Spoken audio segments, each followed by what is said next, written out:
Gentlemen, boys and girls, children of all ages, you saw the thumbnail, you saw the title, you know what we're about to do. Let's get at it. Kevin, what's happening, brother? How are you? I'm good, man. How you doing? Good, man. You weren't ready for my Mike Buffer impersonation, were you? I was not. I was not. Hey, I thought I was at the circus for a minute. oh man, I was trying to do like my it was actually Bruce Buffer from the UFC announcements. I was trying to impersonate him for a second. If I had my shiny jacket and I think in the blue corner, in the Birmingham corner, in the Atlanta corner. All right, ladies and gentlemen, Kevin and I are about to have a good conversation because most of you all saw it. I'm sure you have the Shannon Sharp, Kurt Franklin discussion on Club Shay. And let me just say this real quick before we get too far afield. I like Shannon Sharp. I think that guy is kind of sharp.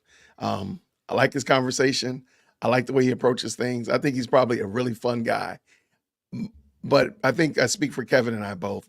Our big concern was just that we didn't feel like Kurt properly represented what the church stands for, what Christ is about, what marriage is about. And there's a lot of different areas where Kurt still could have been comfortable, still could have been conversational, friendly and approachable, but kept the standard of Christ where it needed to be. It felt like he lowered that thing down there. Is that fair? I think that's fair. Yeah. Like I said, I haven't seen the whole thing. I've seen the popular clips, and even in those clips, I was like, Kurt, So I'm looking forward. I haven't watched anything.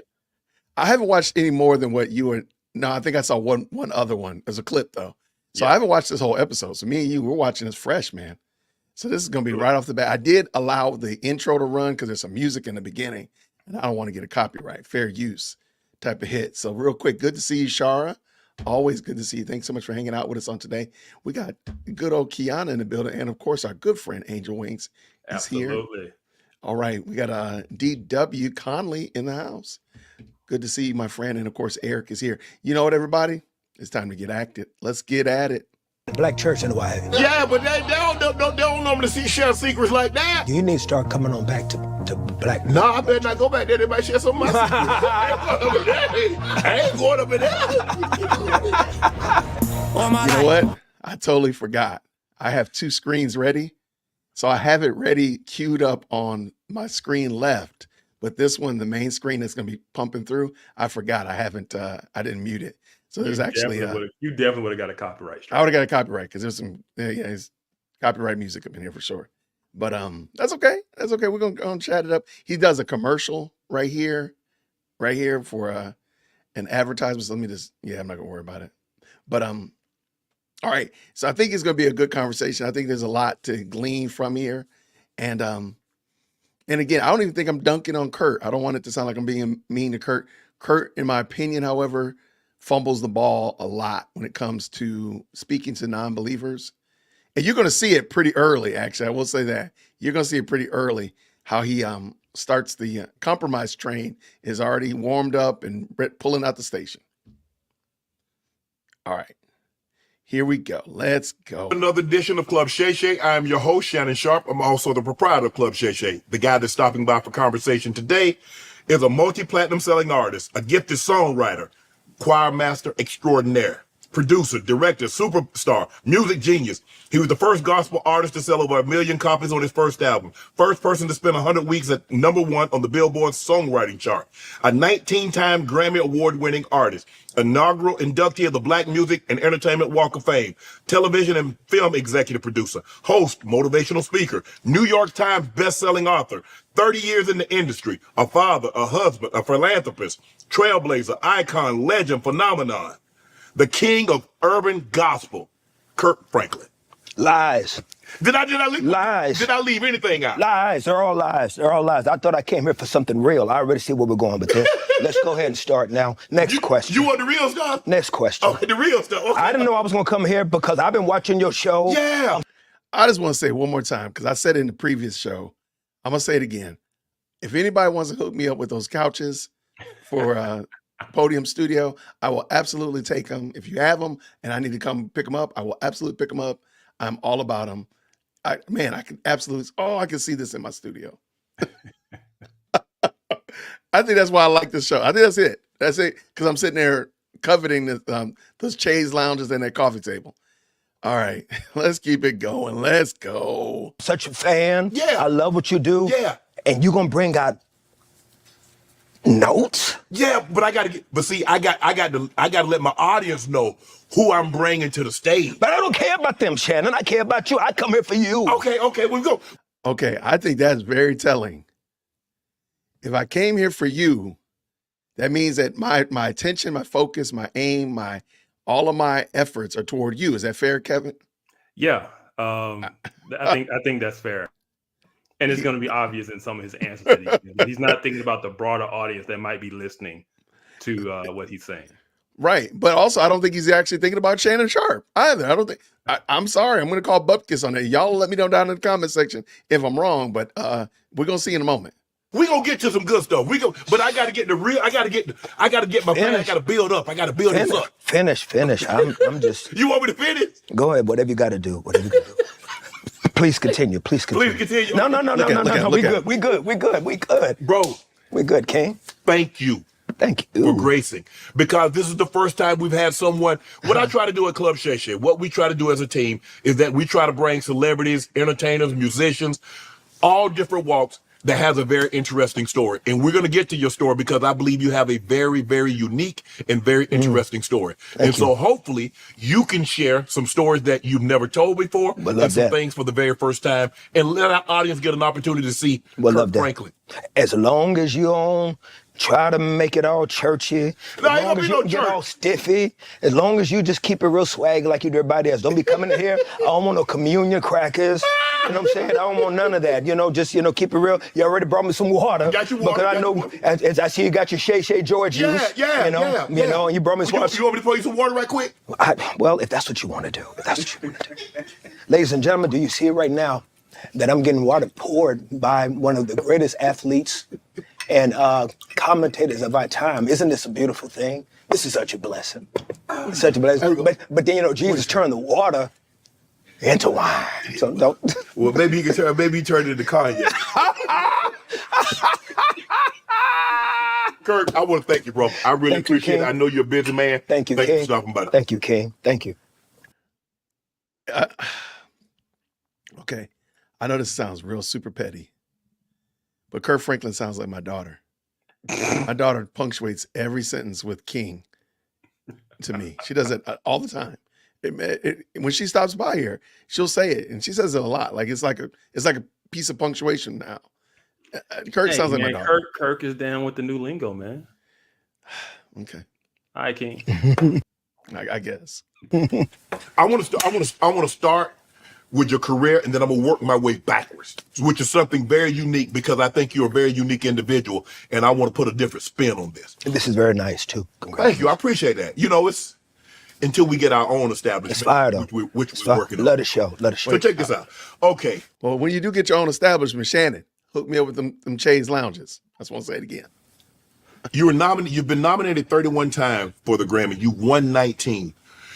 The first time you won the Grammy, what did it mean, and what did subsequent Grammys mean? First Grammy I won, I was at home. You didn't go to the award show? First time I won, I was at home in the bed, and it was back in 1996. What happened was, and I really hope that you can even deconstruct it even more as we begin to chop it up, because I'm an open book. Okay. We can talk about anything. Okay.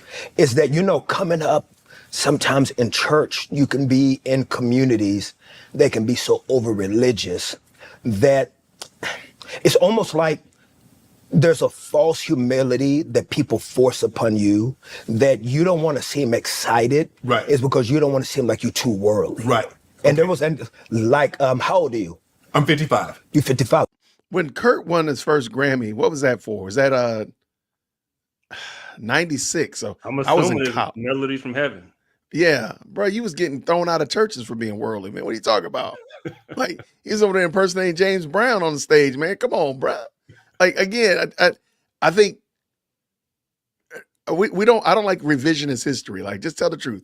This is where it was. He was already on. I mean, he was experiencing a lot of pushback from the mainstream Christian church because of the things he was doing, good, bad, or indifferent. Whether they really should have been doing that or not, I think we could have a discussion about that. But it wasn't because You just didn't go to the Grammys. Just tell the truth, bro. You just stayed at the crib. You didn't have a ticket. You didn't have money to go, whatever. But you just didn't go to the Grammys. Don't try to make it super spiritual. I'm sorry. Okay, so we're the We're same very age. close in age. Yeah. I'm 53. So there's this time where anything that looked like it wasn't church was the devil. You remember that Yes, back in the day? I do. It drives you crazy now. So a lot of times I would acquiesce to other people's view of don't get caught up. That's the world. You would acquiesce to what they thought you should be. Yes. And I stayed at home. My first Grammy Award, I stayed at home in bed because I didn't want to go and look like I was getting caught up in the world stuff. Right. That's why I didn't go. Okay. What you got, Kevin? I mean, he's saying it's for optics, but to a degree, it is some good advice in that. Facts, Right? yeah. I mean, that's one of the things that people dismiss, that old good advice, that wisdom of, yeah, you're getting this fame, you're getting this money, be careful. That's Absolutely. wisdom. That ain't being overly religious. No. But even more than that, there's wisdom in that. But Kurt, you was wild. Come on, bro. Like, it's not like you was hymnal, singing from hymnals and stuff. My guy, like, don't try to create, because Shannon might not know about it and his audience might not know about it. Don't try to recreate history, because that's what I think you're doing there. That's not being honest. And there were other artists that I was around that they had the same type of ideology. And they were older than me because I was so young. Right. Because when I came into the game, I was the young pup. Right. And I wanted to show them that, hey guys, I want to be like y'all, and I don't want to get caught up in the world either. Right. So y'all downplay this stuff. Well, I'm gonna downplay it too. Right. And it was, it was the growing pains. Right. And so that's where I was. My first Grammy Award, I was at the house. I wasn't sick. Right. I could have gone. I was at home in bed. You mentioned that you downplayed it because you acquiesced to what the world thought a gospel musician, urban gospel musician should be, how they should present themselves. Where did that come from? It is an ideology from a culture and a generation of biblical illiteracy. So a lot of times when it comes to our people, Flag on the play. Editor Jason, when you edit this video, add a flag on the play right here. Did that rascal just say that we had a culture of biblical illiteracy? He said we had. It came We from had. the culture we had. The same man that sang Silver and Gold and Melodies from Heaven and Stomp got the nerve to say that the culture was biblically illiterate. Y'all, Hey, make man, this make sense. He didn't already use the word deconstruct, so that's already. He got did my- use that. my ears I up. did catch that. I did catch that. But he said it in a context I thought, like, I don't think he meant it like the He culture didn't, uses but it. it's just like the word is in his vocabulary. Like, that's not a common word That's fair. recently, and it means a I- certain thing. I will admit I don't use that word in regular talk. You're right. That's fair. Yeah, that was a. Oh gosh, let me back it up. Make sure I didn't make that up, because I might have made that up.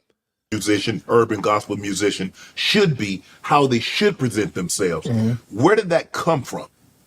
it is an ideology from a culture and a generation of biblical illiteracy. So a lot of times when it comes to our people, especially when you talk about something as colonized as American Christianity, Right. Okay, sometimes it can be We're gonna have to start. ideals. All right, we're gonna have to start told keeping you. track. We're I gonna have to start told keeping you. track now. He That's the used third. deconstruct, ideology. What he just said? It needs to colonize. I'm Oh telling man, you, we're gonna man, have to start keeping track. Kirk on We're gonna have to some start stuff. keeping track of this now. Oh man, we got to get the critical race theory bingo cards out, man. I did not intend to do that. Good mercy in the morning, man. Stop playing. Yep. Okay. I am gonna say this though, because just to add a little caveat of comedy. Whoever's doing the lighting on this side, they need to lighten up Kurt's side of the screen. Because it's just Kurt has black on, and it's that black chaise lounge, and there's a big old huge shadow. It's making it hard to see Kurt. I just want to say that. I just want to talk about lighting. I just want to fix the lighting. Because when they bring the lounges to me, if they need to bring the lights, I got enough light in my studio. My studio's got enough light. I'm All sure right. when Shannon's crew watches our reaction, they'll take note of that. Yeah, my man, at least turn some lights on in that corner, because that people want to make spiritual. Okay. Like we take our personal belief systems and we super spiritualize them and try to put them in the canon of scripture and try to make them bibliocentric, and they're not. Right. These are our ideals. These are our feelings and our opinions that we force upon people and want to make them of God. Right. We want to make. Okay. I have no idea what he's talking about. He's deconstructed to label things as culture and not biblical without ever explaining how they're not biblical, right? Right. Let me So get that again. I'm busy looking at the fact there ain't no lights in the corner, and I done missed that. I'm over here, man, get myself together. Here, I'm over here cracking jokes. I'm gonna turn my own lights on. All right, let's go. Let's pay attention, Jason. Illiteracy. So a lot of times when it comes to our people, especially when you talk about something as colonized as American Christianity, Right. sometimes it can be ideals that people want to make spiritual. Okay. Like we take our personal belief systems and we super spiritualize them and try to put them in the canon of scripture and try to make them bibliocentric, and they're not. Right. These are our ideals. These are our feelings and our opinions that we force upon people and want to make them of God. Right. We want to make our ideals what God would say. Right. And that's such far from the case. Right. So it can be a cultural type of space that sometimes black and brown people, and you even. All right, y'all go and get your critical race theory bingo cards out, man. We done got 4, and we ain't even made it in 8 minutes good into the show. Go ahead and get your critical race theory bingo board out. Let's go. Okay, I'm finding it problematic that I have no idea what he's talking about. What are the ideas that people are trying to put into the canon of scripture? What are the preferences that people are trying to say God says? The ideas around how he was supposed to carry himself. He's basically talking about the wisdom of not getting caught up in the world. But he's promoting the foolishness of not listening to the elders that told him not to get caught up in the world. Because he just called them biblically illiterate. Right. Okay. I just want to make sure I'm not missing something. See it even in Catholicism, even with a lot of our Hispanic brothers and sisters. So, there are these things that we force upon people that is part of fabrics that have nothing to do with our faith, nothing to do with our relationship with God. They have to do with, well, this is how I feel. And when you don't submit to what I think you should do, then you're not being moved or being used by God. Okay. Like what? But like what though? Like I'm sorry. Because again, he said he's here for Shannon. Remember that. He's here for Shannon. Wouldn't Shannon need some context for those statements that he made right there? He would, but Okay. I'm gonna give some context because we know what it is. We're talking about worldliness, and how does the church look at worldliness? So what are we talking about? They're talking about the lack of humility, right? We're talking about getting caught up in fame and money, facts, which lead to a certain lifestyle. And let's be honest, our current pop culture music industry is built on the focus is you. Oh, absolutely. But in gospel, who's the focus supposed to be on? Right, on Christ, always. On Christ, right? And so, yeah, that's what he's talking about. And so they're saying, hey, be careful. Make sure the focus ain't on you. Make sure you ain't the one that's flossing your name in lights and the spotlight on you. It ain't on Christ, right? And so that type of advice, which older people, they might not have said it that way, but that's the way they were trying to, like, hey, don't get caught up in the world. He's basically saying that's unbiblical, and that's just how they felt about it. No, I got you. I just think it's convenient that he did not articulate that because remember, Shannon Sharp went on a 45-second intro of Kirk Franklin that would have fallen into that category that you just articulated right there, Kevin. So I think it's funny that Kurt didn't explain or has not explained what it is that he's referring to. Because also, I think we could also look at if he said, I remember watching a documentary where church folk were shutting the door on him because he was like literally dancing like James Brown on stage in churches. Yeah. And I'm like, well, if he had mentioned that, we could just look at, well, where has that gone? Where's you shirking off that admonishment from church elders to not be worldly like that in your dance methods?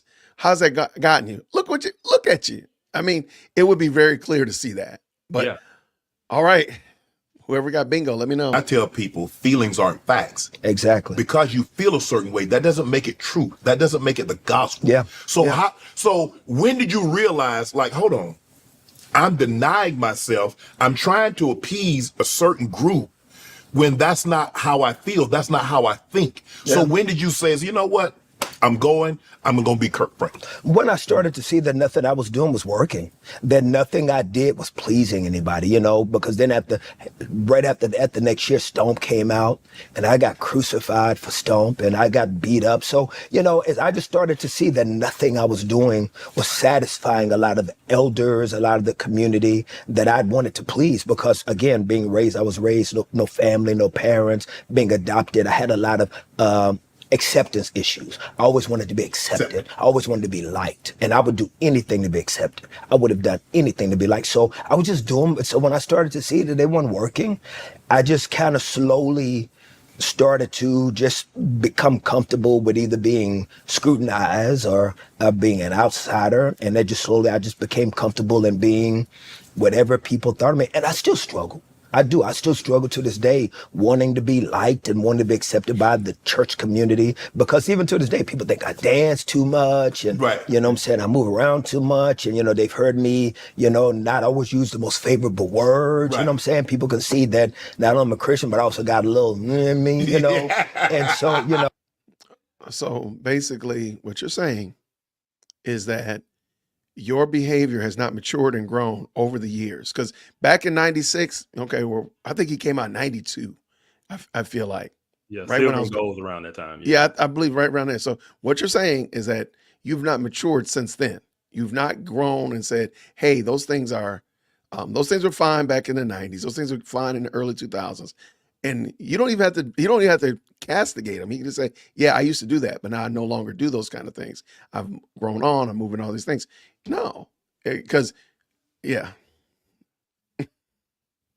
is going to be interesting. I'm always trying to find a way to show people, man, I really, really love God, but I'm not perfect. Right. You mentioned Stomp. Is that because you dance, because you move, because the choir is swaying back and forth? Is that when you're like, well, hold on, I'm uplifting, and then you come to the realization, I'm trying to appease a group of people that for the lion's share, I'm not going to be able to appease? Well, first of all, I also saw the post that you posted of a fight in the club and it was playing Stomp. And you reposted it. Do you remember that? I do. That was funny. That was okay. So I just think that it's really trial and error. It's just really the standing and falling and just trying your best to figure out what is best for you. Right. Okay. What is the modus operandi for you? Because even people that love God, love Jesus, everybody don't worship the same way. Correct. You know what I'm saying? Some people may cry, some people may dance, some people may speak in tongues, some people may run around, some people may just be somber and still. But we cannot put our systems to faith on other people. And I just think with Stomp. Okay, I have to right here. Because I think Kirk Franklin was probably one of the most secular sounding gospel songs I had ever heard at that time. That's why he blew up. Right. Because it was different. And if somebody said in the chat, I can't remember who said it, like the young people were feeling Kirk, the old people weren't. Facts. Right. And I don't think we're considering the fact that Kurt, it wasn't just that you were moving and swaying and that you had a 9-piece praise team and all that kind of stuff like that. A lot of what you were saying and doing wasn't biblical. And that's the thing. I think he's saying that, well, because Sister Mary or Deacon John corrected me, oh, that's just their preference. I bet you they was probably showing you book, chapter, verse in context and saying that this is not the way that we should go about it. And then he probably said, well, I don't see that you can't dance in the Bible. David danced in the Bible, so therefore I'm going to dance. I can guarantee that's what he said. Yeah, and look, I'm not gonna dismiss everything he's saying, because I'm sure there were some people that, for sure, like we said, the older people didn't like his music because it wasn't traditional, right? But at the same time, that doesn't mean that the pushback he was getting was all wrong. There you go. That's what. Hey, be careful where you're going with this, right? Mm-hmm. Because we've seen it. I've been in the Christian hip hop scene, and we've seen people, what works isn't always what's right. What I mean by what works is what makes you blow up, and what reaches the young kids per se isn't always what's right. Right. So That is correct. And it's almost like that passage you see, one of Solomon's sons, right after Solomon passed away, there was a group of people that Solomon had um, constricted to do work for them. And they came to Solomon's son and they said, hey, we release this burden off of us that your dad put on us. And he went to the elders, and the elders said, you should speak kindly to them and you should relieve their burden. But then he went to his peers that were his own age, and they said, man, go tell them that, man, my dad's pinky finger is nothing compared to my something to the degree like my pinky finger is like an oak compared to my dad's pinky finger. I'm about to put a bar on your neck. And he did that, and it was war and chaos from that day forward. And if he had listened to the elders who said, treat them nicely and relieve their burdens and whatnot, it would have been a whole different game. And to me, I feel like that's what we saw with Kirk. Instead of listening to the people that gave him probably really good advice, sure, there were some preferences in there. I don't doubt that. But they probably gave him some good advice that probably would have been okay. But no, he went another direction. And now here we have here. But the compromise is there, though, for sure. The compromise train is pulling out of the station for sure. Yep. Stomp became just this otherworldly thing that we were all trying to figure out. Could Stomp have become the commercial success that it did become had you not put the spin in which you put on it? Probably not. I think that it because at the time Salt and I were becoming friends. Mm-hmm. She was kind of growing in her faith, and we developed a friendship. And so when this remix for Stomp that came out with the George Clinton joined in it and Stomp, she heard it. I asked her if she wanted to jump on it, and she was like, "Yeah, man, I love it." And she really loved it. Matter of fact, she flew to Texas to even do her vocals. Where I live, I think that it was just the perfect storm. I think because we were young, I was 27, she was young, God's Property was young, because my group was the family. Mm-hmm. God's Property was a group that I produced, but they were already put together by this incredible lady named Linda Seawright, school teacher. And so I had these young kids that were good looking young kids. Mm-hmm. They were from the hood and they loved God. And so everything was just the right marriage at the right time, and I'm very humble for it and very grateful. Do you think some of the blowback was because you were so young? In the church, normally it's elderly that's leading, that's singing, that's leading devotional, that's doing the praying. You mentioned you're 27 years of age. Yeah. And maybe something just didn't seem to sit right with the elders, that a 27-year-old is supposed to be uplifting and serving the Lord is doing, is kind of like this is not secular music that we grew up with. Yeah. And you got anything you want to add to that, Kevin? I don't think his age could have been a factor. I don't think that's the main thing.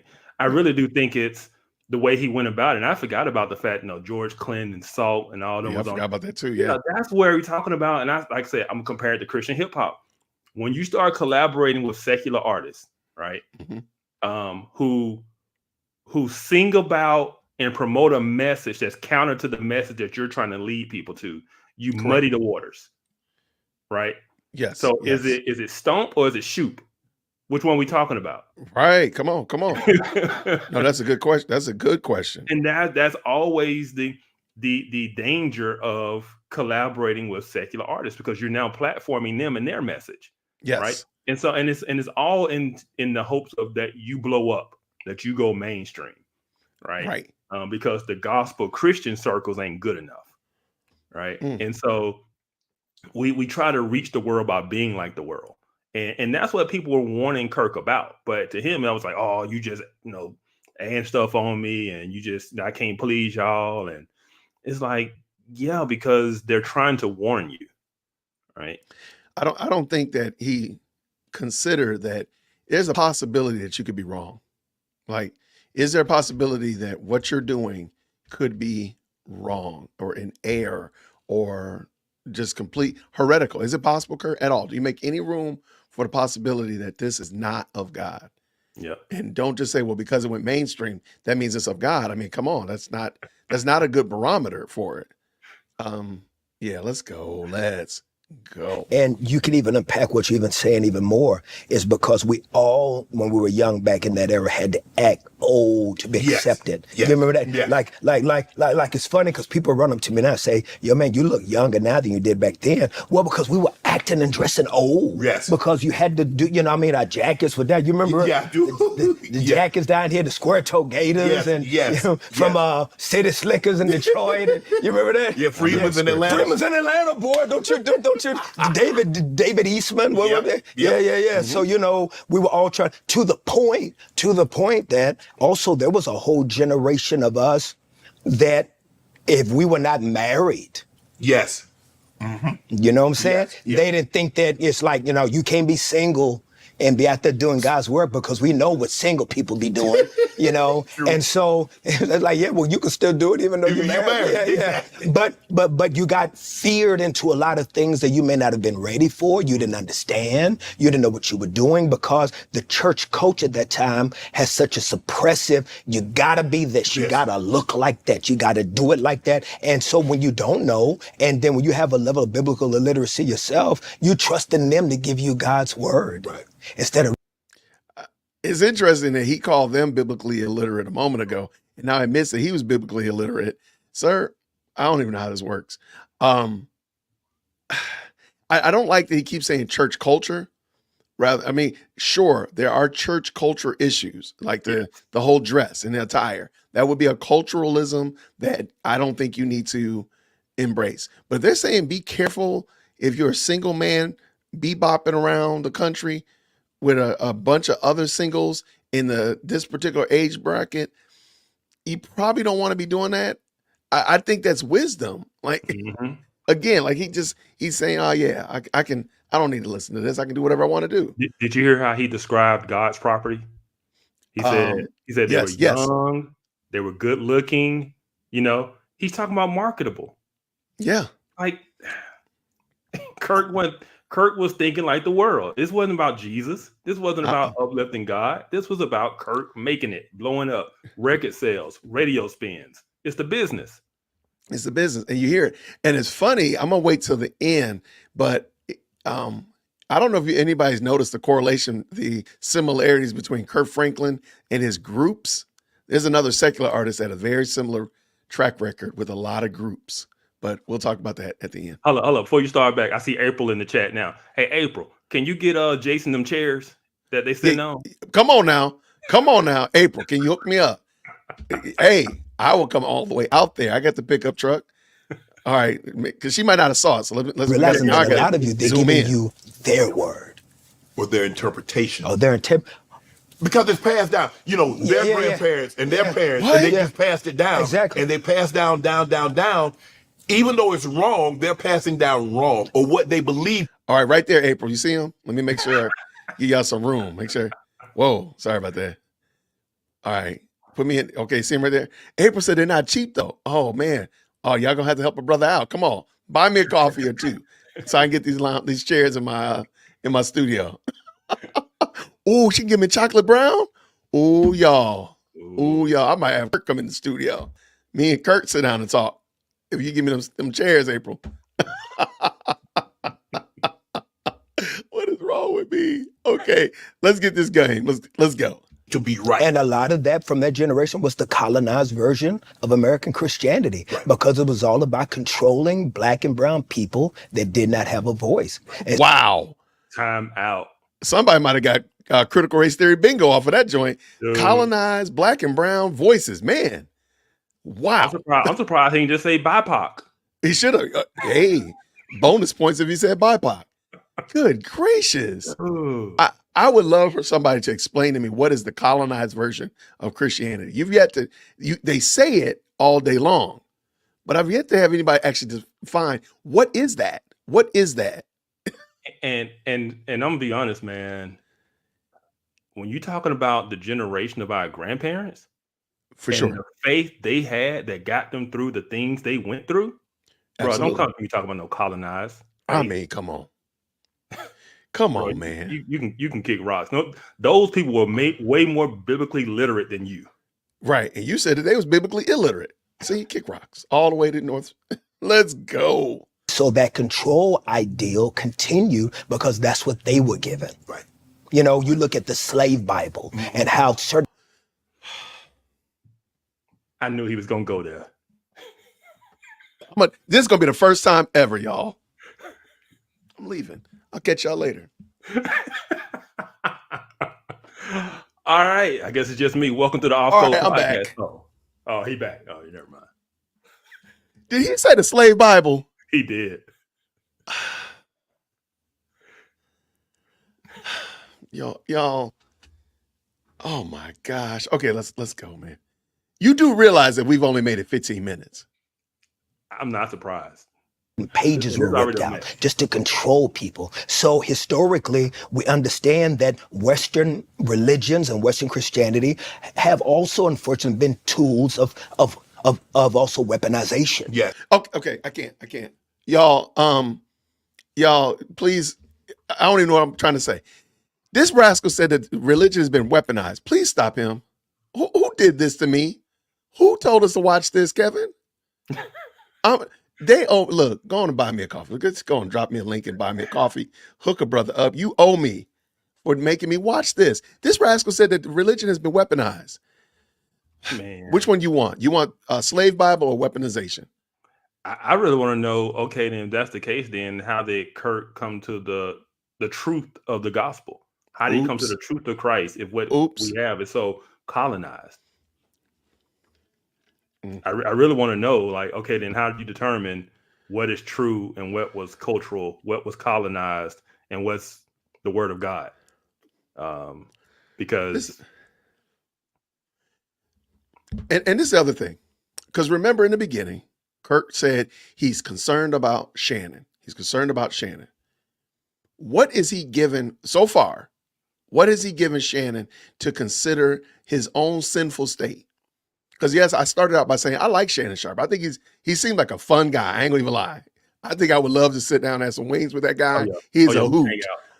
But I do understand he's not a believer. So what have you given him that is going to cause him to think about, consider, and ponder about his eternal state?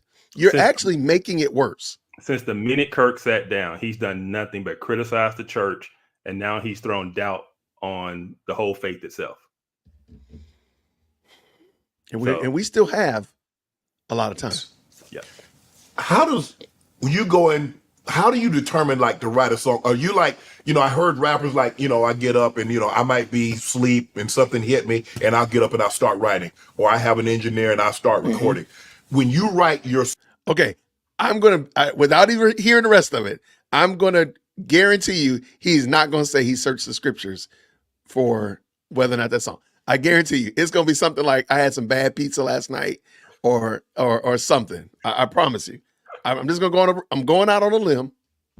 Song, do they just come to you, or you says, you know what, I think it's time for me to get back into the studio? How did Stomp and how did, I Smile and Melodies from, how did they come about? Oh man, and just in just a multiplicity of ways. I mean, when God is loaning a song, they can come anywhere. I mean, they can come when you sleep, stoplight, in the bathroom, Right. shower, Bad pizza. I told you he had diarrhea. Next thing you know, he got a song. Angel Soft died. So he writing it on the Angel Soft.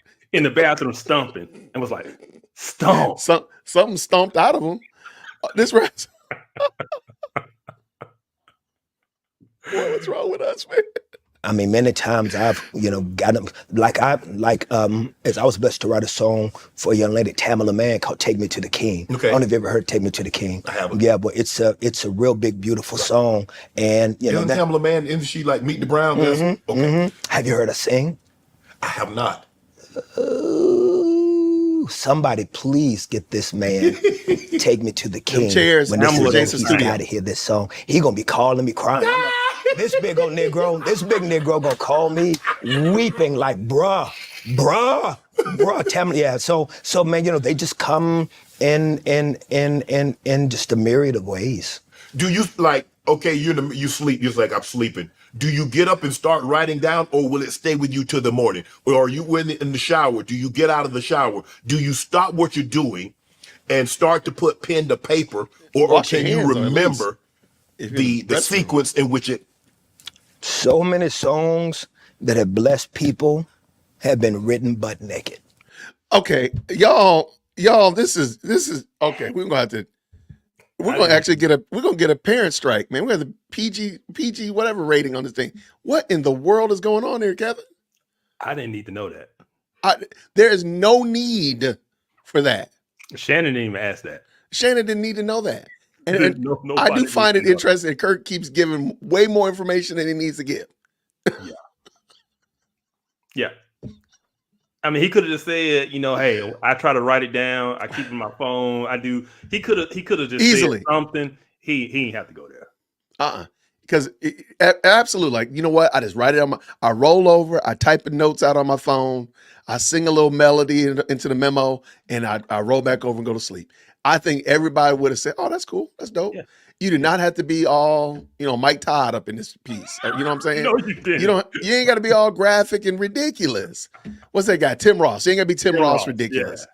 Like just a clown. Oh my God. Next question. Really? But not one sock on. Lord, I straight out the bed. But if you come over to my house, don't sit on that piano bench. No. Man. Hey. It's once again, who's been glorified? Are you who's he repping right now? I cannot. I have friends that I've known for 30 years. I cannot imagine saying, "Hey, man, when you come over, don't sit on that piano bench." I just can't imagine that conversation. I just can't even imagine that. I just and you just talking to Shannon Sharp and 1.8 million of your closest friends telling them that you be playing the piano in your house. Your birthday suit. This man said not even a sock on. Sit on that piano bench. That piano bench ain't had nothing but cheeks on that piano bench. For Jesus. Next question. What do you think? What's Kirk Franklin's? Are you a better singer? Or are you a better songwriter? I'm a better singer. Showing ain't a theologian. I am the worst singer in the world. Okay, I'll say because Kirk don't sing. He's a call and response guy. Yeah, he speaks. Right. I don't think he sings at all. No. And I have a career doing gospel music. It don't make no sense. It don't make no sense how God has been able to be so kind to me, and I'm not this great singer. Right. What happened is that God was so kind enough to give me this gift of songwriting. Like, I don't know what it was, Shannon, but as a young boy, God would just give me lyrics and melodies. Right. And so, by God's grace, man, it's just been, it's amazing. Like times in my life when I've had doubts or questions about God, I'm always confident that God exists because I see him vividly through the gift of songwriting. Because Shannon, I don't even know where they come from. I don't even know where these songs come from. Shannon, they just come from all over the place. And and all the songs that the people have heard me do throughout the years, these are songs that God has given me. I have never on any of my albums, and I say this humbly, I say it. If you have to say I'm saying it humbly, we already know where this is going. Let's hear it. Dependent on God's grace and kindness. I've never co-written with anyone. I've never co-written. It says, God just be giving me these music and lyrics and melodies. God just be kind enough to loan them to me. I believe I've never written a song in my life. Every song has been loaned to me. Wow. I believe that. As a young child, were you one of those that always sung in the church? I was the one that was always doing music. I was the one, but it's because I found out early on. I started playing when I was 4. Okay. The woman that adopted me, she sold cans and she recycled cans and newspapers to pay for my piano lessons. And so she had a 4th grade education, and right. I was taking piano lessons at 4.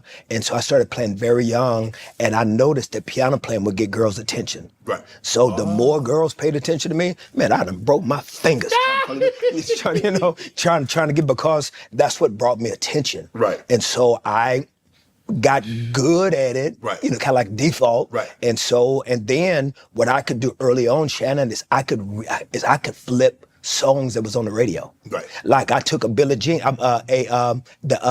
the Benny and the Jet song by Elton John. Yeah. I flipped it. He's coming back. I know he's coming back. I said that Jesus is coming back. Bum, bum, bum, bum, bum, bum, bum. He said that he is coming back. Dun, dun, dun, dun, dun, da, da, da. And I would teach it to the choir. I teach to the to like the kids choir. Right. So I was flipping all these songs, getting in trouble in church because I was doing all the Earth, Wind, and Fire, Cool in the Gang joints, and so that's how it kind of just started. But was that a good thing though? I don't know. Okay, you're talented enough to do that. I'm not arguing about that. But was that the right thing to do? And again, it seems like he was advised maybe not to. That's not what you should be doing. And he just knows better. And now we're here. This is ridiculous. Yeah. And once again, when he said he started playing, he noticed what? Attention. Attention. Yes. That's what we're talking about. When you look, anybody who grew up in the black church, anybody who grew up in the choir knows there's a temptation to perform rather than praise. Come on. Right? Yeah. Because it is an attempt to get the crowd into it, the congregation into it. Absolutely. Right? There's this attempt to, you want to hear y'all sure did tear that song up. There's a risk of making it about you and performing, right? I'll be honest, that's why I appreciate congregational worship now. Come on. Because the focus is not on how well that person who's leading that song can sing. Absolutely. Right? And so what people were trying to warn him of as a young man is be careful about the attention that you're seeking and putting on yourself. Yeah. Right. And he took that as y'all just old, don't understand. Y'all holding me back. Y'all trying to hold me down with your colonized religion. I'm a BIPOC. Yeah. I'm a BIPOC. Instead of heeding the wisdom that was coming from the elders. Right. Right.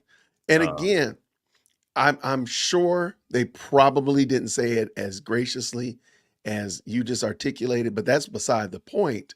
They more than likely were giving you truly God's wisdom. Because I'm saying, if you're telling me God told you to flip a Elton John song or whatever like that, I'm going to have to, I need to see them receipts, my man. All right, let's go. Me early on. You kind of like a hype man. You kind of like DJ Khaled because you get the choir like sing. I'm better looking and I move around a little. You better be Khaled. Yeah, Khaled. Khaled got bad knees. Love you, Khaled. So how long does it typically take you from start to finish to complete a song? It all depends. It can be in one night. It can be over. You can write a song in a night? Take Me to the King, God gave me that song in one night. I Smile, God gave it to me in a day. Stomp, and yeah, most of the time I'm going to labor with a song. I'm not gonna let it just ride. Like Melodies from Heaven, I was up at my old high school and working with high school choir when God loaned me Melodies from Heaven. 1994. Melodies from Heaven was 1994. Okay, am I just being petty?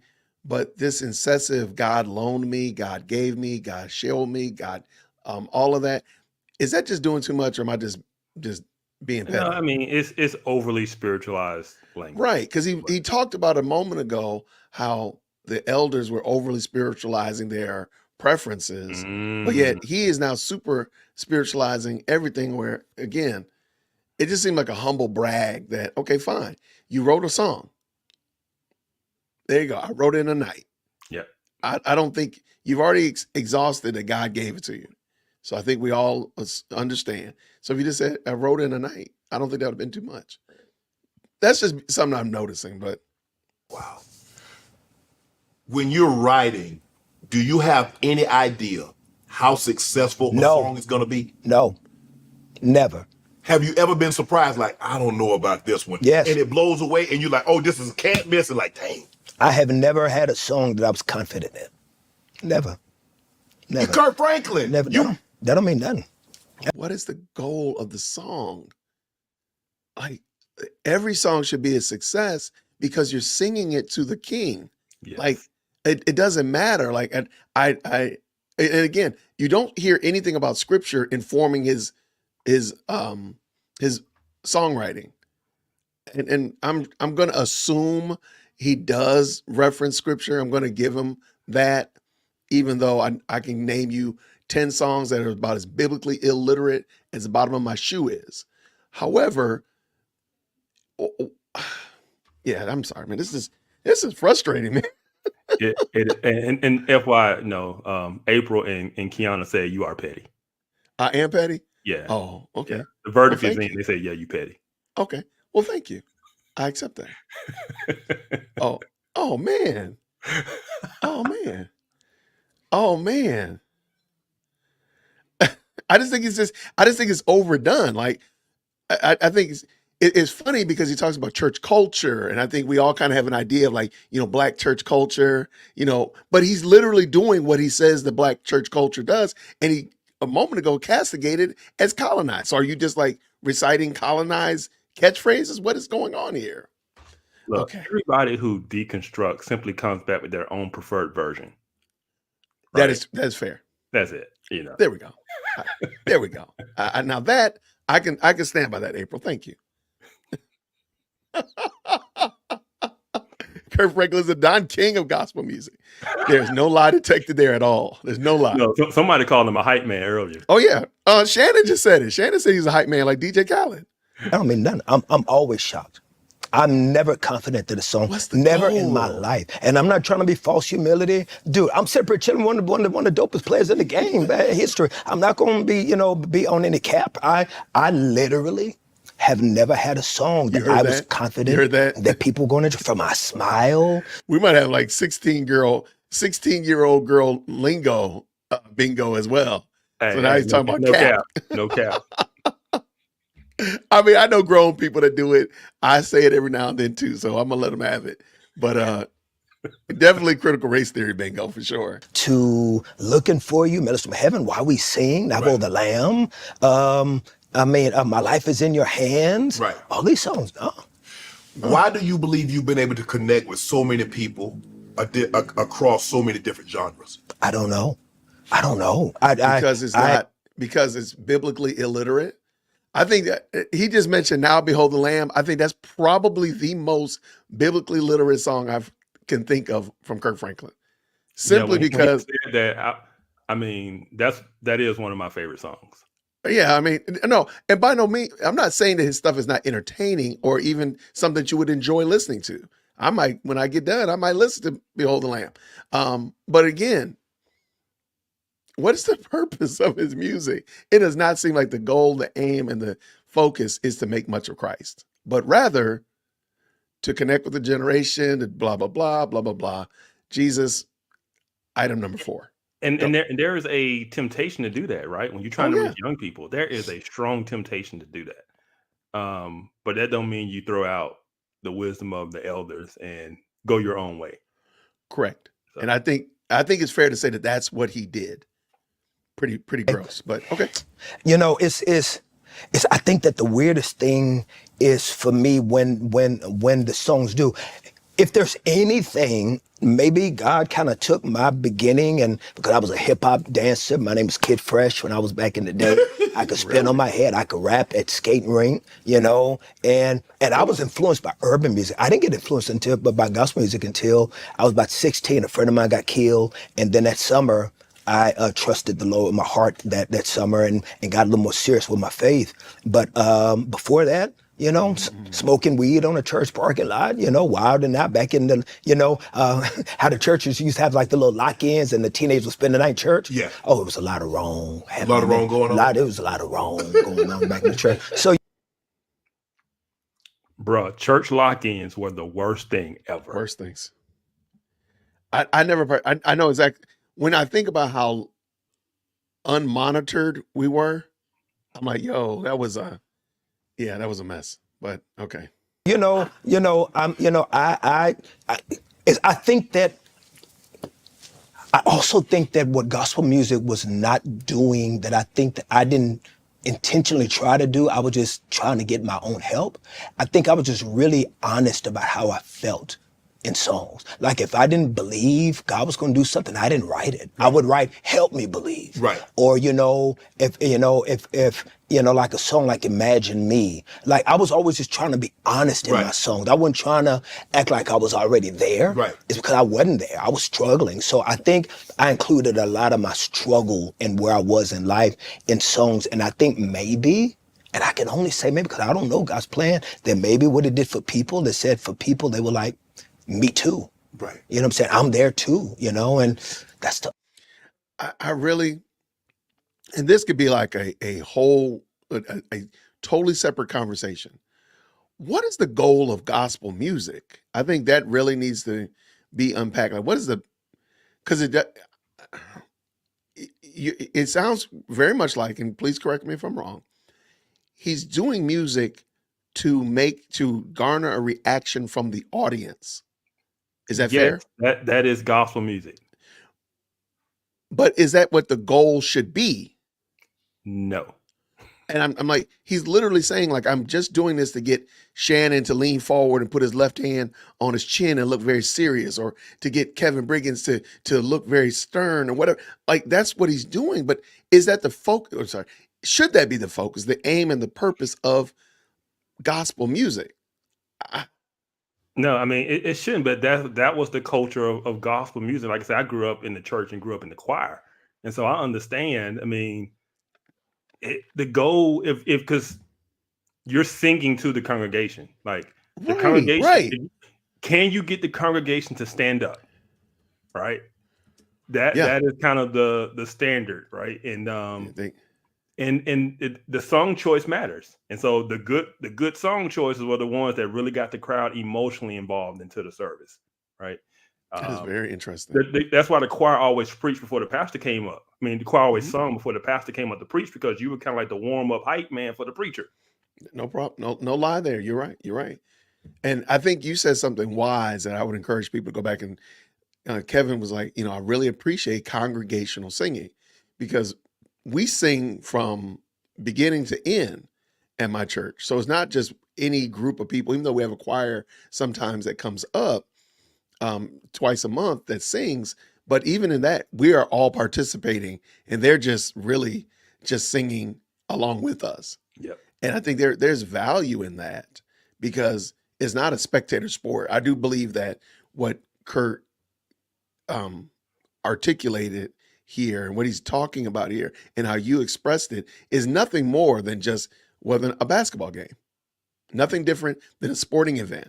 I'm sitting down with my nachos and my drink. I'm watching it. Oh, I'm going to stand up because they made a great play and everybody else is excited about it. So we're all standing up to do the wave or whatever. It's the same thing. This is very disappointing. Man. only thing that's the only thing I can think of. I don't know, because, bro, you don't know how many dope gospel artists are out there. And I know that, is for whatever reason, maybe because I'm little and whatever, people see me more, whatever. But man, there are so many people in this genre, Shannon. They cold songwriters, cold singers.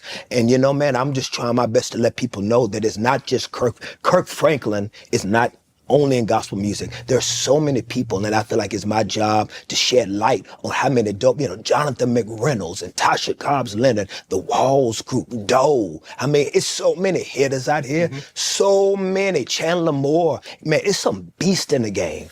Do you think because of your age, if you just change those names out, like, editor Jason might be trifling and clip that out and like insert secular artists' names instead of gospel artists' names, it would sound the exact same.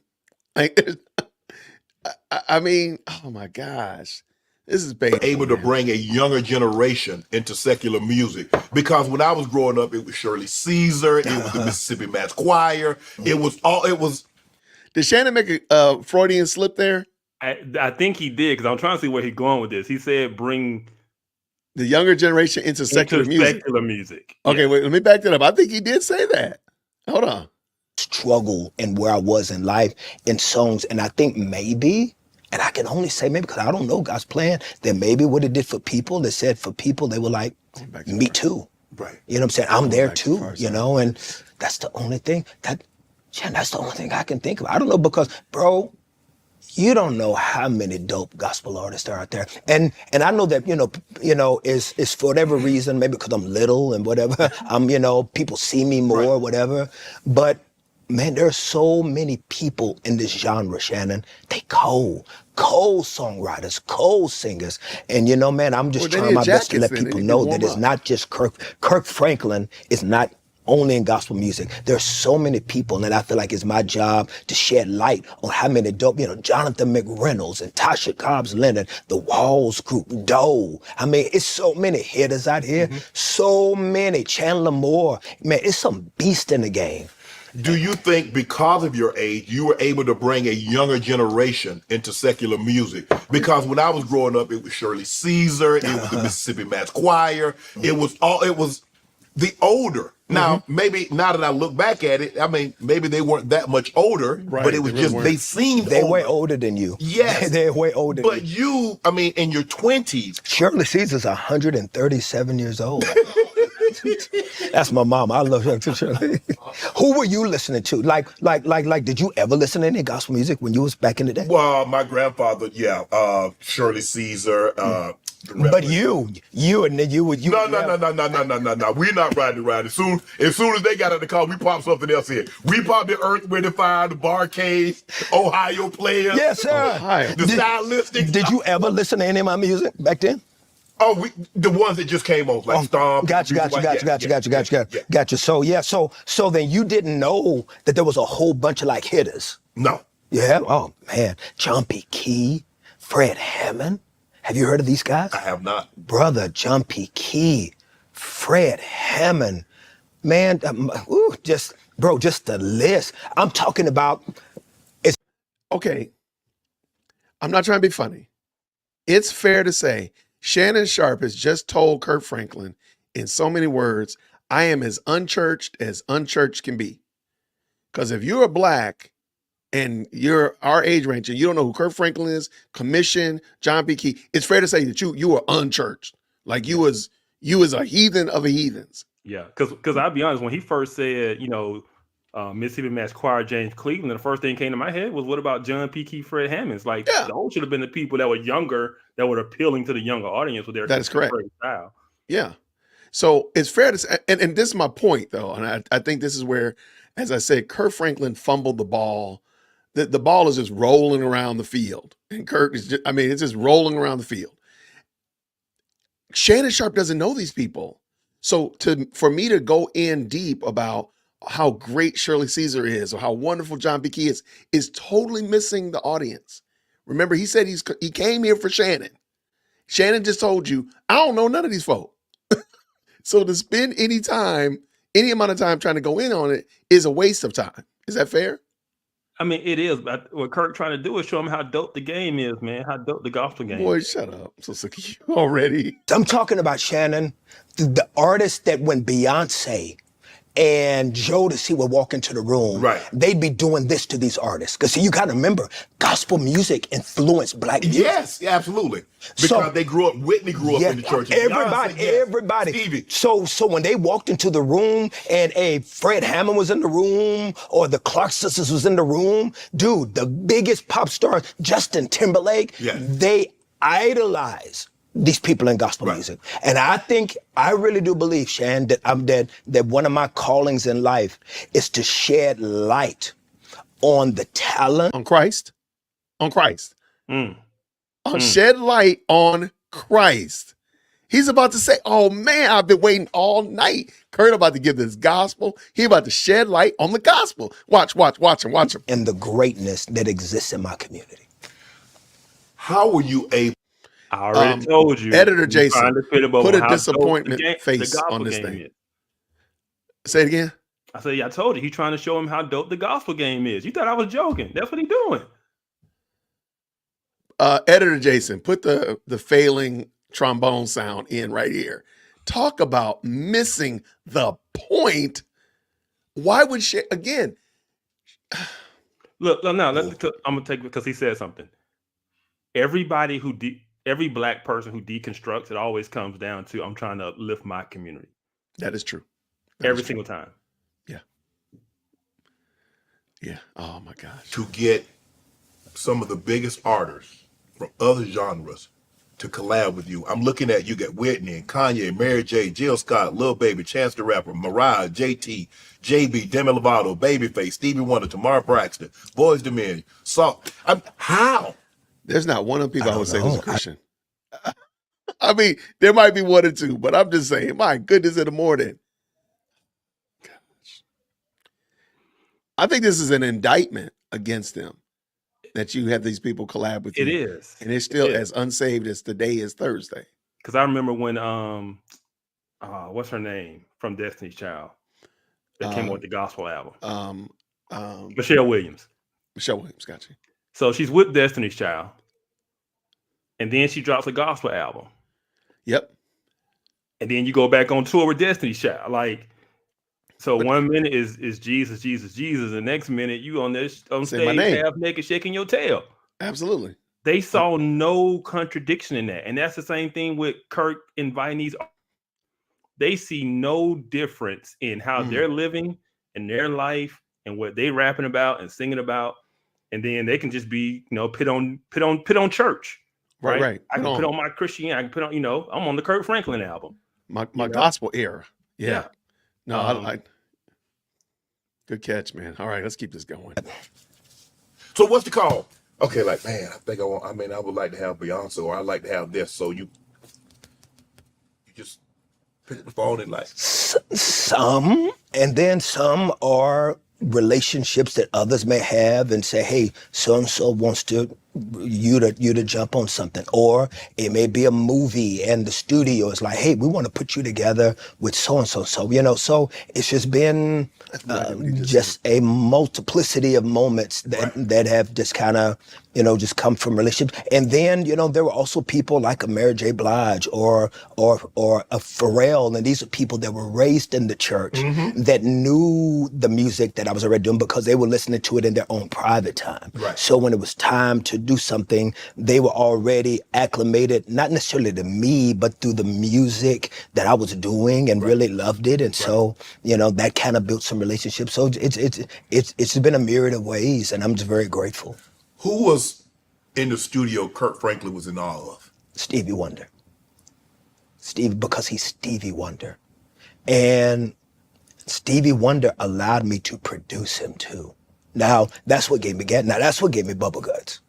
I got Bubble Guts because I was recommending some things for him to do. Hopefully he wasn't sitting on that piano bench. Vocally. Right. And it was like, and he was cool with it. I'm like, okay, I can't believe that he's trusting my compass in this song moment, and he did. And it was, and I was like, I mean, just to have that for me was life-changing, because you talk about somebody who has just reached over generations and decades. Yes. And, and you talk about GOAT status, like he's alpaca status, you know what I mean? maybe he's a lamb. Right. How about that? So, maybe he's a to lamb. be able to have that was just a very beautiful moment. Michael, Whitney. I never worked with Michael. You never worked with Michael. So what would have been like? I've worked with some, but watch this though. John McClain, who's an incredible guy who oversees Michael Jackson's estate. John McClain got me my deal over at Interscope with Jimmy Iovine several years ago. And John McClain oversees the estate, and so they're always reimagining Michael's his catalog. Right. And so there have been some projects that I've redone that had Michael on it. Right. And so I'm in the studio listening to Michael's raw vocals. Right. And just so you know, it's been amazing. So what's that like? Because we know, I mean, we grew up with Mike. I'm talking about in the Jackson 5, and then he went off the wall. Big nose Michael, little nose Michael. Afro, to the perm. Baby hair Michael. Yeah. We grew up with Mike. Mm-hmm. So what's it like to hear his voice unfiltered, uncut? It makes you feel a level of unworthiness that you are experiencing royalty in the room. To be able to take all the tracks out and you can hear just Michael breathing and Michael singing and Michael doing pants. And I'm talking about, I've been blessed to work on quite a few projects for Jonathan. I mean, for John McClain, where I'm working on Michael's raw vocals. I'm working with Michael's stuff that he did with his brothers and stuff he did with himself and trying to reimagine it. And it is like royalty. And the fact that he was that cool, because back then wasn't no auto tune. You know what I mean? That's his voice. That's him. That's him, bro. That's him stomping and breathing while he's singing. It's because everything right now, you know, is don't nobody want to hate on the next generation, but everything is so produced. Everything is so filtered down. Overproduced? At times, but the challenge is what's overproduced now is what people's ears are accustomed to, and so people like it. Right. So if you don't overproduce it, they're gonna think that person can't. They don't like it anymore. It's because now music is not music anymore. Music now is a vibe. Right. It's a vibe. And if the music had that. And so I'm still stuck on the fact that this could be just any old run-of-the-mill artist. Yes. There's nothing about this conversation that stands out demonstratively as this is a Christian artist speaking to a non-believer in a very vulnerable moment nothing. And it's like Addie, pointed out, he's giving glory to Stevie. Oh, yeah, and he ain't Stevie's giving none getting to shot. God. Like, it's just, he basically just praised Stevie Wonder, and Michael Jackson. I got you on that part, but my goodness, in the morning, like there's nothing, Shannon is not getting anything that makes Christ any different than any of these other artists, these dope artists that are out there, these hitters that are out there that he's articulated. Maybe DJ Khaled, since he threw shade at DJ Khaled's knees. Vibe. And sometimes the vibe is overproduced. Sometimes the vibe is slowed down, slow the voice down, filter the voice down. Right. So you're not going under like Michael, because Michael was just breathing, sweating, and you can hit a stank on the microphone, spitting on the microphone. And that was a great moment for me. Wow. Prince, Michael, Whitney. If you had an opportunity to work with those, what do you think that would be like for you? I've had a chance to work with Whitney. How's Whitney's voice? Are you hear? To hear it on a record, to hear her when she's doing things, but to be there, it has to be different in studio than it is in an arena. Yeah, and then see, Whitney's not there because Whitney was a church girl, Right. and she never turned that off.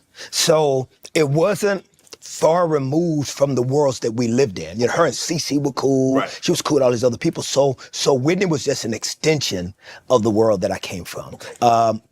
Or just an extension of the world. Right. And like, again, church girl, raised in the church, none of those things mean anything. And that's what people don't understand about the Black community, and the reason that divide isn't there, because everybody was raised in the church, just about.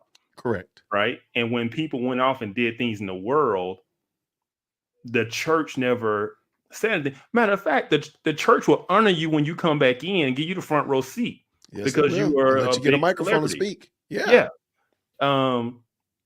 And so there is this, like Shannon can be who he is, live how he lives, but still reach back to his upbringing in the church and talk about his faith. Yep. Right. It is something that we're just raised in, and is no, there's no distinction of, am I walking with the Lord? Am I Correct. in Christ? It's simply, no, I was raised in the church. As I heard one Black pastor say, no, Black folks don't go to hell.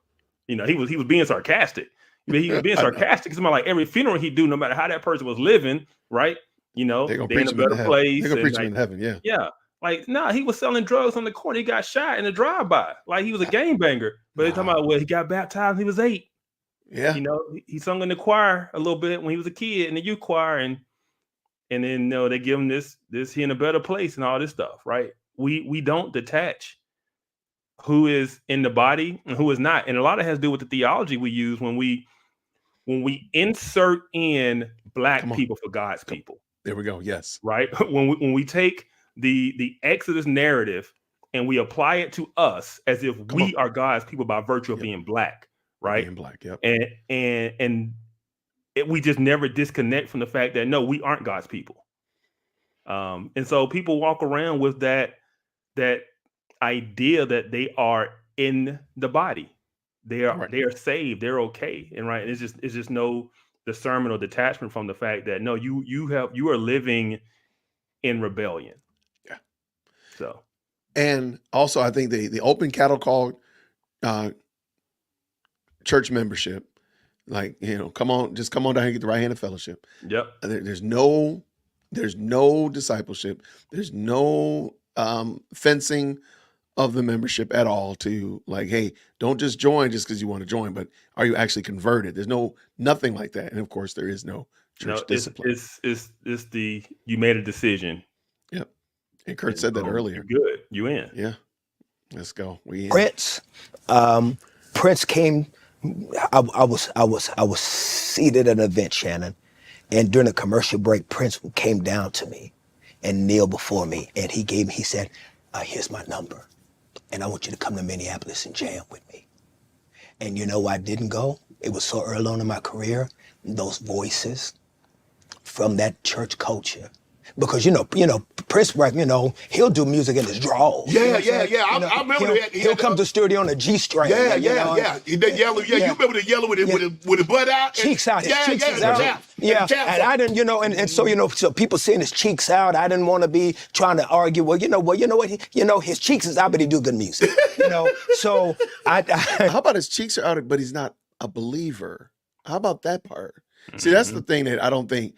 And by the way, let me say, you do realize that Kurt Franklin emulated a lot of his groups after Prince. Prince did the exact same thing. He would produce a group and then perform with them. New Power Generation, of course, all of those. A lot of those groups were groups that he produced and performed with, and then eventually they would dissipate and join another group. But I think it's funny. But come on, bro. I mean, in the 70s, 80s, Prince was wild as all get out. Now, of course, he'd be as tame. He's tame compared to today's standards. But back then, I think that was a very real thing. Like, hey, Prince was wild back then, man. Yeah. Oh my And this gosh. is the thing. What Kirk is showing is what people were warning about: the temptation to be liked by the world. Correct. Right.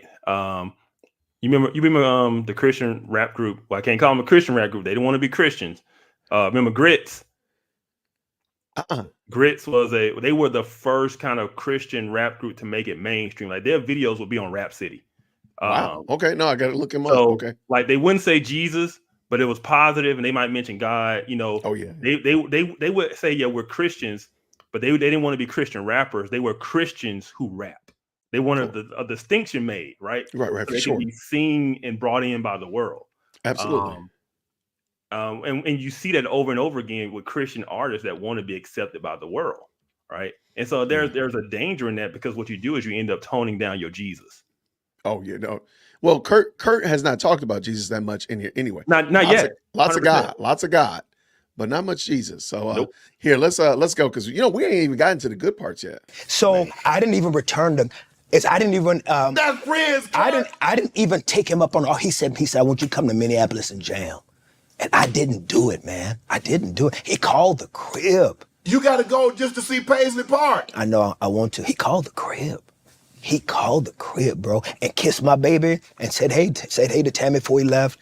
And I let fear get in the way of me working with him. Or maybe it was the right thing to be doing, because you're supposed to be exalting Christ, and you didn't want to be caught up with the Jehovah's Witness that wears G-strings on stage. I mean, do you make room for that? What artist today would you like to I'm sure do a collab with? That you haven't, if you haven't Everybody done one named with Little. them, who would you like to do a collab with? Anybody named Little?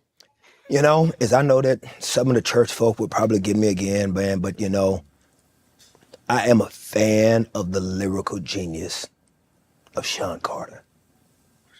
Cole? Jay-Z? I am. The I dude am. that calls I himself think lyrically, Jehovah. Wait, say again. The dude that calls himself Jehovah. Yeah. Okay, he's a lyrical genius, but he uses those lyrics to blaspheme the Christ that you say saved you. But you just putting out a thirsty tweet to work with him. he's a juggernaut. The fact that he doesn't write what he says down and the intentionality of the conversations that he has, good and bad. Right. You know, I'm just I've always been, because we're in the same age demographic. Right. So I've got to, I've had a chance to live with his journey. It would be Sean Carter and Sting. Wow.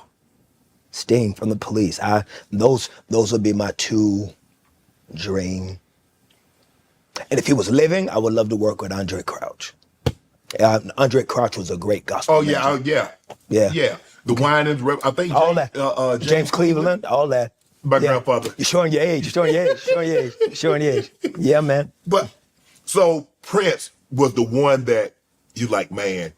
I mean, y'all might could have done a song together. His cheeks was out. Okay, just let it go. Man, that ain't got nothing to do with that. Let it go. The man, like you said, he was a genius. Oh. You talk about right. Oh. And like I don't even have that conversation with people. When everybody bring up the Michael, the Prince, I don't even do that. But first of all, it's an insult to their greatness. But they were two different phenoms. But Prince musically, the fact, because Prince could play every instrument. Yes.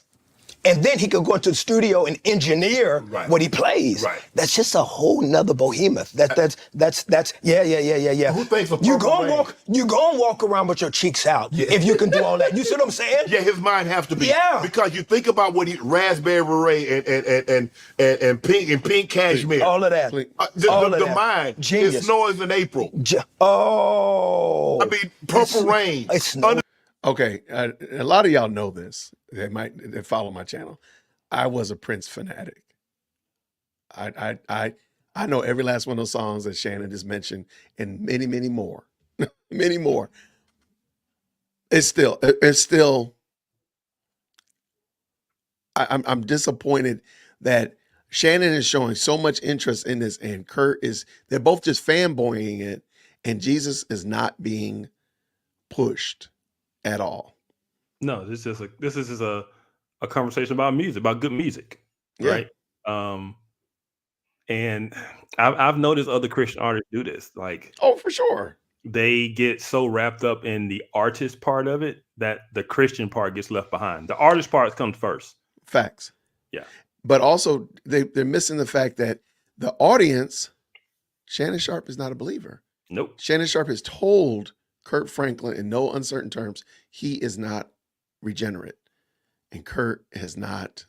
I mean, he served it up to him. And again, he's fumbling the ball. He's just chasing the ball around the field without actually. And I'm not even saying you had to this point. You had to go into a whole gospel presentation. No. There hasn't been any. I just wanted to uplift God. I wanted to glorify God. I wanted to bring attention to my Lord and Savior. What He did for me in my life and how I was living. And there's no testimony yet. There's no uplift of God. It is simply, hey, Stevie Wonder was dope.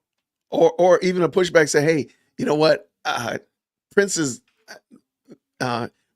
ideology just didn't coincide with what I believe biblically. So I just thought it might not be the best thing to entertain that, because I didn't want to sullen what I've been doing here in gospel music, whatever that means, with what Prince was doing with the B-side album. Yeah. Or the Black album. I love Prince. His talent is amazing, but he'd be on stage with his booty cheeks out. I couldn't associate myself with that. I couldn't promote that. I couldn't defile what I was trying to do by collaborating with him, even though I appreciate him as an artist. That's all you got to say. But he's like, nah, man, those stuffy church people, man, they held me back. I should have did it. Right, because then they would have been stuffy when you bebopping around here with you some chaps out with some. I mean, really, on the stage talking about the Lord. No. It's a cherry moon. It snows in April. Just even that line. Yeah. And he was having that kind of line back in the 80s. Yes. He was he was way ahead of his time. Yeah. Because the way he was thinking, I was like, who think man? You remember Lady Cab Driver? Yes. Do you know that's him on drums? Is it? Listen to the boom, pack, boom, pack, boom, pack, boom, pack, boom, pack. Prince is playing drums. Lady, cab driver, won't you take me? Yeah. Yes. Genius. I mean, so as far as songwriters, you might have to like Stevie, Prince, Babyface. Face. Stevie, Prince, Babyface. And I'm going to tell you who I think, I'm going to tell you a name and you tell me what you think of this name. Let me tell you who I think should have been like you remember when Diddy had domain over all what was happening musically? Yes. Let me tell you who I think, and Timberland, like you remember how much domain Timberland had, just the real estate? Let me tell you a name, I'm gonna throw out a name to you, and I'm gonna tell you who I think that we slept on, that he should have been the name that really dominated the conversation of 90s black pop music. Jesus. Devontae from Jodeci. Yeah. You remember the sound that Jodeci brought in? Because they were church boys. Yes. They were church boys. But Devontae's... They brought something else in for babies. That's what they brought in. Brought in a lot of babies. A lot of babies. Devontae's production. If you listen to those Jodeci records, his production, it was like, what? But then again, he come up under, that Virginia world, him, Pharrell, Timberland. But Missy Elliott from... He was working on Missy Elliott stuff. Devontae, I think, is a name that we miss and forget when it comes to popular black music. So when you go down this path, you're denying who you really are to appease the masses because that's what they think it should be. You're trying to appease them, so that's what you think it should be. Yeah. So now, how do you make that flip and want to perform? Because you're a performer. At the end of the day, yeah, you're a songwriter. Yeah, you can sing. But I've seen you. You're a performer at the end of the day. You see me before? Yeah, I saw you. Where you see me before? No, I got TV. That fool said I got TV. You're a performer. And when you're up there, I think sometimes you like, okay, yeah, I know this is secular, urban gospel music, but you're not moving like Miss Margie and Brother Brown in the Deacon's Court. I just enjoy having fun. I enjoy having fun. I enjoy what I'm blessed to do, and I love getting excited about my faith, and I love getting excited about the music. And sometimes I probably do too much. I know I probably move around too much, but I'm forgetting and getting lost in the beauty of the moments, Man, Plies want to do a collab. He don't want to do nothing. He don't want to do nothing? Yeah, he don't want to do nothing. He be talking. He be running his mouth. That's all he be talking? He be just running his Plies, mouth. you hear that? He said you be talking, you bumping. Yeah. It's because we were supposed to got together. We was going to do something in Florida and Miami. He don't want to do nothing. It's because I think he's really, really, really afraid that I could be his daddy. What? Swag. I don't even know what I just experienced. What did I just hear? Man, Kirk tripping. Kirk is tripping. And like somebody I kind of said in the chat, yeah, it's worldliness. I'm trying to give him grace. Because, I know the part that me and you addressed earlier on last week, there was no gospel message given there. Even the end of it, the gospel was absent. And it's still missing. We're almost 40 minutes in and I've not heard the gospel or anything that relates to it. Sounds like a conversion story. I don't think I've heard his testimony. Yeah, even when Shannon was saying, hey, you're a performer, remember I said right. The temptation of gospel music is the temptation to perform. He never said, no, I'm not a performer. No. Because I'm a minister. Right. Nothing. Nothing. When you perform, the attention's on you.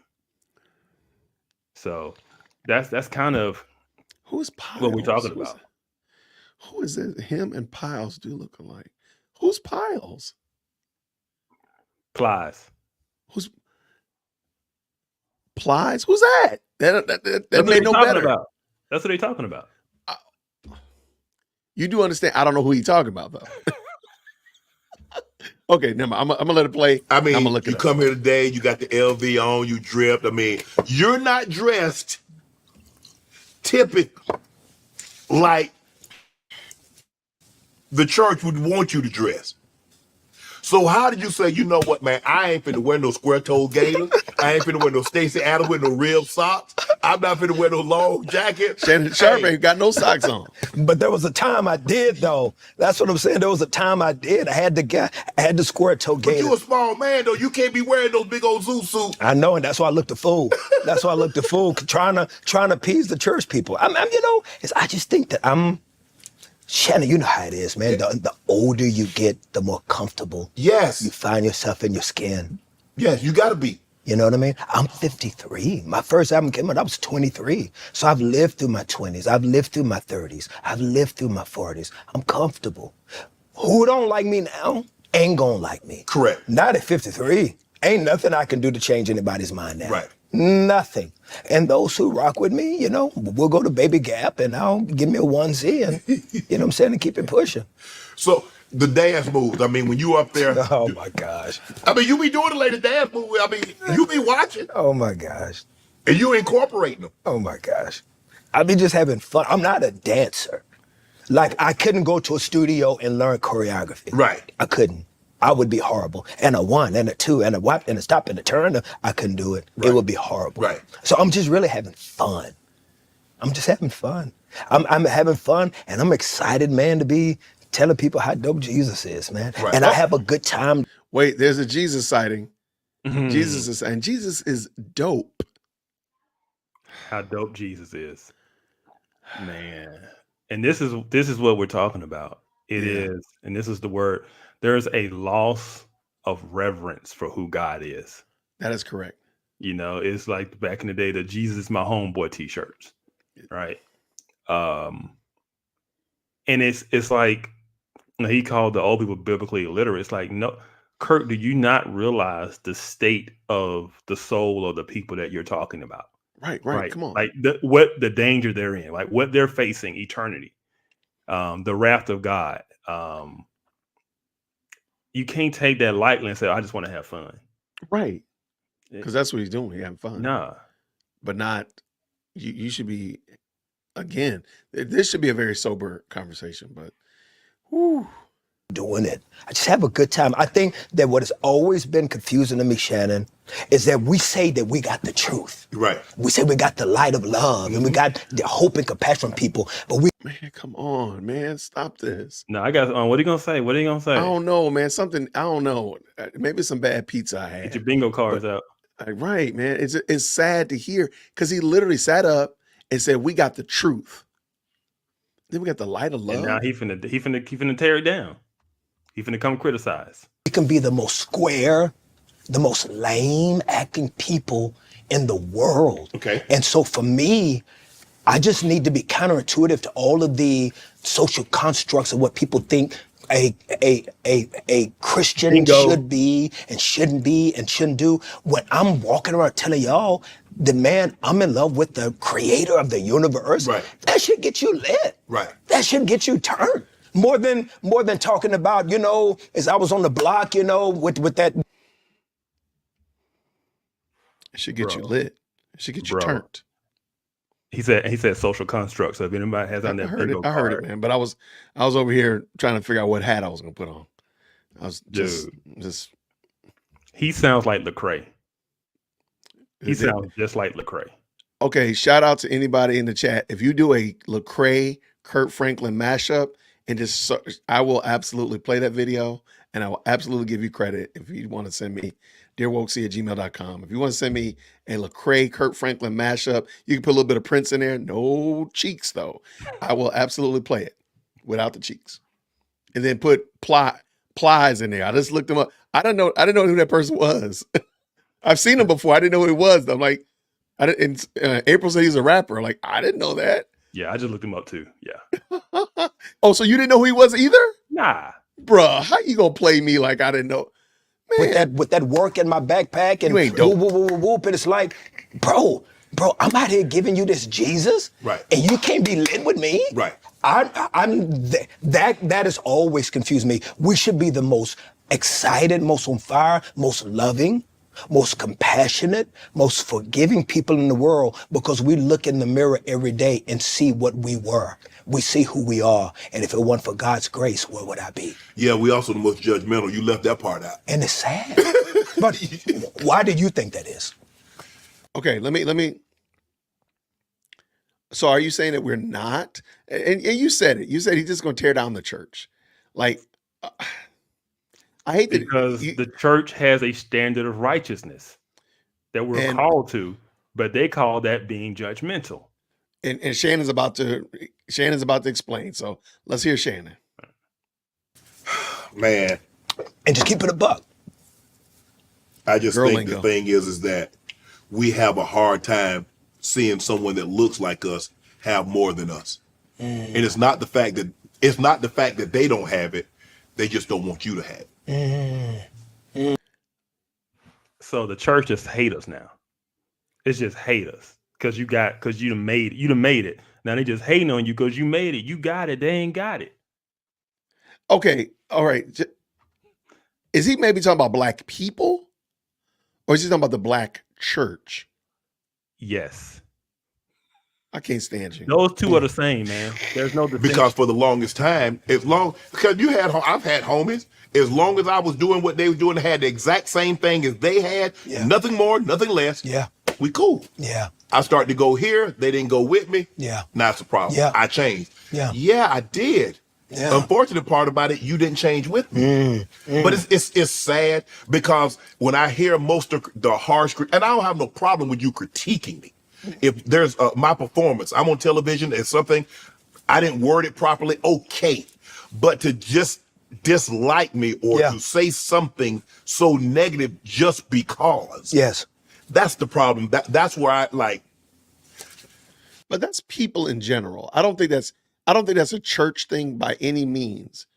I'm sure Shannon, I'm sure he probably has some receipts on church people misbehaving, but I mean, that's just people in general. I mean, we could sit there and talk all day long about that. I mean, for crying out loud, we're on YouTube and we're putting ourselves out there for critique. We're putting ourselves out there for analysis. For crying out loud, we're analyzing. We're analyzing him right now. Yeah. I mean, I got no beef with Shannon. I got no beef with Kurt. I don't think Kurt is taking advantage of the opportunity that's in front of him, but it is what it is. Yeah. All right. Whew.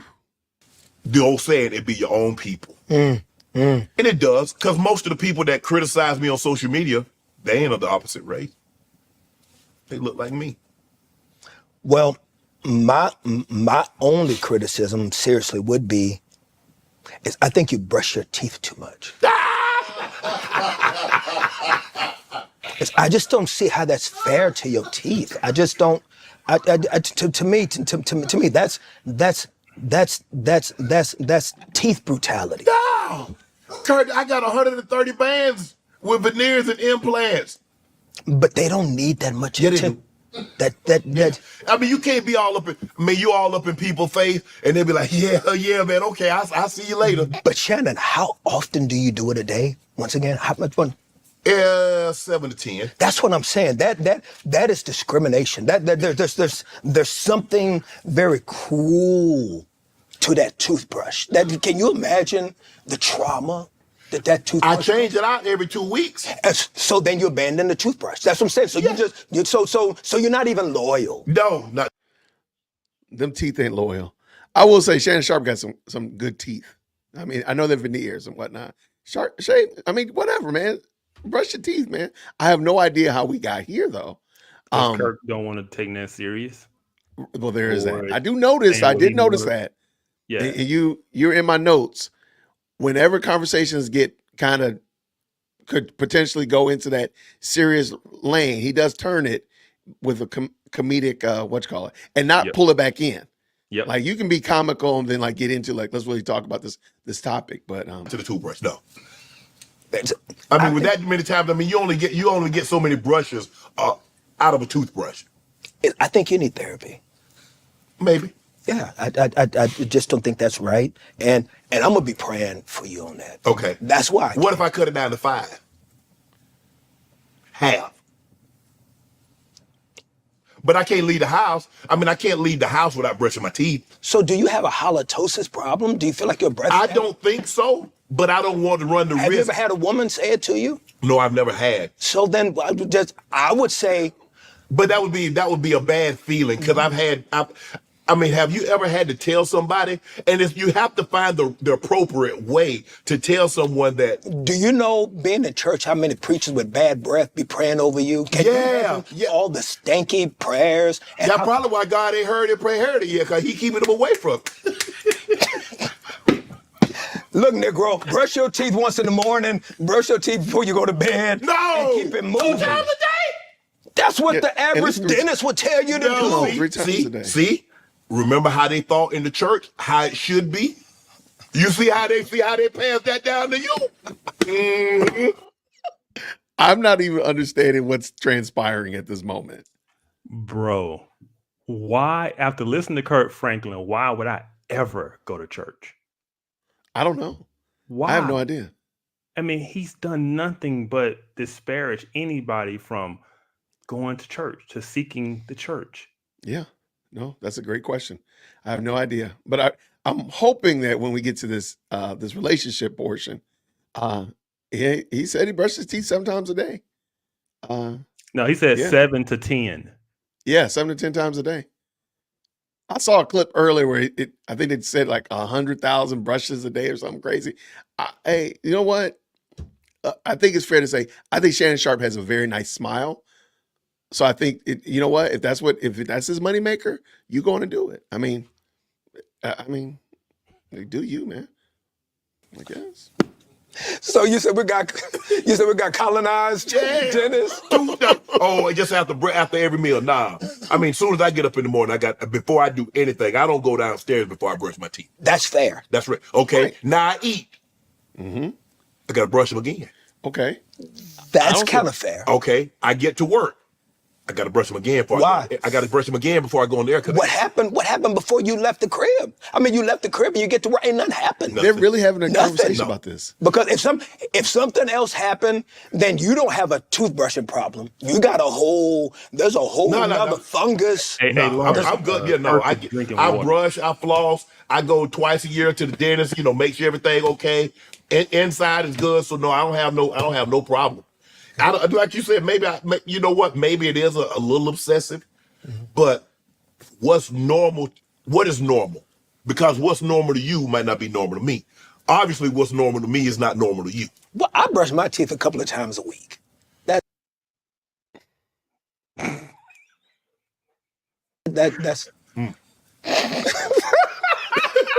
What'd you do? Are we checking what actually Kurt is drinking? Maybe that's what the problem is. No, Shannon poured in water. They had a discussion at the beginning. He's pouring in water. Are we sure that is in fact water, though? Hey, they might have just had that discussion to throw us off. Right. Because every time they turn to Shannon, it's possible Kurt might be taking Shannon's cup. Because I'm sorry, like at this point in the game, I'm like, I think everything should be considered. Kurt is taking a little bit of the yak. I mean, they said it's water. It could be something else that's clear. But Shannon did Shannon put water in his cup? No, Shannon's drinking alcohol. It's very possible that Kurt might be taking while the camera's Shannon's off. Like right now, yak. Kurt might be taking it in. I'm lying. I brush my teeth every day. Every day? Just once? In the morning and at night, Shannon. Jesus. I sure hope you don't go out your house. I was always told 3 times. That's what I was told after every meal. That's what I was always told. But okay. What's wrong with the show, man? As a child, did you play sports as a child? Shannon, I've been this height since I was 6. So I've struggled with sports. Now, Did you want to play sports? Now, I tried to run track. I was good in track. Okay. Because I was tired of getting my butt whooped, so I was always good at running. Right. So yes, I could run track. I was good at track, but then by the time I got to high school, everybody grew. Right. And it was a wrap. It was a wrap. So did you All know, the trauma that just come back in my. I just remember just everybody growing up, and I didn't get the chance to grow up. so okay, as a 6, 7-year-old, 8-year-old, your average height, then all of a sudden you go for the summer and you still that same height and everybody whoop, Bruh. and then another summer. Whoop. Bruh, I'm talking about that, but that summer between the 8th and 9th grade, Right. it was like, And then the summer between the 9th and 10th grade, it wasn't it was with like a cuss word. And so every year, bro, Right. and it's like, okay, am I gonna be like a little person? You know, Yeah. like I was gonna have to like, always carry like a car seat. Would I be able to a wear? car seat. Would I be able to ride all the rides at Six Flags? Will I always have to wear clothes that have like a big zipper in the front? Right. I just didn't really know what was gonna happen to me. Right. So obviously, look, this is not new. I mean, they call it bullying now. We call it picking. Make fun of your size, your height. You know how we do. Do you know that when it came to girls and when it came to things, I did not know that my height was a big issue until I had a career. And then after I had a career, I could hear people say like, oh, he's short in person. He's short in person. Right. But before that, I never had a girl say, I'm not going to date you because you're short. Really? Mm-mm. You kind of Oh, said, my bad. Yeah, that was. Damn, that was. I see some. What exactly is this? What is? That's cognac. Okay, See, I told you. because that hurt me so bad. No, my You bad. said No, I'm just saying. I was going to take a drink. I was like, wow. But you said it loud. I did. And but I didn't mean to blurt it out like that because I didn't mean to seem as surprised as I was. but you I am did. kind of surprised. I mean, normally, they want the big athlete. But you could see, you know what? You could sing. I could play that piano. That was You couldn't play that closer. piano. See, that's how you, musicians, entertainers, and athletes. Do you know how short Prince is? I do. And Prince could take you a woman. Yeah. Don't Well, make me- consider the guy in the dramatic 10th grade took out, so I don't think Prince would have any problem. Y'all wild in the chat on This man is height. wild.com. Y'all wild in the chat. That man ain't 3'11". But he's like 5. I'm 5'8". I looked it up. He's 5'5". Okay, yeah. I said 5'6". I know I'm 5'8". I know he's shorter than me. So, it is what it is. Short men unite. I'm telling you, that is not water in there. I was just joking. Vodka. What was your favorite sport as a child? I didn't play sports as a child until school, and I ran track. Outside of that, it was music. Everything was music. But you had to. Okay, let me please. You the athlete. I'm trying to tell you that. Okay, If you're from Dallas, please tell me. I'm from Fort Worth. But You from Fort Worth. okay. Your favorite team to.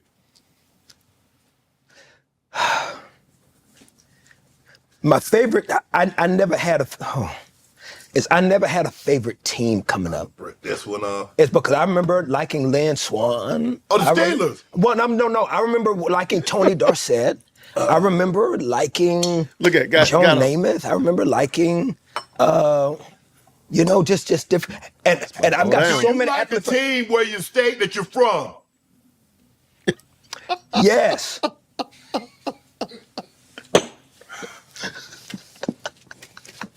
You went all the way around the world just to say that.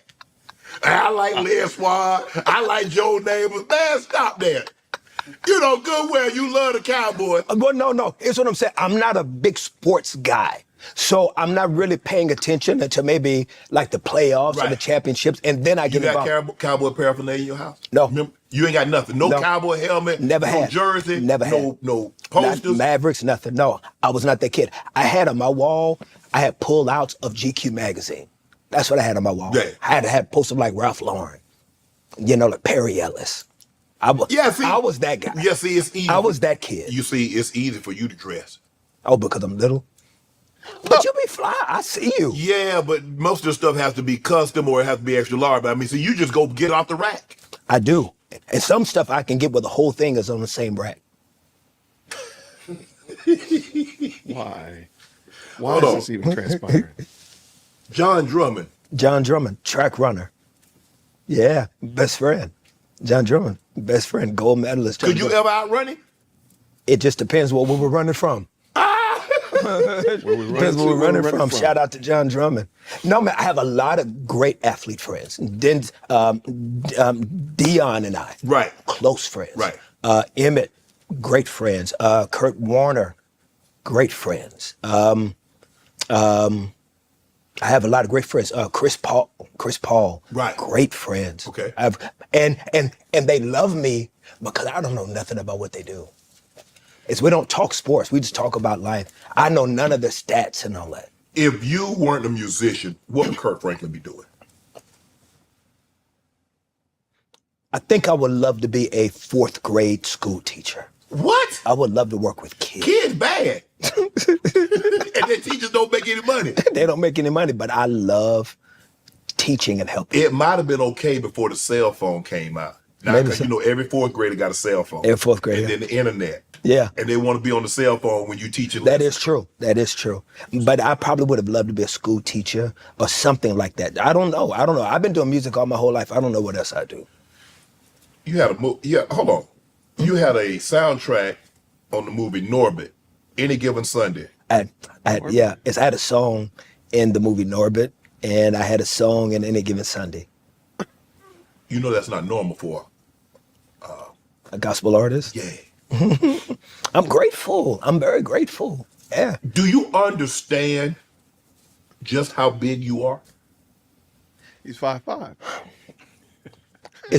I don't think it's necessary to even have the conversation. I think that it's a mute moment for me, and there's nothing beneficial about it for me personally. Right. I'm not saying it's wrong for anybody else, but for Kirk. But why? Conversations of self-glory and That's all you've been talking about. self-loathing spaces, for me. I'd rather be in rooms or have conversations about how dope you are. Right. Or how dope. There we go. See, there it is. Again. He's It's literally for been me. talking Everything about is himself. Personalized. Say again. I say, it's for me. Everything is personalized. It's my faith. It's my way. It's me being me. It's not that this is a universal right or wrong. It is simply for me. I don't want to judge nobody else. If you want attention and all that, hey, that's in glory. That's fine. That's you. But for me, that is that's what they've dwindled Christianity to, because they're so afraid of making any kind of judgment, right? They want to be non-judgmental and just loving. And when you do that, you have no standards of what is right and what is wrong. The scriptures don't guide you in any kind of way. It is simply about you. So what is loving about not telling somebody that there are standards? What is loving about not telling somebody that they're in sin, or that they are under the wrath of God, or that they are God's enemies? What is loving about not doing that? Because they would say, Jesus just loved people, and we should just be, like he said, we should be the most loving people, and we should. But what does that mean? But what though? like I said, but what does that look like? Right. What does that even look like? Okay. Yeah. Let's go. What that person is. They've just never been beneficial for me. So I always choose to kind of bow out those questions and conversations. But you've been talking about it the Have you whole ever time. considered getting into acting? I've done a little bit of stuff here and there. I've kind of dabbled. We have a show right now on BET Plus called Kingdom Business, and I'm an executive producer along with Devon Franklin and Holly Davis Carter. And I've got a little role I do in there. And I've executive produced a couple of Christmas movies for Hallmark, and I'll jump in. So yeah, I've had a chance to do some fun stuff here and there. Is that something that you would like to take on full time, or are you too busy with your other career, the music? I love dabbling in all of it. There's a couple of properties that we're working on right now. There's a couple of IPs that we're out shooting and pushing around right now. We've been trying to see about doing a reboot of you remember the show used to come on NBC called A-Man? With Sherman Hemsley. Yes, absolutely. Yeah. But because like the Fresh Prince did the reboot. Yes. Yeah, and so we've been just kind of talking about maybe seeing that space. So we're just always trying to figure out different things to just keep having conversations that lift people up. Right. You did a gospel comedy tour with Steve Harvey. What was that like? It was really dope. I did the music. Steve and I are really, really good friends. Okay. Steve and I are great friends. He's great, that man. Yo, man, he a real one. Yeah. What's a real one? Steve a real one. So would you He's a real consider one. Steve a mentor of yours? Yes, he is. No doubt. Steve is a mentor and a hero. What does that mean? He is, no doubt. What did Steve teach real, you man. about you? I like this question. Because Steve is a guy, he don't care you talk about him. He's like, Yeah. He's like, if you ain't got my number, you talking about me, don't do nothing. Don't do nothing to me or for me. Facts. What's amazing is, I would say to you, Steve would probably say more about what I've taught him. Wow. What's been amazing is because Steve continues to say that when he was going through his transition, trying to find faith and trying to find moments in his life, I said to him almost 20 years ago, as I said to him, Steve, the only difference between you and my world is that in my world, we wear a mask. That's the only thing, is we wear a mask, and then after Sunday, we take the mask off. Wow.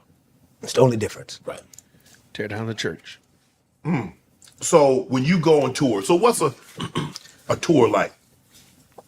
You know, it's not like what you would think of other tours. You know what I'm saying? You know, there are no girls in the lobbies. Oh, None. okay. Sister Johnson, them not in the lobby. Ain't no aunties or nothing? Self-shame.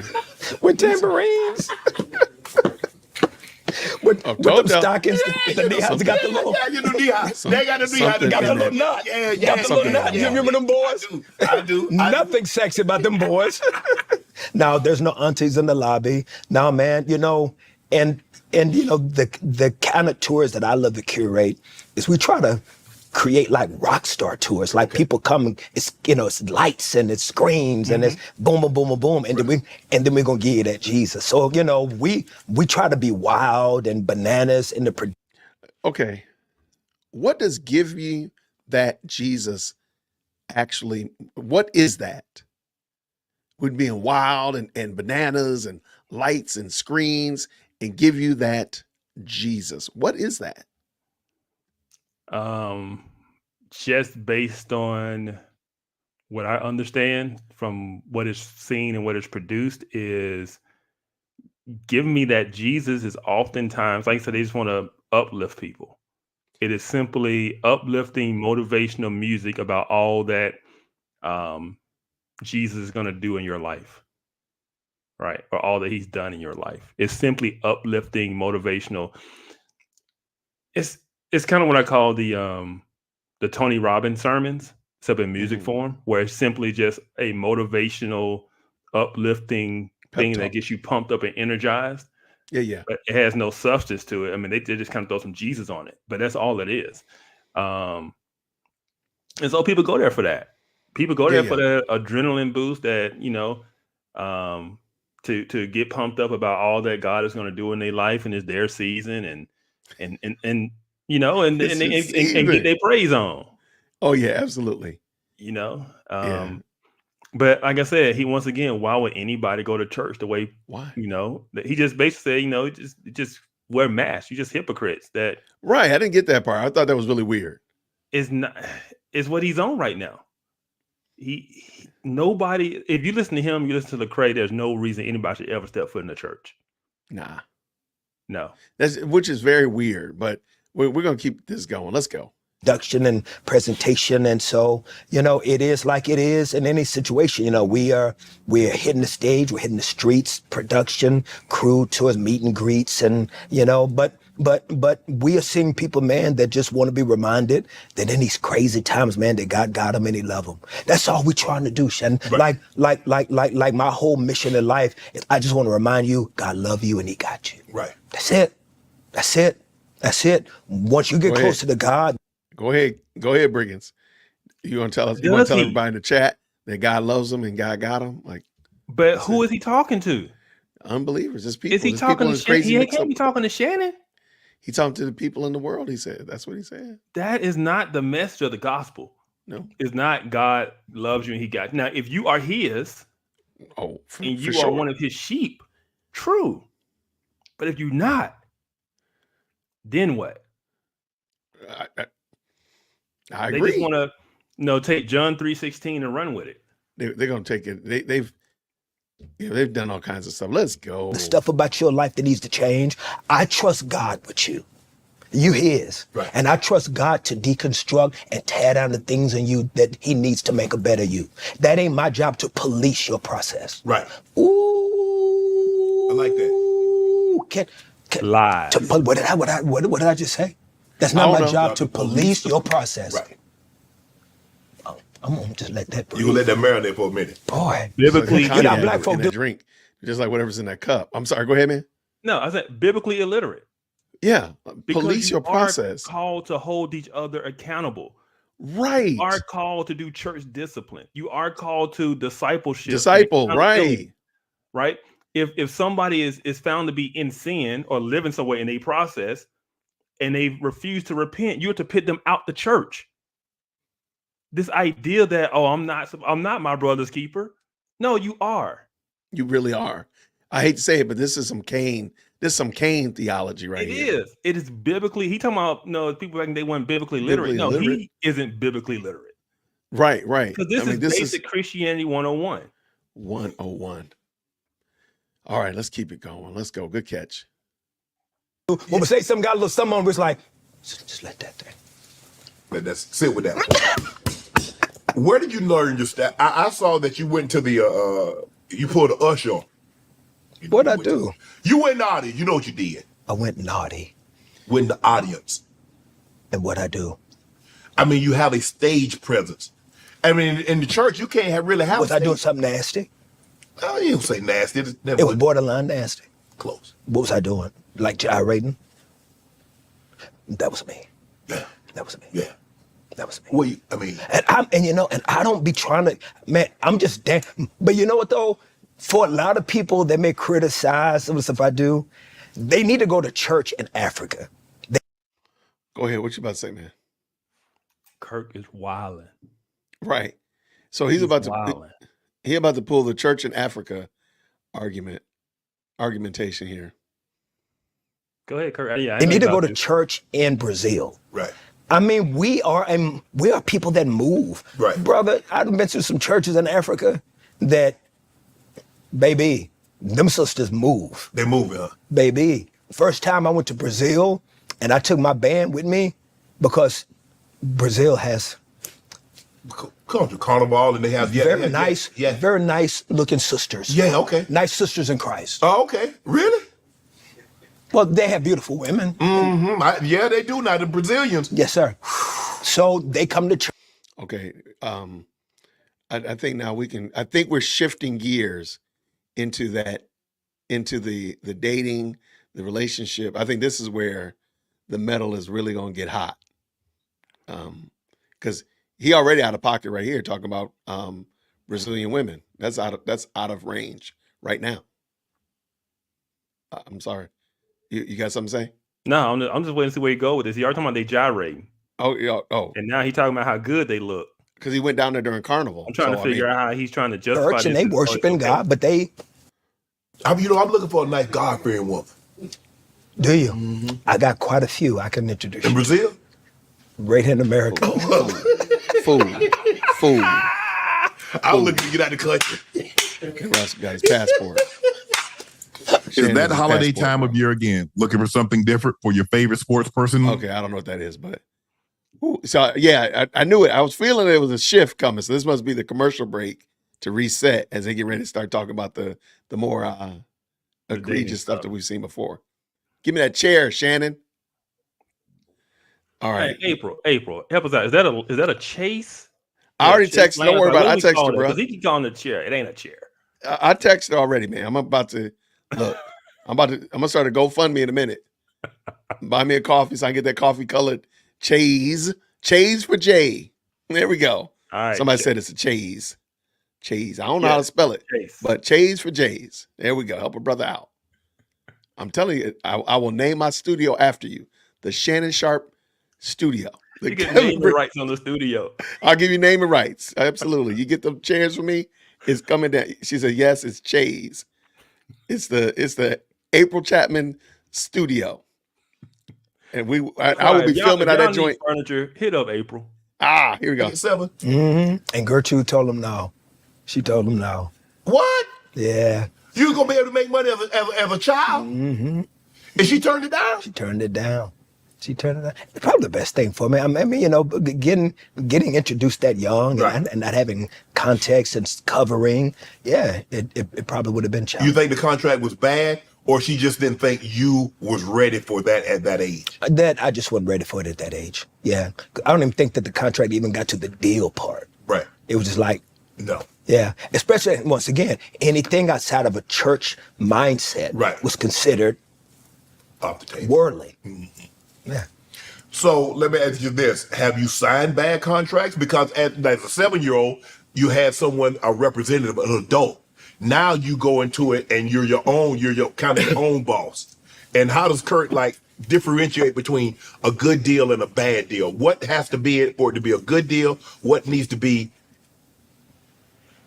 Let me jump in. You didn't even got to finish. My very first recording contract at 23 years old, the label I signed with, they took 100% of my publishing. Huh? 100% of my publishing. How you let that happen? Because I didn't really know any better. The people that had represented me didn't know. It was new for everyone. I didn't know what an entertainment attorney was. The attorney that I had was probably like a real estate attorney.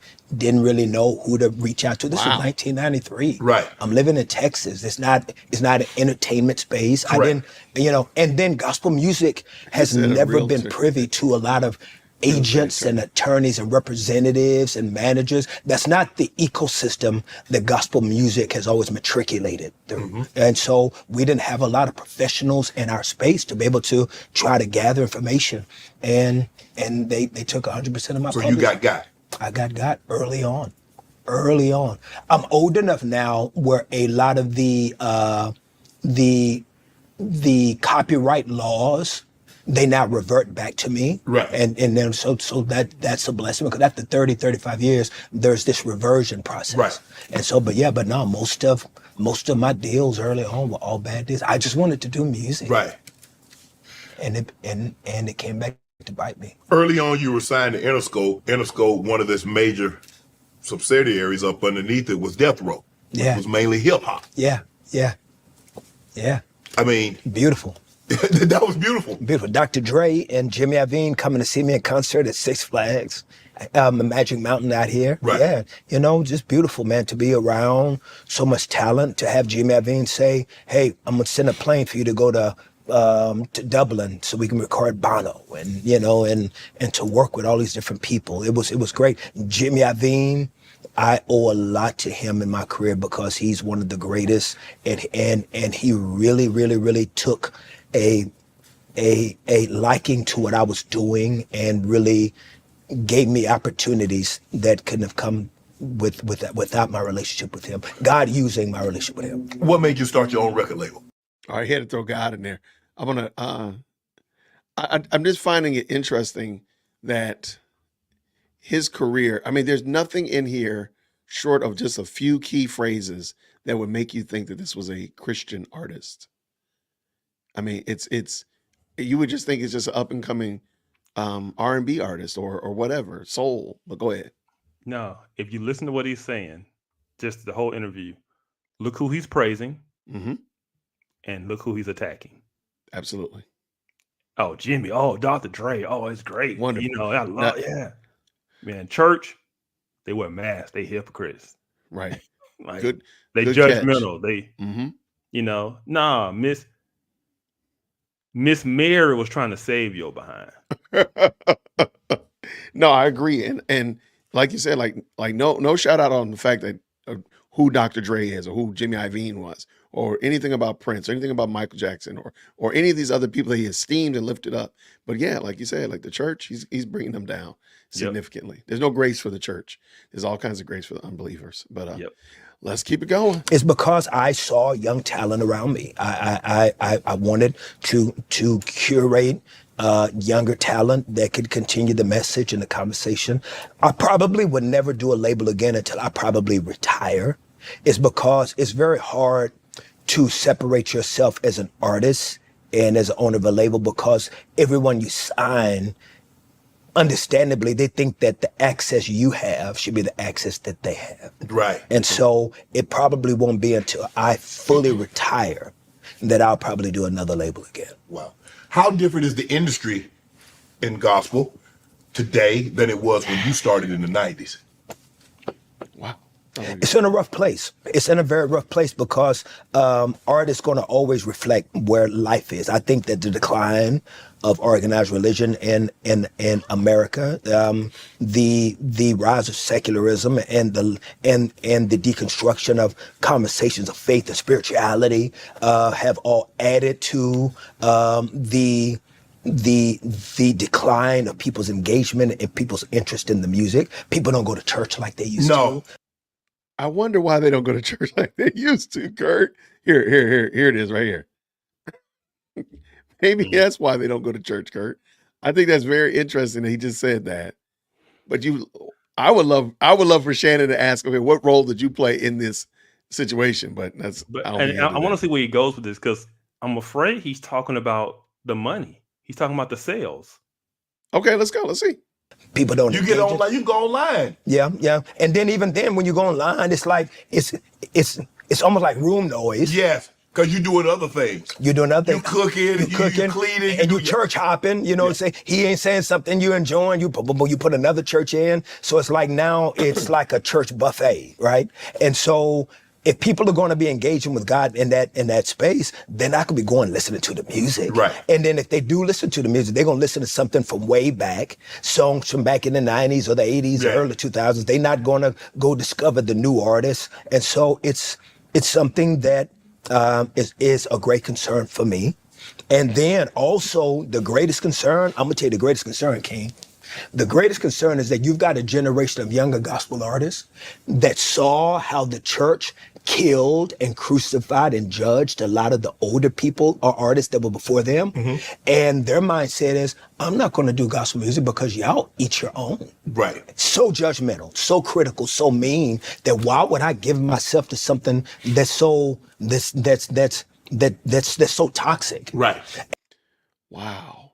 Like, where is the love? So I'm gonna go give myself and my talents to the world. To the world, because they ain't toxic. Yeah. They don't cancel people. They just pay me better. Nah. That's it. And Maybe that ripped him off and gave him bad contracts. Right. Because that wasn't a church that gave him that ripped him off and took 100% of his royalties. I'm sorry, of his whatever it was. Yeah.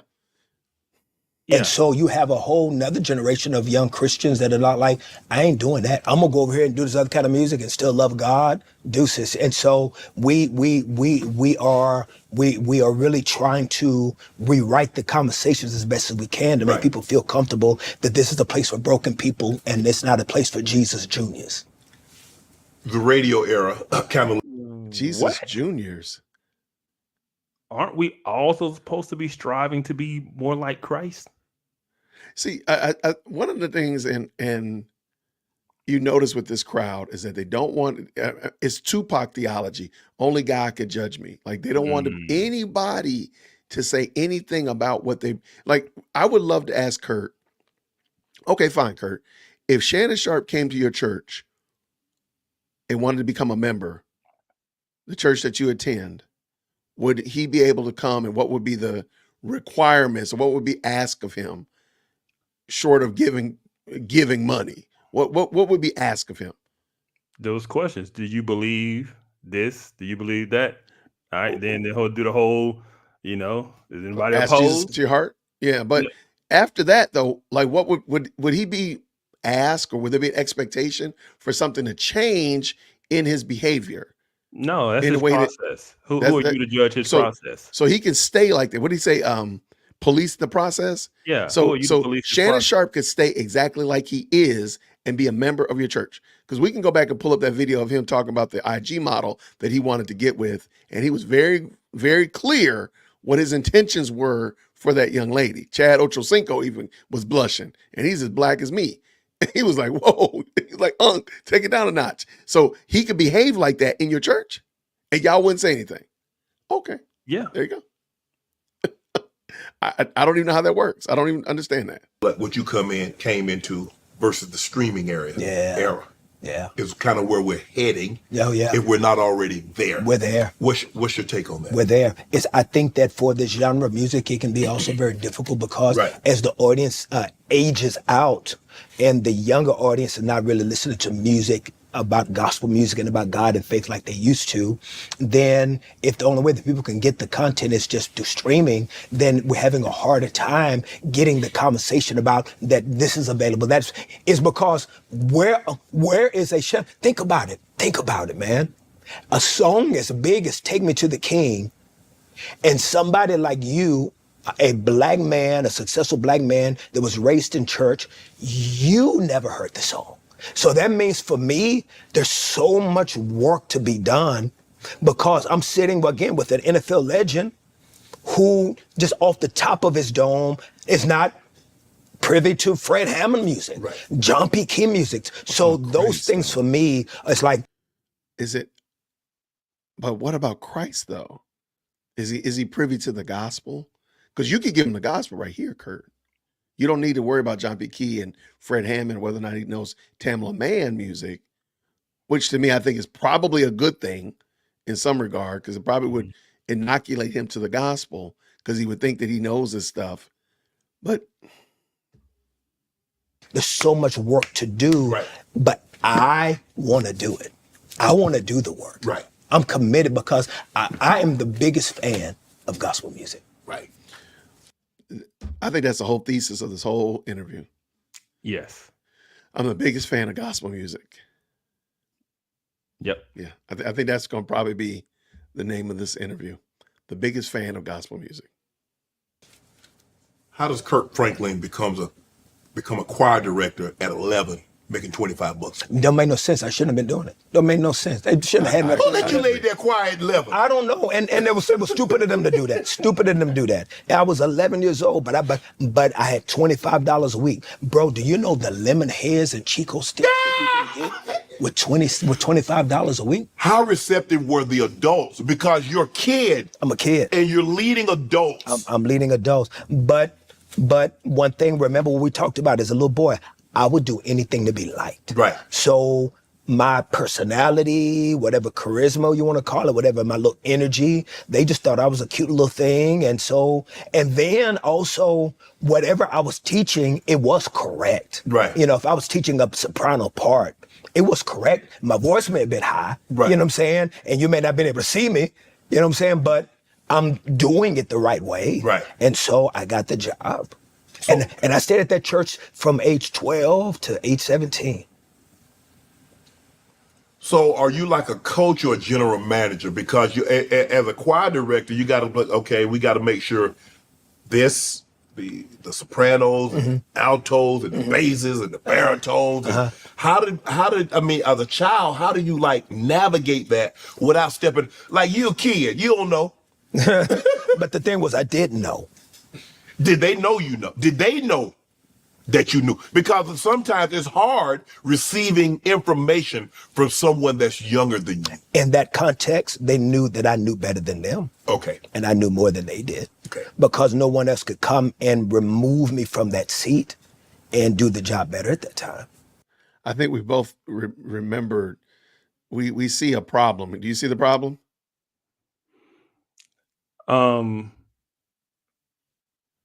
I mean, he didn't come to faith until he was saved 16. Well, there's that problem as well. But also, this is why he didn't want to listen to the elders then when he was in his music. I knew more than they did. Yeah, I knew more than they did. And he knew good and well that he was doing the right thing. So he could not be corrected by a, Sister Mary or Deacon John. He couldn't be corrected because he was already on. He knew it. He knew he was on his deal. And this is what I'll say. Older people in the church love to see young people that are active in the church. Oh, for sure. For sure. Whether you playing the piano, whether you leading the choir, whether you doing Ursher board, whatever it is you're doing. Not Ursher. You are an active person, young person in the church. The old people love it. Yeah. So no, it wasn't no hater and you too young to be doing this. No, they wanted you to be doing it. Absolutely. But the problem is later on when he wanted to while out and be the evangelical prince, they didn't want him to do that, but he was already established that he knows what he's doing. Yeah. So they had to acquiesce to what the little 25-year-old bad Jerry Curl, little boy was teaching them. It's because you can argue that the part was right. So what was the audition process like to become a member of your choir? Oh, my choir? Yeah. You know, I never did auditions for people that sang with me.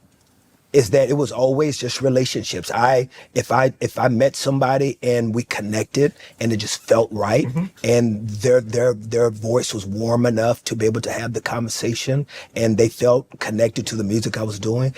I've been blessed to work with some of the greatest singers in the world, and was never through auditions. It's always been through relationship. Because you are who you are, have you had to deal with any jealousy within your own group? Because you are the face, no matter how great they sing or how great they sound, you're you. I think that I'm always trying to put myself in a position that I want people to feel like that we're in this together. I'm always trying to be intentional just about the village.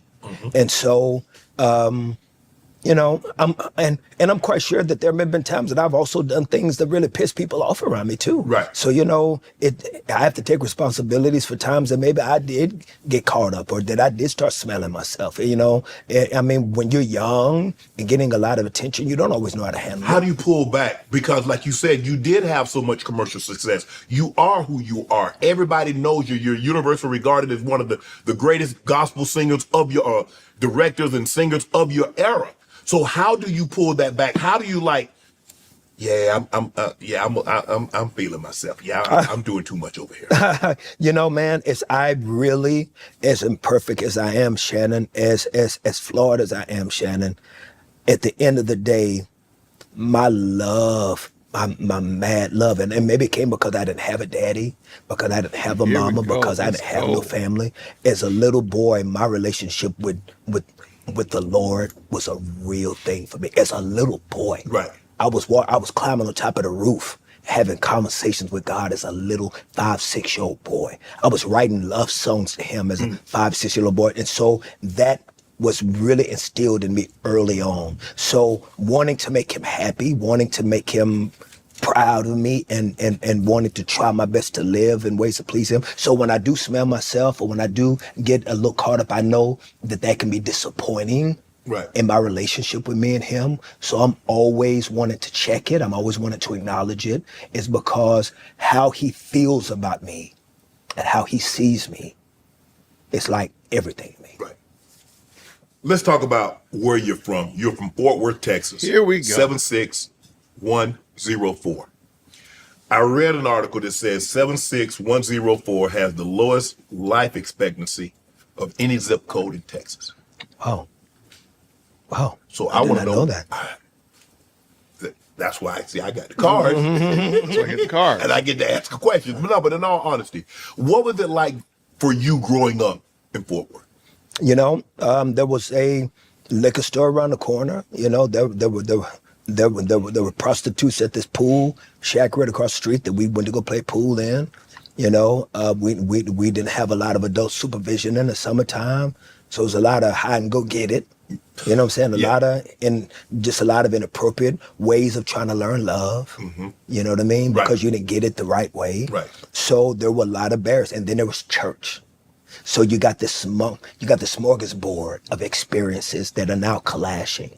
And so it could be very difficult, you know? And then, you know, when you're raised in these marginalized communities, a lot of single home families, the mama not happy that she's single and working 2 jobs, so she mad and mean. So, you know, you also raise around a lot of mean and mad parents. You know, the adults always seem, don't you remember that when you were young? Everybody seemed mean and mad. Right. Everybody was mean and mad. So you develop that energy, so you never feel like that you're wanted. You always feel like you're in the way. Right. Help me out with this. You were adopted. Was it your biological aunt, or was it a family friend that you referred to as your aunt at the age of 4? She was. I don't believe she was biologically related to me, but that's what because other people call her Aunt Gertie. Yes. That it just became natural for people to think she was my aunt. Right. But she was a lady. Right. That legally adopted me. She took me in because she knew of my biological mother. Right. Legally changed my name. I was born Kirk Mathis, and she changed my name to Kirk Franklin when I was 4. Right. And she was a widow. Do you remember this transition in your life? No, there's never a time in my life that I didn't know that I wasn't adopted. Right. I've always known that I was adopted. Right. So when I came on the planet and ever had any level of consciousness, I knew from that day that I was always adopted. Did you know your biological mom? And that's and I think that's the trauma. The trauma is in most environments when kids are adopted, they're in these systems. Right. So they don't know who their biological Right. parents are. They know that they are given away, Right. which is already a womb. Right. But then another family takes them in, so at least the womb gets a scab. Gets to heal. Yeah. But in these marginalized communities, it ain't nothing for your Marginalized. biological mama. Ain't it something to come through, but they new boyfriend, Right. and, you know, to pull up and maybe 3 or 4 times a year. Right. So every time they come and leave, it's ripping that off. That scab off. So you never get a chance to heal. So Right. you're always living with these open wounds. So you knew who your mom was. Oh God, yes. So when she would come around, was there any kind of interaction with you? Did you like mom, you know, did she take you did you try to get your mom to take you to the store, buy candy, buy cookies, buy pop, or was there any interaction with her and you? You know, there were moments where maybe, you know, she would tell me to go get a hamburger, or maybe there were moments, you know, that she would bring a soda around the house or whatever. But for the most part, she would make promises and wouldn't keep them. Right. It's because I got a half sister. She had a daughter, and so sometimes she wasn't raised with me. But when she was around me, there were times that we would wait for her to come pick us up, and she didn't. Right. She'd make promises, take us to Right. the fair, you know, and so. I remember, you know, living with a lot of broken promises. How did I'm just help me understand, and maybe you don't even know the answer to this. How did the woman Aunt Gertie that ended up adopting you? How did this come to be? Were her and your mom friends, or how did that happen? My mother was the niece. My mother was the daughter of somebody that she knew. I don't know if they're related or not, but my mother's mother died. And when my mother's mother died, Aunt Gertie kind of played a bigger role in Deborah's life. Deborah's my biological mother. Right. And so when Deborah got pregnant with me, she didn't want to be a mother. She was 15, Right. something like that. She didn't want to raise the child. And so she allowed Gertrude to adopt me. Right. And so that's how they knew each other. They Right. knew each other through somebody that was related to somebody. Wow. Yeah. And so that's how I got to Aunt Gertie. Have you ever been able to heal? Have you gotten therapy for that trauma? Because you know Buzzword. that Aunt Gertie is not your biological mom. Yeah. You see your biological mom from time to time. Yeah. And the connection is not there. Aunt Gertie gave you something your biological mother either couldn't or wouldn't Yeah. give you at the time, which is love. Yeah. Now, Yeah. love in our community back then meant something different. It wasn't hugging and kissing. Yeah. You got a roof over your head, you got clothes, you got food. So Yeah. that's love. That's love. But Aunt Gertie gave you something that your biological mom either couldn't or didn't. Yeah. How has that shaped you into the man that you are today? All right. Whew. That was a lot. It was. And I think this is a much more meaningful conversation than the music. I hate that Shannon spent the first hour talking about music, but I mean, it did set the tone for where we're gonna go. Because I mean, he could talk about the gospel. He could talk about how he was adopted into God's real family. I mean, there's so many wonderful ways he could weave in the gospel story, but I think we know from the first hour it's not going to happen. Yeah.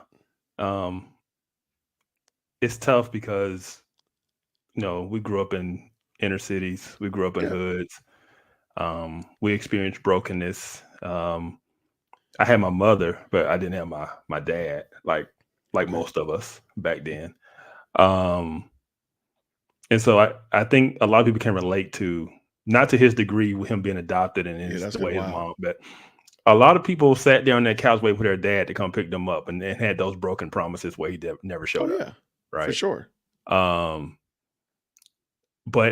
like I said, he keeps referring to, marginalized communities as if that is the reason for his parents' actions. Correct.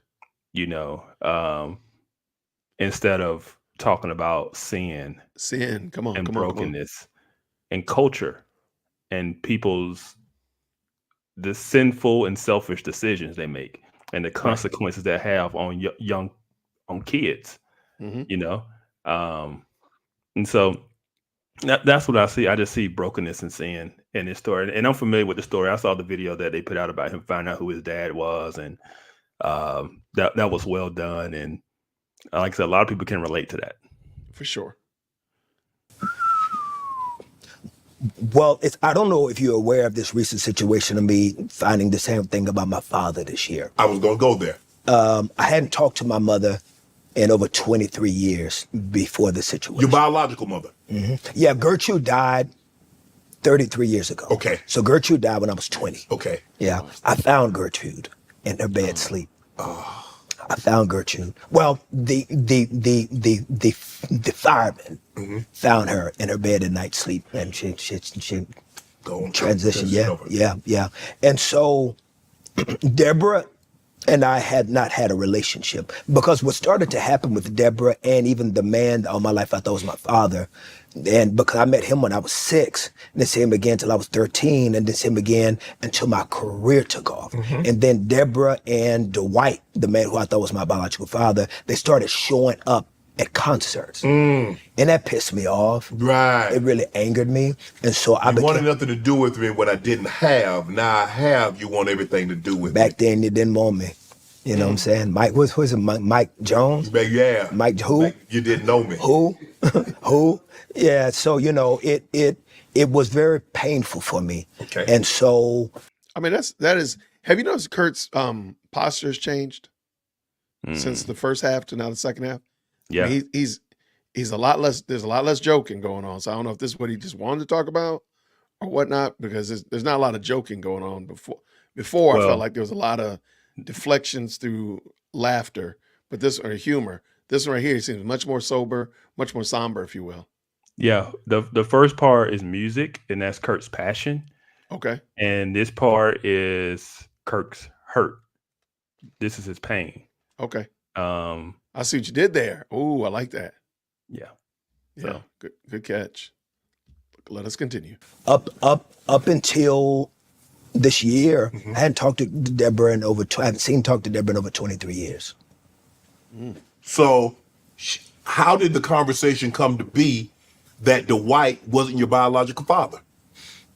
At a funeral this year that was had at a church, there's a young lady that sings in my group whose daddy was a pastor at that church. Okay. The funeral was for a lady who is my aunt. She's the sister of Deborah. Okay. I didn't go to the funeral because I knew Deborah would be there, so I didn't go. Okay. At the funeral, and I'm telling you everything I was told, at the funeral, there was a guy there who was close friends to the pastor. That guy's name is Rick. Rick went to the funeral because the lady that died was a member of that church. Correct. When Deborah, my biological mother, was at the funeral as well, it was said that Rick said to the pastor, "Oh, I didn't know that Deborah and the young lady that died, that they were sisters." And then he goes on to say, "I used to mess around with Deborah when I was a kid." He said that in the church? He said it. Oh, did they talk? Whoa. You ain't been to black church in a while, have you? Yeah, but they don't normally share secrets like that. Yeah. You need to start coming on back to black. Why? No, Why I would would not go back there. They might share some of my secrets. Why would he? He has said nothing that has made the church sound inviting. He's made concerts sound inviting. Doing work with Mary J. and Piles sounds inviting.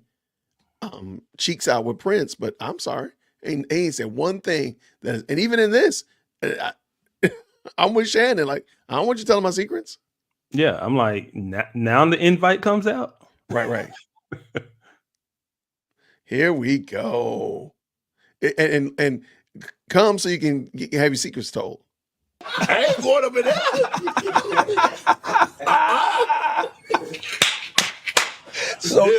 So yes, he said that at this funeral, and so when he said that, do you? No, you're good, bro. And at that funeral, when he said that, everybody looks at him and says, "You know, that's Kirk Franklin's biological mother." And he's like, "Oh no." And they were like, "Do you know Kirk Franklin?" He's like, Yeah, I've heard the name. And so now they're looking at him, his height, his ears, his hands. Edith B.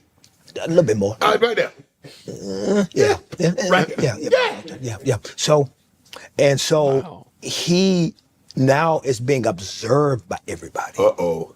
And so now the rumor mill starts to happen. And so it gets to Deborah's attention that this church and this community is now talking. Deborah finds my number. I have a Google number. And Deborah finds that Google number from somebody, leaves a message. I hadn't heard her voice in 23 years, traumatized by her voice. She said, hey, this is Deborah. I want you to know that I hear about the rumor that's being spread around. Rick is not your father. You know who your father was. He died. And I'm not going to let that be a lie that they tell you. Mr. Rick, because of the commotion on his own, he gets swabbed and gives the swabs to my friend that sings with me and said, hey, everybody's running their mouth. I don't know. I do know that I did date her. I do know y'all are looking at me crazy right now. Here, give these to Kirk. If Kirk got any questions, he can go get these tested, if he has questions. Well, of course I can sit on that. Yeah, see, I know you. He knew. Because he probably inquisitive himself, knowing that you gonna be inquisitive, you got to do it. You just got to, don't you? You couldn't sleep at night not knowing. Yeah, so as I got swabbed, and he's your dad. He's my father. Shook my world. It has shaken my world. Even now, I'm still shooketh. I'm still in the middle of the impact of that car wreck. You want to say anything? Like I said, I mean, this is a common thing in our community. Is so a couple years ago, I had my ancestry done. DNA. No, I'm not your daddy. That's the thing. There were no surprises. There was no Okay, cool. secrets. Okay. But people was like, "Oh, you brave," you know. But no, everything worked out. But this type of brokenness in family, like somebody said, not just the family's broken, the whole village is broken. Oh, yeah. That is true. And so a lot of people could relate when that video came out of him finding out who his dad was. I mean, it struck a lot of emotions in people because so many people can relate to that type of situation. And so I'm hoping he gets into it because I really want to know if how's his relationship coming now that he knows that Rick is his dad? Do they have a relationship? Right. So. All right, let us go. And Deborah still denies it.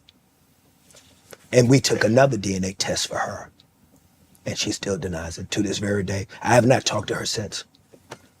It's funny though. Look at his posture. To this day, you still refer to her as Deborah, not Mom. Yeah. You refer to Rick as Rick. Mr. Rick. I call him Mr. Rick. It's because he's a good guy. Right. He didn't know. Right. So it's not on him. Right. But what people need to understand is because, one thing that has been very hard for me, and I'll be honest with you, Mr. Shannon, it is very hard for me when people come up and go, oh, this is so beautiful. This is a beautiful thing. You are united with your father. It's beautiful. I need for people to understand. I'm 53 years old. I wasn't looking for a daddy. Right. He wasn't looking for a son. Right. Do you know how much deconstructing it takes to live your whole life knowing who you believe your daddy to be and you hated him? And so now that you get this information, you just don't go, oh, well, let me turn that off. Right. Hi, Dad. Right. It's like, just because you're introduced to love doesn't mean that you know how to receive it. Right. Especially when you have lived a lie. And people don't even understand also the power a mother has over a child. The fact that my mama ain't been in my life, but still denying me that truth, that impacts the way that I can embrace and still even move through this process. Do you think she knew that Mr. Rick was your father instead of Good question. Dwight? I'm gonna tell you something. I'm gonna keep it a buck with you, King. If we're not gonna even start the cap, I was looking at everybody crazy because it's a small community. Right. Ain't nobody know. And the man that I thought was my father, his family, know Mr. Rick. But just because they know of Kirk, that don't mean This would be such a keen opportunity to just say, this is a lot of sinfulness going on in this community. Whatever the Yeah. zip code was that Shannon read out. There's a lot of sin in here, Shannon. There's a lot of, my mom was a sinner. Mr. Rick was a sinner. Dwight was a sinner. Gertrude was a sinner. I'm a sinner. You're a sinner. And just really bring home the gospel. Because he can talk about embracing love and healing and trauma. But what does that mean short of the gospel? Is this gobbledygook without the wonderfulness of it? I mean, for crying out loud, you was adopted by somebody who wasn't even your biological relative, but they saw fit to keep you out of the system. They saw fit to keeping you out of the dare I say the system and the foster care system to make you their own. I mean, come on, and then man. to raise him in the church. And raise you in the church. I mean, there's a lot of, I'm not trying to be funny. There's a lot of gospel in Kurt's story. There's more gospel in Kurt's story than there is in his music. Catch me outside. DearWokesee@gmail.com. If you got concerns, questions, or problems with that, there's more gospel in this little segment of his life than there is in all of his music. Yeah, he's overlooking a lot of God's grace in his life. Right. Right. And I mean, and I mean, for crying out loud, I mean, yes, he has a son out of wedlock, but I mean, he could be so much more messed up. And think about this. Early on, when he was criticizing the church, he said two things. Well, he said more than two things. He said we should be the most loving people, and he's also said we should be the most forgiving people. Do you know why Kirk is still struggling? He ain't forgave Deborah. He didn't forgive the man he thought was his father. Dwight. Hey, if anybody ever wants to have their heart broken, pull up Kurt Franklin on The Breakfast Club. When he thought that his dad was Dwight, he called that man so many names. It even made Charlemagne blush. He was so angry about his dad. His dad had just recently died, like within a year, and he was on The Breakfast Club, and he was calling him all kinds of names. That N-word, and I mean, even they were like, whoa. And you want to talk about somebody that's not forgiving him, and then have this ton of bricks dropped on him this year that the man that you was cussing out, saying he was a no good rotten, he was dying of cancer, and you was okay with that. Find out that wasn't even your dad. But this is the man. Bro, there's a lot of forgiveness that needs to happen. You're right. There's a lot of it. All right, let's keep this game. I mean that they knew that Mr. Rick had some type of relationship. That exactly is true. That exactly is true. I'm saying, though, when you grow up in these spaces of not knowing what's what, you start to look at everybody like crazy, because the bottom line is the baby got dropped. Yeah. The baby got dropped. So in other words, you're like, I'm 53 years of age. I wasn't looking for a father. He wasn't looking for a son. Because when I was looking for a father, he wasn't looking for a son. Yes. And so now it is it's not that it's too late. I am just having to deconstruct everything. And how do you undo 50 plus years though, Kurt? Say what? How do you undo 53 plus years? It's hell. It's hell. It's hell. My therapist bill is out the wall. Yeah. Let me tell you something. I could probably buy a whole new children's wardrobe for what's happening with my therapy bill. But I do want to say though, Mr. Rick is a good guy. He's a good dude. And I'm throwing no shade at therapy. I'm throwing no shade at sitting down, talking with somebody, mano a mano, getting some stuff off your chest. But where's the gospel, bro? Where is the gospel? I went to my pastor. My pastor prayed with me and brought me and my wife and preached the gospel to us. I preached the gospel to myself while I'm brushing my teeth. I preach the gospel to myself while I'm sitting there, cheeks out on the piano. I'm preaching the gospel because I know what was done for me. Where is that? Where's the revelation that I was a sinner, that I'm no better? I'm no better than Dwight. I'm no better than James. I'm James' son. I'm no better than him. I cannot point my nose down at my dad. Not a bit. And some people in here know. But I can't point my finger down because I know that I have to look up at that cross. Where is that? Yeah. Because again, remember, Kurt started this conversation out He was here for Shannon Sharp. What have you given Shannon? So in the documentary about him, when he's found out who his father is, Kirk mentioned him, and he's been in therapy for over 20 years. And when he's having a moment, he calls his therapist, right? There isn't any pastor, Christian, there's nothing like that he calls and gets that biblical wisdom and advice. It's his For sure. therapist. That's a crutch. Yeah, I'm it sorry. is. And like I said, nothing against therapy. There are people who genuinely need therapy, and therapy can be beneficial. But For at sure. the same time, I'm sitting here and I'm listening to a man that just simply has not forgiven. Yes, Right? amen. I'm listening to a man that is still in his woe is me. Look what they did to me, right? And he's in his victimhood, I guess you can say. For sure. Absolutely. And so he definitely needs to understand the gospel and the power of the gospel to not only reconcile him to Christ, but reconcile him to others, right? Absolutely. And to understand that he forgives others for their sins because he realized how much he's been forgiven for his own, right? No doubt. And in No doubt. doing that, you can move on. In doing that, you can heal.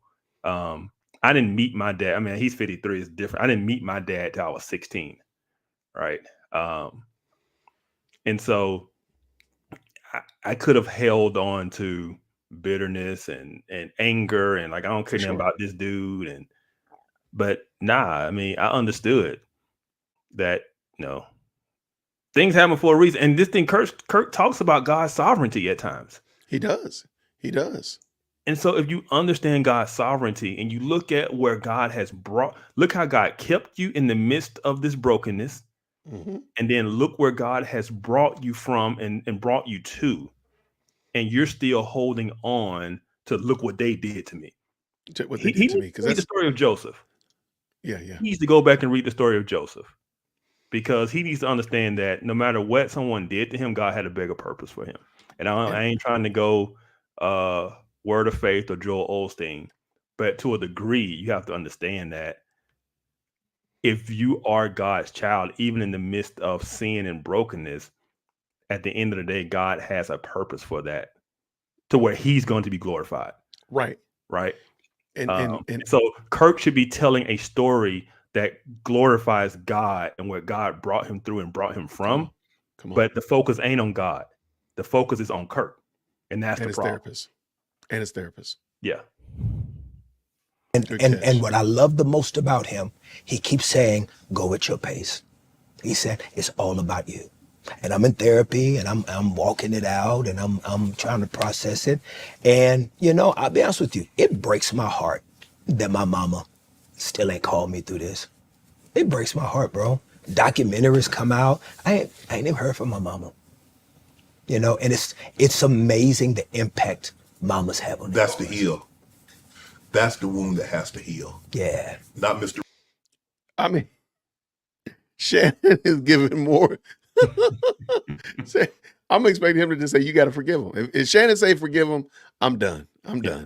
And think about this. Think about this. When understanding Yeah. God's sovereignty and God's grace. It is God's grace that Deborah then raised him. And that Right. Gertrude raised him and then raised him in the church. That is God's grace looking out for him. Right? He has to change his perspective on this, or he's not going to be able to forgive, because it's a blessing. Look at the person she is.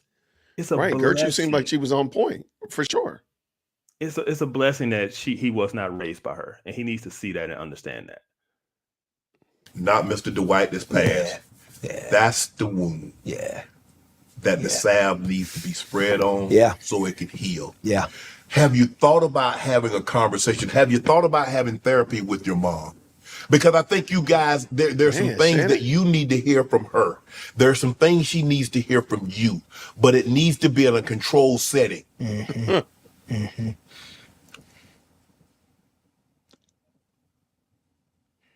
Cricket. Maybe someday, I don't know. I don't know. And I'm okay to say I don't know. I'm okay to say that I don't have the answers.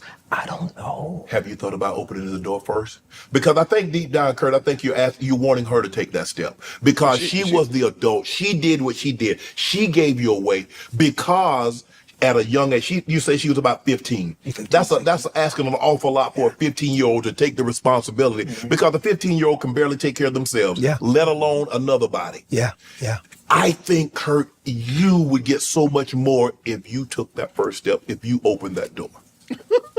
Why is Shannon giving him advice? You know, there's a great fear too of opening up that door because you don't know. The unknown. We fear what we don't know. Yeah, and the fact that there were 2 tests that she denies. Kurt, you have to understand when some Dude. Okay, if you just took this last like 5 minutes and cut it out and just took it to a person on the street, let them watch it and say which one is the Christian and which one is the unbeliever, I would be very interested to see that man on the street interview. Because Shannon is Yeah. Shannon's like, you gotta be forgiven. He is over here preaching. Yeah. At least some degree, some form of forgiveness. He's really Yeah. pushing forgiveness at And a high level. I also want to point out too that Kirk has a very strained relationship with his own son. That is true. So There's this no has question. had Yes. effects beyond just him and his mom and him and who he thought his dad was. He has a Yes. very strained relationship with his own son. hmm So He's gonna mention him in a minute. But you're right. You're right.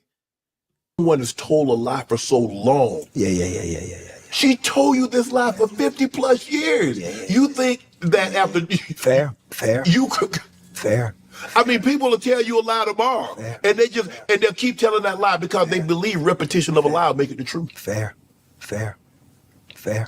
So when are there at any point when you're alone and you're sitting at home that you're like, you know what, I need to do this? It's because it's not for her. At this point in time, nothing you do is for her. It's for you. I think that when I'm alone right now, what I sit with is because the truth is this happened when I was working on the album. Yes. And then the album came out and then the tour. So I've been blessed to be busy. Right. And so now that the tour just ended last week, I'm having to sit in a little bit more than I've had to. So when I'm sitting now by myself, I think it's also more of, ain't this some, Yeah. you know, I can't believe this has really happened. I think the reality of what has happened is hitting me more now than ever before because I was blessed to stay busy. Because if I wasn't busy, I probably would have lost it. Yeah. You know what I mean? I probably would have lost it. Do you believe that she started to come back around along with the person you believe to be your biological father? They wanted something. They found out what you had become, who you had become. Back years ago, Yes. when Deborah, that's how it made me feel. Is because she was not in my life. Right. Even even when I was homeless, sleeping in my car and didn't have food as a young 19, 20-year-old man, nobody was around. Nobody was looking out for me. Right. Nobody checked on me. And so when Did she know where you were at that age? it's Fort Worth, Texas. I'm not So hard to it's so find. big. And I was living in the house that Gertrude died in. Okay. So I'm where everybody know I'm at. You know, I'm playing at the same churches. So I'm not hard to find. But you know what though? And at the same time, I do want to There's a lot of brokenness, bro. There's a lot. But you said it, man. Kurt has got to learn to forgive. And because, I mean, he's just holding on to entirely too much. He's 53. He's still talking about what happened when he was 20. Bro, that's a lot of years of foolishness to hold on to. yeah. And just let it go. Forgive her. I don't know if she's gonna go to therapy. I don't think she'll go to therapy. I don't think I would even waste my time. From what I saw in that Was- documentary, no. Yeah, I don't And even think his so. aunt, man, his aunt in that documentary was like forcing him to call her aunt so and so, and they just very cold and stern with him, like he's the problem, like he did something. Correct. Like it's a really messed up situation. Yeah. All right, let's get it. say this, man. This is not about bashing a black woman. I don't want it to even come across like I'm on your show and there's a vengeance that I have for what my mother did. We don't know what she went through. Right. Wait, no, we're not gonna take responsibility off of her. I that was the last thing on my mind. Was that on your mind? That he was bashing her? No, no. I didn't even think about And the that. fact that she's a black woman has nothing to do with anything. Not a thing. Um, I already know where you're going, but good yeah, gracious. but Yeah, that was the last thing on my mind. We don't know the pains of life that she had. We don't even know maybe what all the things she suppressed. I don't know. Right. All I know is that for me in my life, it's been turned upside down. It's been like, I'll give you something that I even started to struggle with too, man. Like, can I keep it up? Keep it a buck. I've even had my struggles with God. I've had my private struggles with God because I am a Christian that believes in the sovereignty of God, means that I believe that everything God allows or God creates, that nothing passes to us that doesn't go through God's hands first, that God can either stop things or God allows things for a greater reason. I humbly believe in that. That's my humble biblical view of the sovereignty of God. Okay. I see no problem with that. no, So, I mean, say spot again. on. Say it one more time. No, I'm saying, yeah, spot on. Now the question is, what is the application of that belief? What is it? Yeah. Right. Here we go. Let's find out. So God and his sovereign plan allowed me to be raised without my daddy. Okay. And my daddy lived 10 minutes from me the majority of my life. Not having a daddy, we know what the stats say. The stats will say a young child raised with his father and mother has a better chance of survival. Absolutely. We all know the stats, Yes, right? yes. So not having a child and not having a father, I got into a lot of trouble, learned a lot of inappropriate ways of survival with women and sexuality and different things, and made a lot of mistakes, to develop a lot of bad habits. Now, mind you, Mr. Rick was a kid himself. Right. He was a kid himself, but I didn't have a dad. God in his sovereign plan allowed that to stay away. In that, I developed some bad ways without having a male figure in my life, a mother figure, male figure in my life.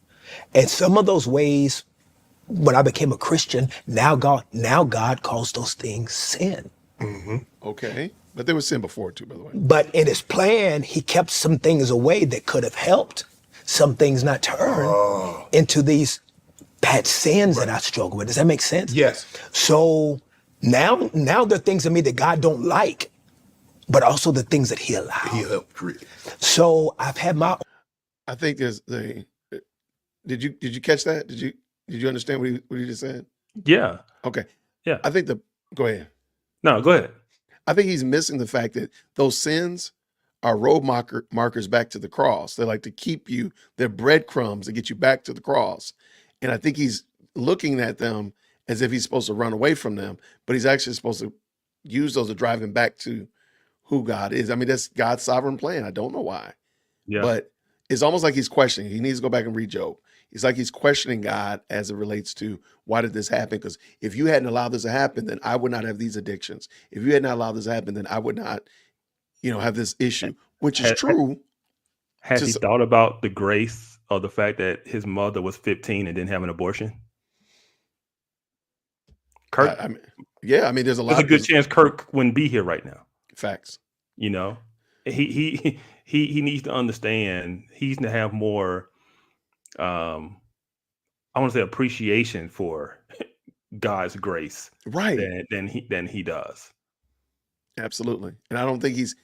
I mean, there's responsibility he needs to take, even in the midst of being dealt a bad hand. I mean, you still have to accept what you've done. Like, I made a decision to do things that were still sinful. Like, don't try to shuffle the blame off. Yeah, exactly. And it goes back to his whole marginalized community things. Everything is the fault of the system and circumstances. Yeah. Right? Nothing is my fault. Nothing is the fault of those individuals. It's all the marginalized community. It's all the fact that I didn't have a dad, and the number. It's all just sociology working itself out. All right, let's see. It's lacking accountability. Yeah. Own private, and this is the first time I've ever said this publicly. I've never said this before. And me and God have had strong. And somebody would say, "Well, you don't know what kind of man Mr. Rick was. He could have been a bad influence. You don't know what kind of man Mr. Rick could have been if he had a response. If he would have had a responsibility of having a son." Because me and you as men know, them kids grow you up. Yeah. But see, that's to me, that's wishing on a star. Like, you don't It know is. that. You It don't is. know, but what you do know is what you actually know. And that God allowed Mr. Rick to live around the corner from you. You to think that Dwight was your dad, Gertrude adopted you, and Deborah was your mama. That's all you know. You don't know. I mean, come on, man. You could have been born to Mr. Drummond and be on different strokes. I mean, sure, we could play this game all day long ad nauseum, but no, we can't Yeah. do that. So I think Yeah. that's and see that doesn't allow him to just accept and forgive and keep it moving. Yeah. Like, I mean, honestly, I feel bad for Kirk because he's a 53-year-old man and he's still longing for what he longed for when he was a little kid. And absolutely. he still wants Acceptance it. from his And daddy. he's Yeah. still upset he didn't get it. And you got to just accept. I mean, how do you? Yeah, I'm kind of interested. Who are you going to for therapy? I would kind of be interested. Is this a secular therapist? Is it a biblical therapist? Have you been going to the same one? Are you going to church? Does your pastor know you go to therapy? Those kind of things. I mean, well, everybody knows that you go to therapy, but has your pastor been involved in your therapy? Because I do think like the gospel needs to be preached to you, bro. The gospel. You need the gospel, Kurt. There's certain things that you gotta now, Yeah. Yeah. we don't know. And I'm not saying that I know. I'm just being transparent to say I've privately struggled. I've had my war. Like, I'm quite sure everybody listening to me, if you've never had anything, you are like, God, why you take my mama? God, why you do this? Of course, if sure. you've never had a war with God, you ain't never had no relationship with God. Right. Because if you got a relationship with God, you've had some wars with it. Of course. False. I don't. False. Yeah, I don't know about the word. Okay, fine. You could ask some questions. I'm not saying that's, but a war with God, that's a little bit melodramatic, my friend. If I understand God is sovereign, Which he and said, I understand the character of who God is, and I understand His word, talking about how all things work for the good for those who love the Lord, right? Mhm. And I know that ultimately everything works for my good and for His glory. Even when something happens that is hard or hurtful, like losing a loved one, why sure. would I then question God? right. Like that makes no sense. No, we have a relationship. That's why I don't question, because I know who He is. And he said he was the one that said sovereignty of God. So Yes. Kurt, you would have been better off not even using that because it doesn't sound like you actually trust the sovereignty of God. Or you trust His sovereignty, but not His character. That's what he's questioning. He's questioning God's character. There you go. That's what the war would be. Yeah. Good catch. Good catch. Been questions. Yes, sir. Man, that's to know that private struggle. But at the time as you were growing up, you're for this transition, and so now you're 10, now you're 15, you're 20. Did any of that, was that going through your mind at the time that my dad's not here, my mom, whatever reason she was, but I do have Miss Gertrude, Aunt Gertrude, that's doing the best that she can. She was 64-year-old. She was a widow. And by the time I'm 13, she's 73. She is a 73-year-old woman by the time I'm 13 years With a old. 13-year-old. She can't do nothing. She can't do nothing with me. Right. She sleep at 6:30. You out the house. Listen, listen, right after Price is Right. You remember Price is Right? I do. Yes, sir. I do. But so let me ask you this. You're a very public man. And even as a public figure myself, I try to live a private life. And a lot of times, things that we go through via family gets played out in public. Yeah. We see T.I. and his son have a little situation, and seemingly they worked it out. I think a couple of years ago you had an issue Yes. with your son. Yes. Does it make you wish sometimes that, damn, man, I wish I was a private citizen. All day, every day. All day, every day. It's even changed how I even post on social media. Like, I used to post my family a lot.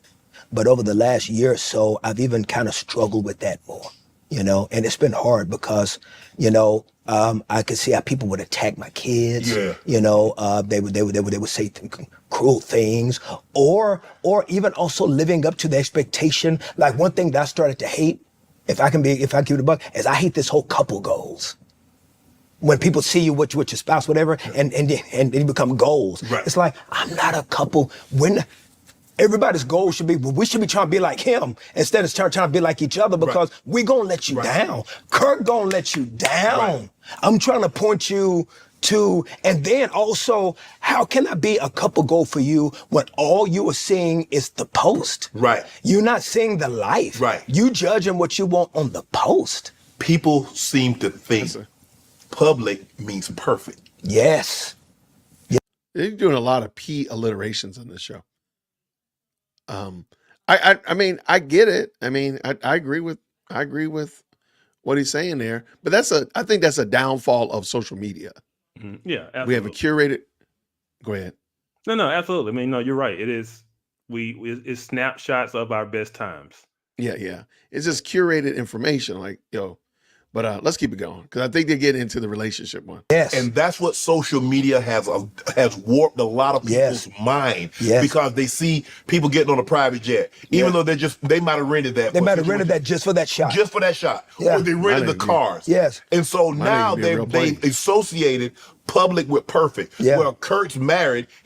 You don't know the private hell nothing. that Kurt and his wife goes through in order to just get to the next day. Or even the hell that Kirk takes his wife through. Correct. You know what I'm saying? Yes. Or the hell that Kirk takes his kid through, because I'm not gonna sit up here and ever say to anyone that I am this dude that loved Jesus, that's got it all together. Brother, I am a patient in the hospital.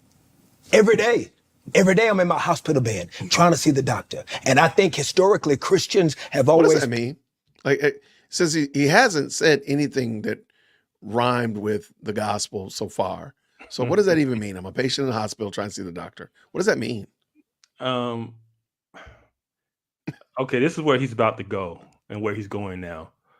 It is this glorification of I'm not perfect. Okay. Right?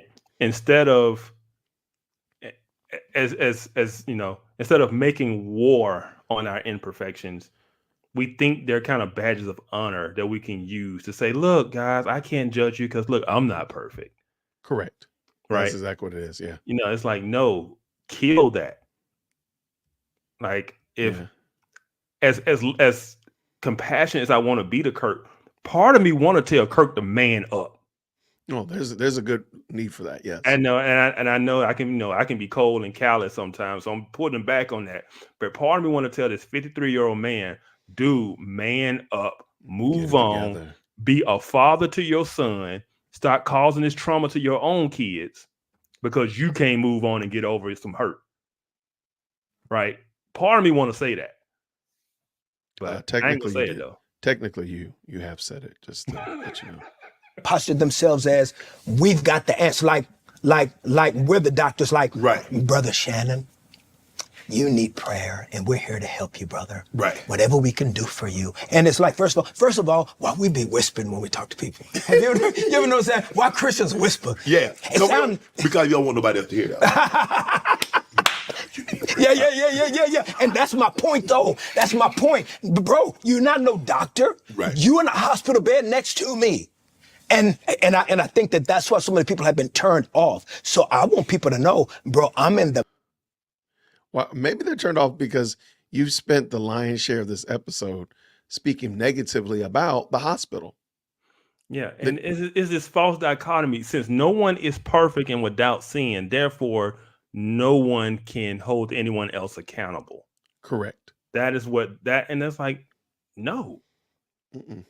Because following that logic, then how do you hold your mother accountable? How do you hold his mother, Deborah, accountable if you can't hold Shannon accountable? Because you're going to have to judge your mom. You're going to be judging her. It seems, I mean, is that fair? Absolutely. And I mean, you're judging her. So, right. You have to judge that, what's his name? Dwight did something wrong. You're going to judge that. You have to. So if you're not going to do that and hold them accountable, then what's the purpose of you? How do you hold Shannon accountable? Yeah. No, I mean, I'm sorry. Go ahead, play it. It's to you, telling you what the doctor did for me. Right. And if he did it for me, he can do it for you. Right. As a child, going through what you went through, how did that impact your learning? I had a learning disorder. As I had ADHD, but in the 80s, you just considered dumb. Yeah. And I had one of my kids, one of Or you bad? They boy, sit your Yeah, what all down. of that. And I was all of that until I got to music class, Yeah. Right. until I got to drama class, until I got to band class, and I was good. Right. And so it wasn't until one of my kids got diagnosed. Right. And when you go through that process, you're like, that's me. So I had a lot of learning disorders, and but what's been amazing is that I've been able to live vicariously through a lot of. Is I surrounded myself with very strong, academically committed people, and their level of scholarship, I was able to live vicariously through their hard work, and so I became a student of everything: religion, politics, science, just like world issues. And so I became very, very intentional about being around people that were much, much, much better than me. Did you have friends in high school? Did you have a lot of friends? I didn't have a lot of friends in high school. I had a lot of girls that I was friends with. Yeah. Yeah, I was a lot of, a lot of girls. But again, through therapy, I've learned that was a lot of my mama issues. A lot of mama issues. You wanted comfort. You wanted from a female. Yeah, buddy. Yeah, buddy. Yes. Everything I miss at home. Yes. And the more the better. I work, yeah, unfortunately, I work better with females. I love. To this day? To this day, I love female leadership. I love female leaders. There's something very comforting about the ideation, the execution of how women maneuver in business and in spaces, is because I think that there's a level of intentionality that they bring to the equation. And I just believe them to be more pragmatic. Right. And so I am a fan. I'm such a fan of women and women leadership. High school. What was high school like? Were you a good student? Girls. Why is he asking about high school? Well, I don't know if anybody go to school for girls. I mean, you did. Yeah. What were the grades like? My grades were bad, except for music, drama, and band. I failed my freshman year. I went to summer school that summer and found out how many girls were at summer school. Man, there you go, Kirk, man. And I failed summer school. Because of them girls. Hold on. You failed your freshman year. And then failed summer school. Because girls. Oh, I was girl crazy. Girls. Okay, so And I would fall in love quick. Ooh, I fall in love so quick. So you call that love or heat? well, Right. it was a blend.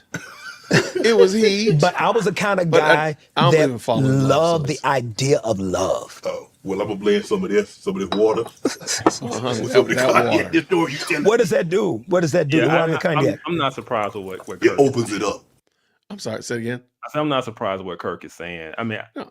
you think of everything that he's really into music. He's really artistic. He's really emotional. He's more on. I'm trying to In not the be arts? disrespectful, more on the feminine side because he's not into sports. He's not into any of that stuff. He's into girl stuff to a degree, Yeah. right? I'm not surprised that he's saying whatever it's lust or whatever. I do think Kirk was more a romantic because everything in his profile screams he's the soft, loving dude, right? Yeah. That loves music and feelings and emotionalism, and he's not the logical guy. He's not the guy that's into sports. He's not any of those Into things. the That's why hard part of me wants sciences. to tell Kirk to man up because he Right. is leaning too much into that feminine side, and that's why he Right. can't move on because he hurting in his feelings and he just want to sit on the couch and eat ice cream with a blanket and his dog, right? Uh-huh. It's like, no, dude, get up and man up. Go outside and cut a tree down. Do something, right? I'm just gonna say it again. Who does that?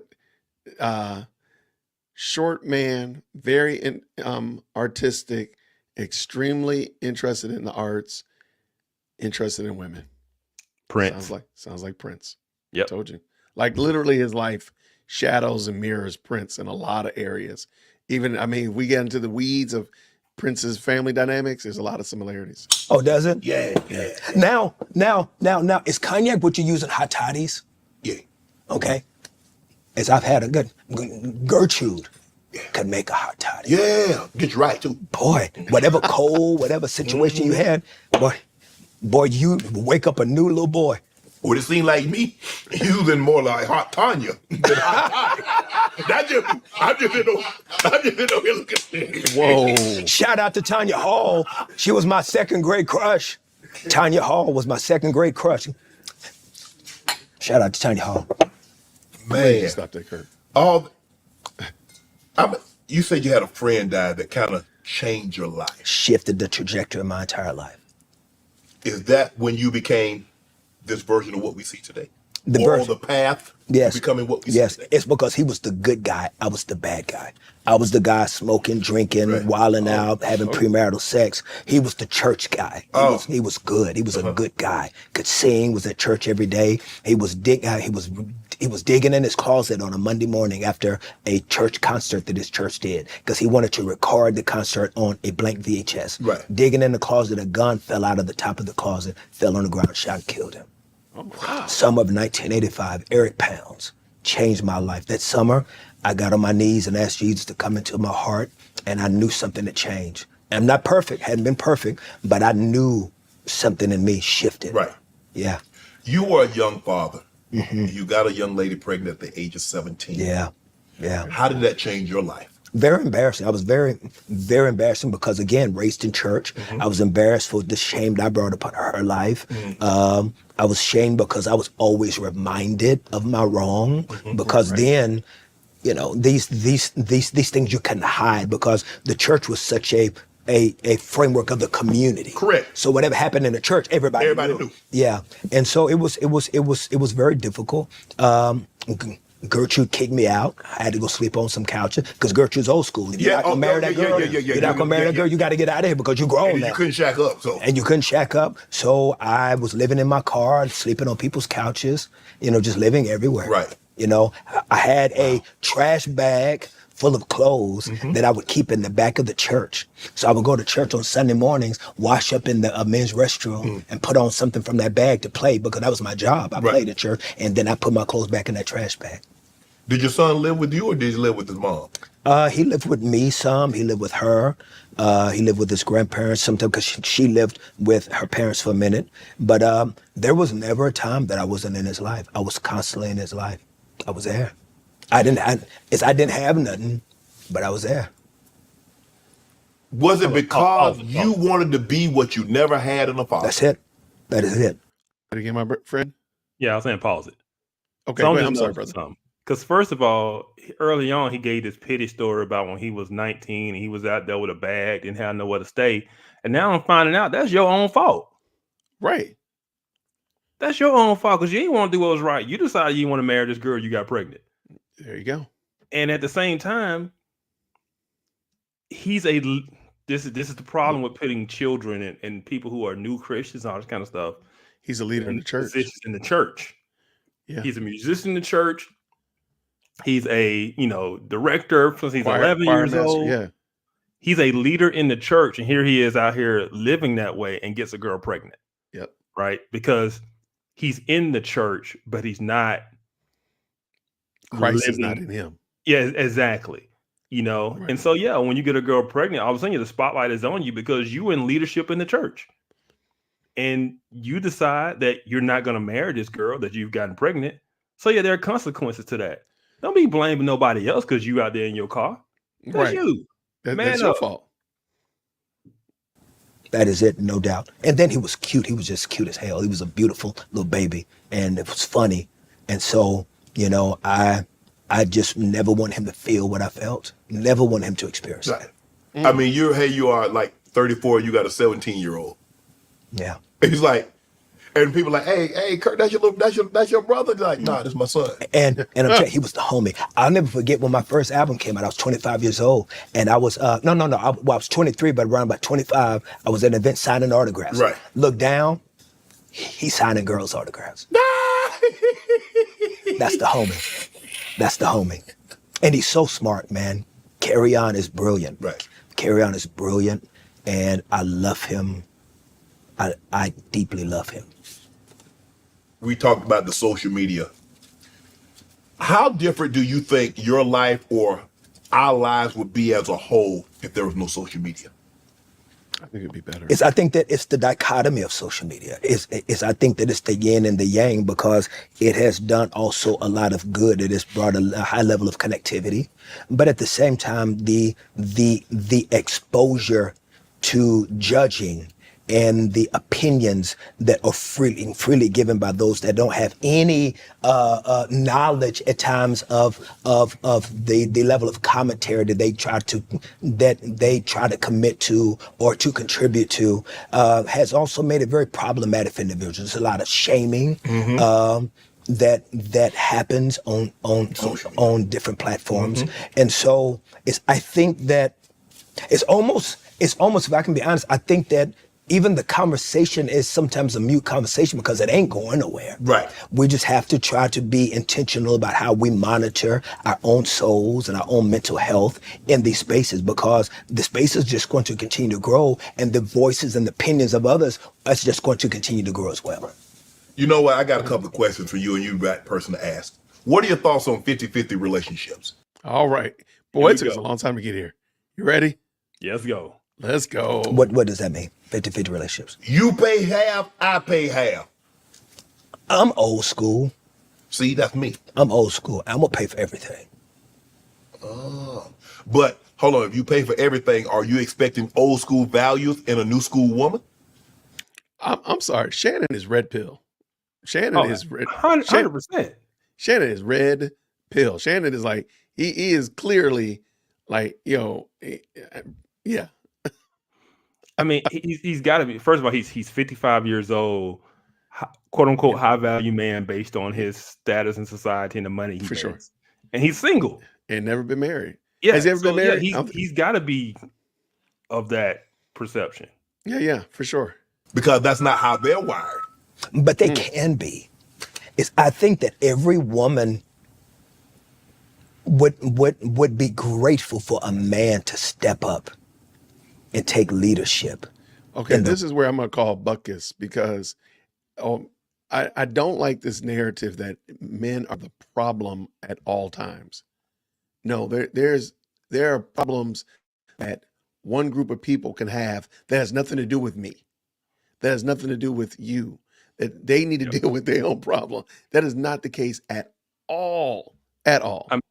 Scripture is very clear. Like, a man can do everything he's supposed to do, and a woman in her heart can still desire his position. Yes, and rebel and be what we call uncooperative, or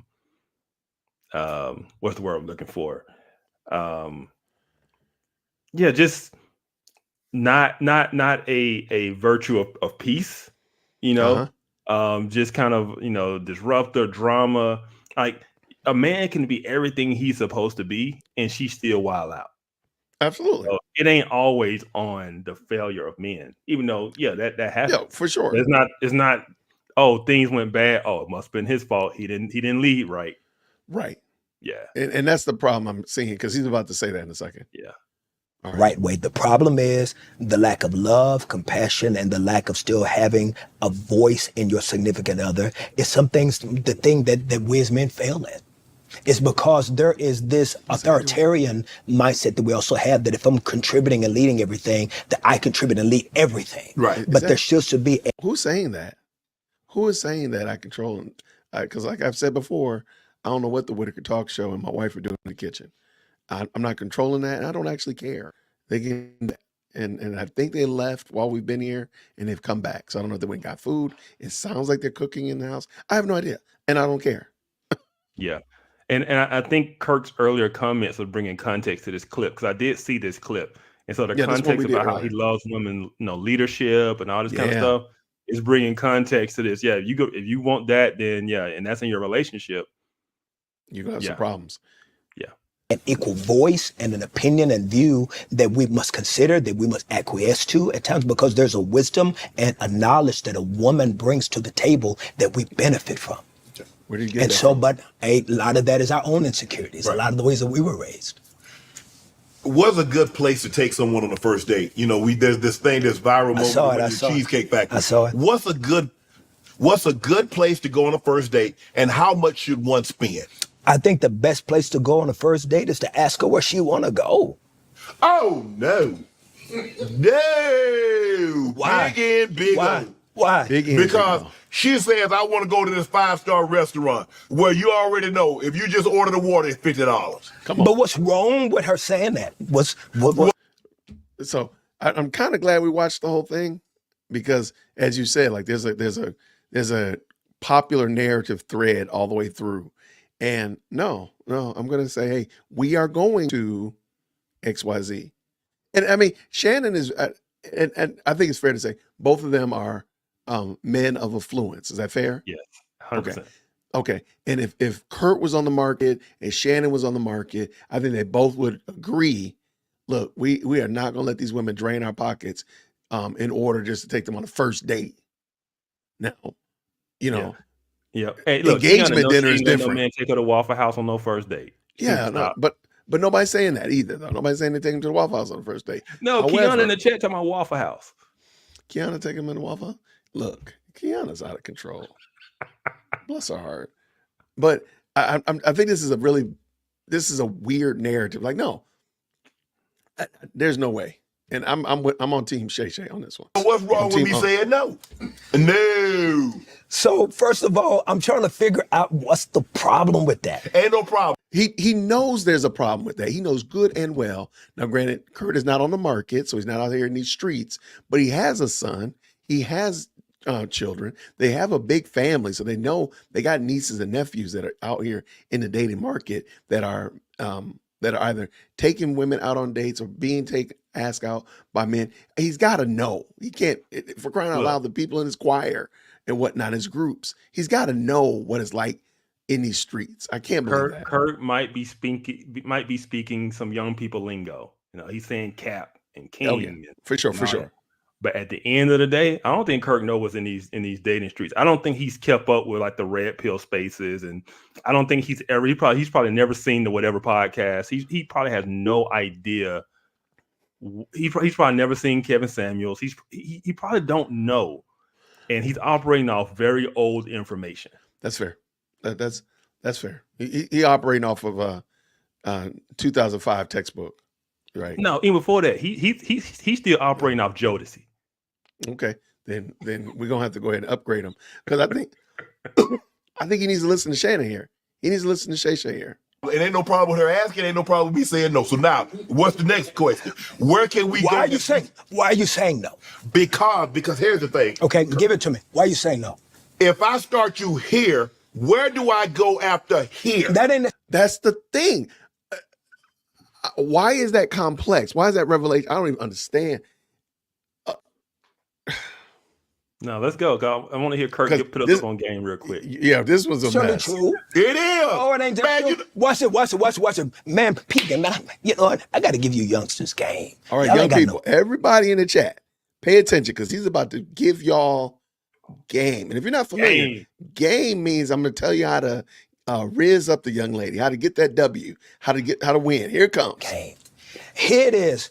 You can say there easily, okay, baby girl, I'm finna take you to this place you want to, but I'm finna let you know, this place is so mad expensive. I'm doing it because I want to impress you, to let you know that I got you. Hold on, let me finish. I got you, but I ain't gonna be able to do this all the time. And make a joke out of it, make it light, keep it cool, keep it fun. Because see, let me tell you what wins a woman every time. Make her laugh. Make a joke out of it.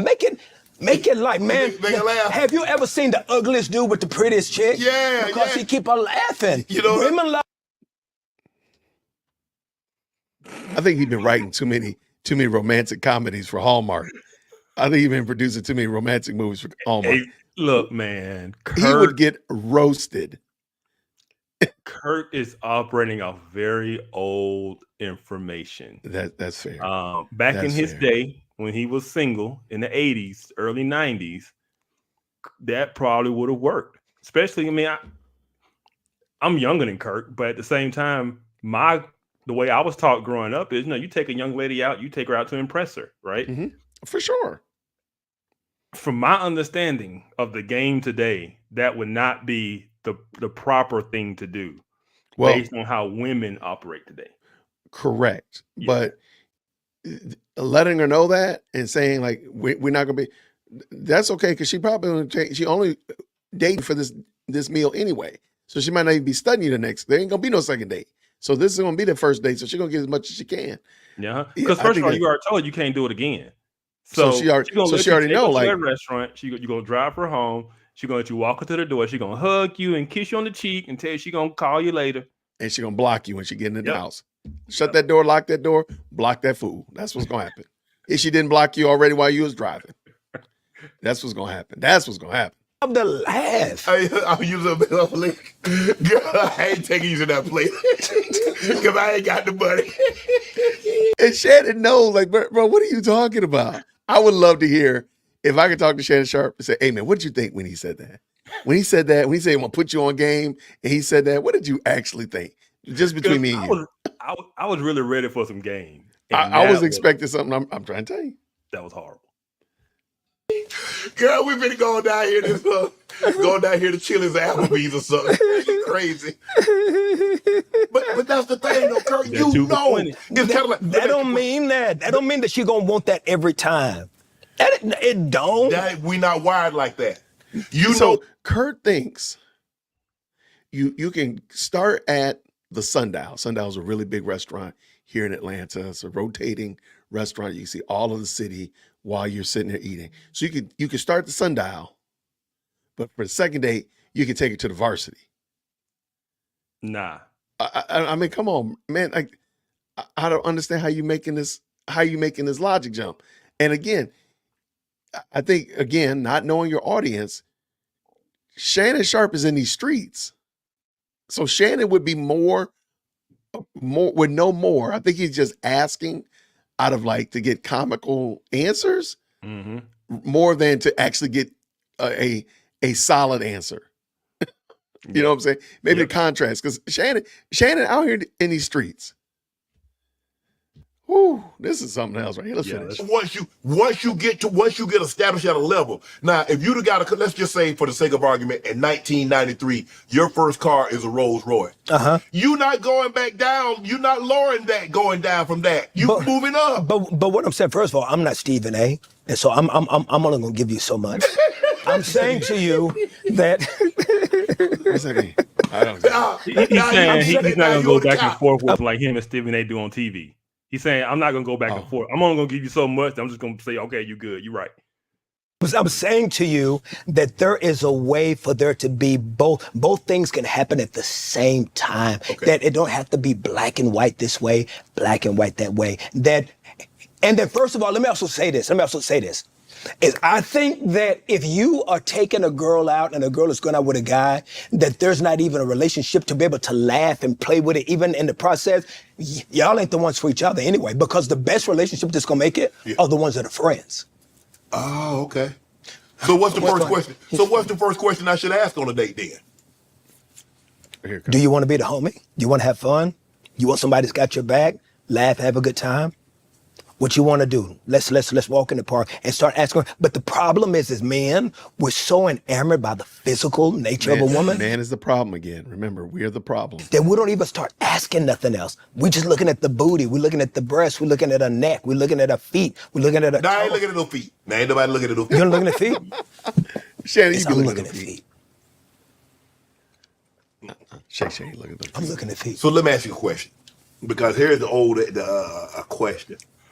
Dating to get married. So do you go on a date to get married, or what do you, because I don't believe in that as much as I know that a lot of Christians push that narrative. I don't believe that marriage has to be the sum total of a person's existence. I don't believe that. That seems to be the overwhelming thing now. And I think it's unfortunate. It's because, first of all, about sheer numbers. Okay, this one is interesting though. And I find it interesting because you're going to hear, he's going to say, well, because there's going to be so many people who are not married, we should not encourage people to get married, because the number of people that are going to be not married, they're going to feel bad. And I'm going to tell you right now that I've seen this whole interview, this whole thing is making so much more sense now. Yeah. He's taking up for all the single women that are in the Black community. That's it. And if you make marriage, you have to downplay marriage because so few of them are married. Absolutely. And so what do you do with that? You downplay the importance of marriage. And Good so catch. because marriage should be the end goal for dating. Because I mean, he never addresses the elephant in the room. You know, we're going to talk about it, but hmm if you're not dating, I mean, if you're not dating to get married, What are you doing? then what are you doing out here? And Shay gonna tell you.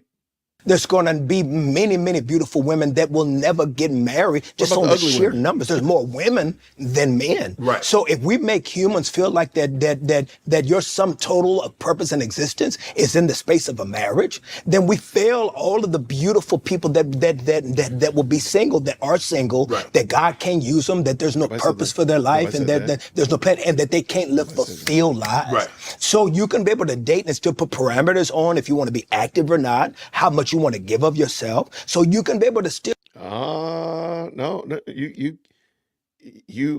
you can't. You can't decide how much you want to give of yourself. You can't. No, Script like, Kirk is taking up for these women. yeah, He's doing Kirk it is taking again. No, you Um, can't just decide how much you want to give of yourself because you're not. You don't have that. You don't have that ability. You don't have that jurisdiction. Yeah, and I want to say this. I want to clarify. There is a benefit to being single, right? Oh, yeah. Paul Oh, talks yeah. about it, right? It's better to be single because if you're single, you can be more dedicated to the work of the gospel, right? You don't have those Absolutely. other requirements of family and children. You can go out and you can go and do. But he said, but if you burn with lust, it's better to get married than to burn with lust. So Absolutely.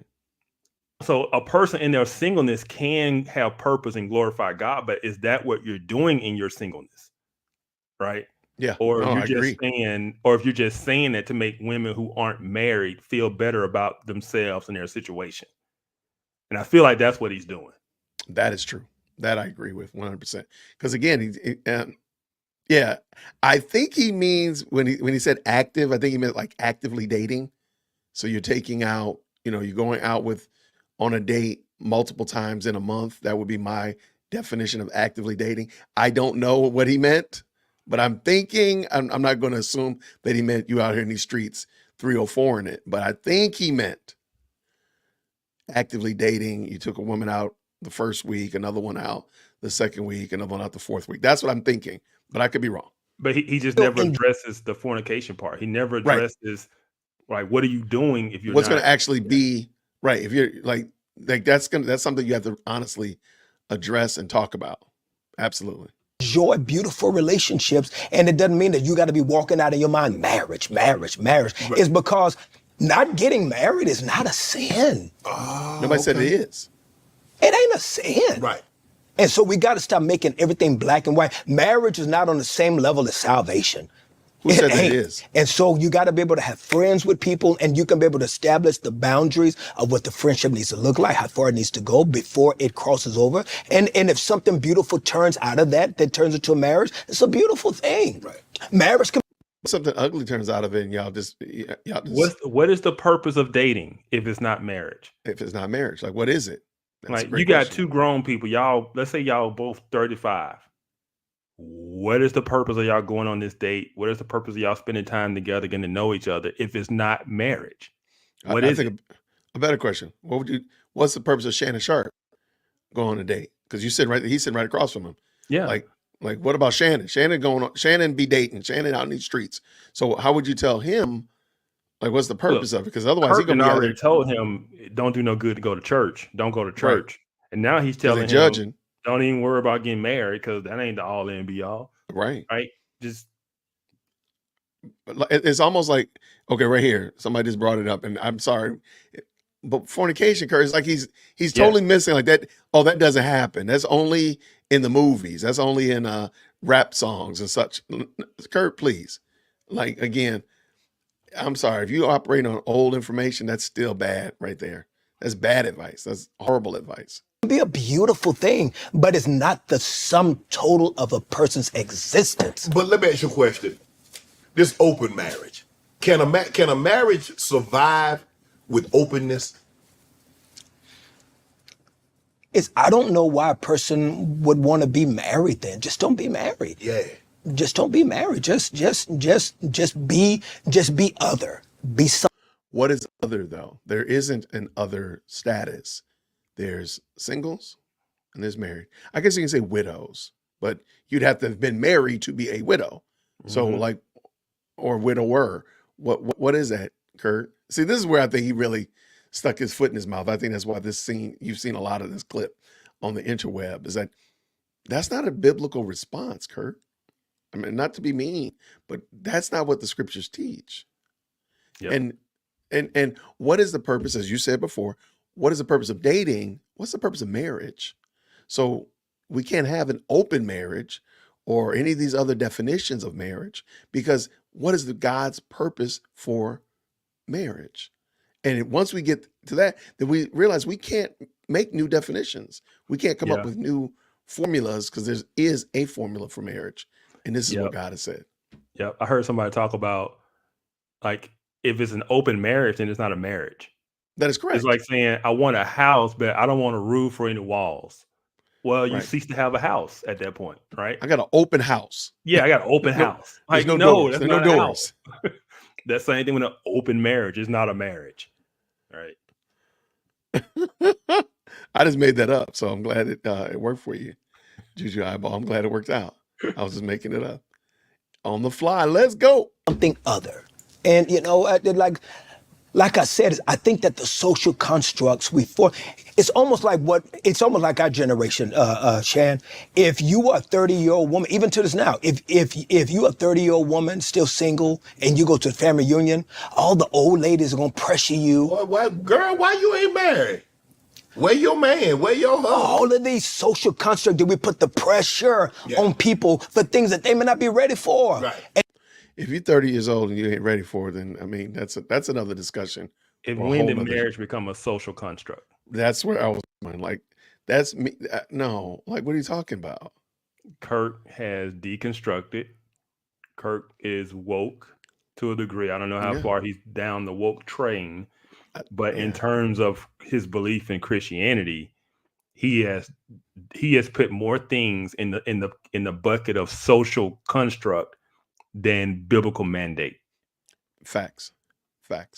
So Let's finish this. And that does not make them wrong. Right. That just makes them not you. Right. Steve, I had Steve on the show, and he said blending families are hard.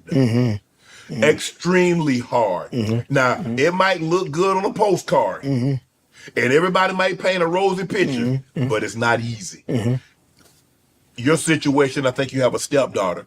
No, I don't have a stepdaughter. I have a daughter. You have a daughter. I have a daughter. That's how she addressed you as such, and you. Hell yes, that's my daughter. Wow. And I put hands on anybody to say something. That's my daughter. I fought for her. That's my daughter. She legally. No, you literally fought. You went and you like, Yeah, hey, bro, yeah, no. you decide these papers because that's gonna be my child. That's what I did. That's what I did. I pulled up. 26 years old. I pulled up. That's my baby. That is my baby. That is my little sandy head baby. She's 34 years old now and still my baby. Still my baby. She has an incredible husband, incredible, I'm a granddaddy, but that's my baby. I legally changed her name. I adopted her. That is my daughter. There's no step. Carry on. Tammy is a mama to carry on. Tammy is an incredible mama to carry on. Oh, man, Tammy's an angel of a mama. Bro, let me tell you something. Ain't no better mama on the planet. Tammy Franklin. Ooh. Okay, let me ask a question. For the last minute, we've heard a man go hard for his wife's daughter that he adopted, and he treats her as his own, and his wife relationship with his son that he had before they got married. It sure sounds like there's a lot of forgiveness going on in here. Can he not extend that same kind of forgiveness toward his mom so that he can talk about, whoo, Deborah, whoo, Mr. Rick? Could he not do that as well? Because, I mean, now granted, there's not a lot of offense necessarily, but there's a lot of forgiveness and loving kindness. I'm sure Tammy had to forgive a lot of things She had to work through stuff. Carrington's dad had to work through stuff. Carry On's mama probably had to work through stuff. Where's that love for your own mom and dad? Yeah. Yeah. I'm just saying. You mentioned that you suffered some addictions from your childhood, that you got love and you looked for things in all the wrong places. Yeah. And it led you down a path as an adult that you're not proud of. You got therapy for it. How difficult was it for you to come to share that? It wasn't difficult for me to talk about, being promiscuous or childhood addictions to pornography and, growing up as a young man trying to figure it all out. None of that was hard for me. It's not hard for me. It's not hard for me to talk. It's I heal as I reveal. Okay. So I'm going to tell you my junk. It's because that's what I think. That's what I think the message of the gospel is, man. Okay, well, I'm gonna have to back that up a second, because now we finally heard the gospel, or the message of the gospel. I'm backed up about 20 seconds. Let's see. To share that. It wasn't difficult for me to talk about, being promiscuous or childhood addictions to pornography and, growing up as a young man trying to figure it all out. None of that was hard for me. It's not hard for me. It's not hard for me to talk. It's I heal as I reveal. Okay. So I'm going to tell you my junk. It's because that's what I think. That's what I think the message of the gospel is, man. Is I just don't understand these perfect stained glass window individuals that live thinking like everybody that God used in the Bible. King David was a polygamist. We hear about him, sleeping with Bathsheba, but before Bathsheba, David had many wives. Yes. Abraham, Moses, Solomon, all of these men that struggled, people that were liars and murderers and killers in the Bible that we now consider heroes. They are our heroes, but they were flawed people. You know what? They are heroes because we didn't have to live with them. The people that we live with, we kill. Wait, what is that? Wait, hold on. Kirk is messed up.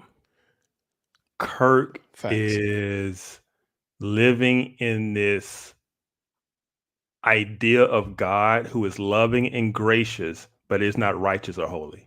Correct. Absolutely. That is his problem. We're not commanded to emulate David or Solomon or Abraham or anybody else. We're commanded to be like Christ and 100%. to be conformed to his image. So yeah, I mean, we can say, we can look up to Joseph, we can esteem Daniel, but at the end of the day, we're not told to be like any of those guys. We're told to be like Christ. And I just think, again, like this is a huge fumble. Like the opportunity to bring the gospel to bear. And there's been like key moments where I feel like Shannon was serving him up a gospel moment, T-balling it. Dude. And he just totally, Yeah. This was slow pitch softball. Yeah. Right. And Kirk was swinging and missing. He struck out all day.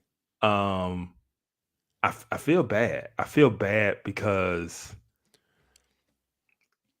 what he's basically doing is giving license to sin and saying it's okay because you're not perfect. Absolutely. And Shannon is not perfect. Yeah. And he's going to go out and he is going to go be imperfect. So the question I would want to ask Kirk is, under what circumstances would you call somebody to repentance? Great question. Because there doesn't seem to be any circumstance in which you feel the need to do that because you feel like that's their process and who are you to judge? I would absolutely love to hear him answer that question. He's completely disarmed as someone who's supposed to be a follower of Christ from reaching anyone with other than a message of, God loves you and he's for you. Right. That's it. God loves you and he's for you. And this is one thing we need to understand about the gospel. The gospel is the good news. But if you do not understand the bad news, then it is not good news. And Kirk seems to have forgotten the bad news, that you are a sinner in deserving God's wrath and God's justice, right? You yes. have sinned against the holy triune God, creator of the universe. And if he was to do what was just, then you would be forever Judged. judged. Judged. Absolutely.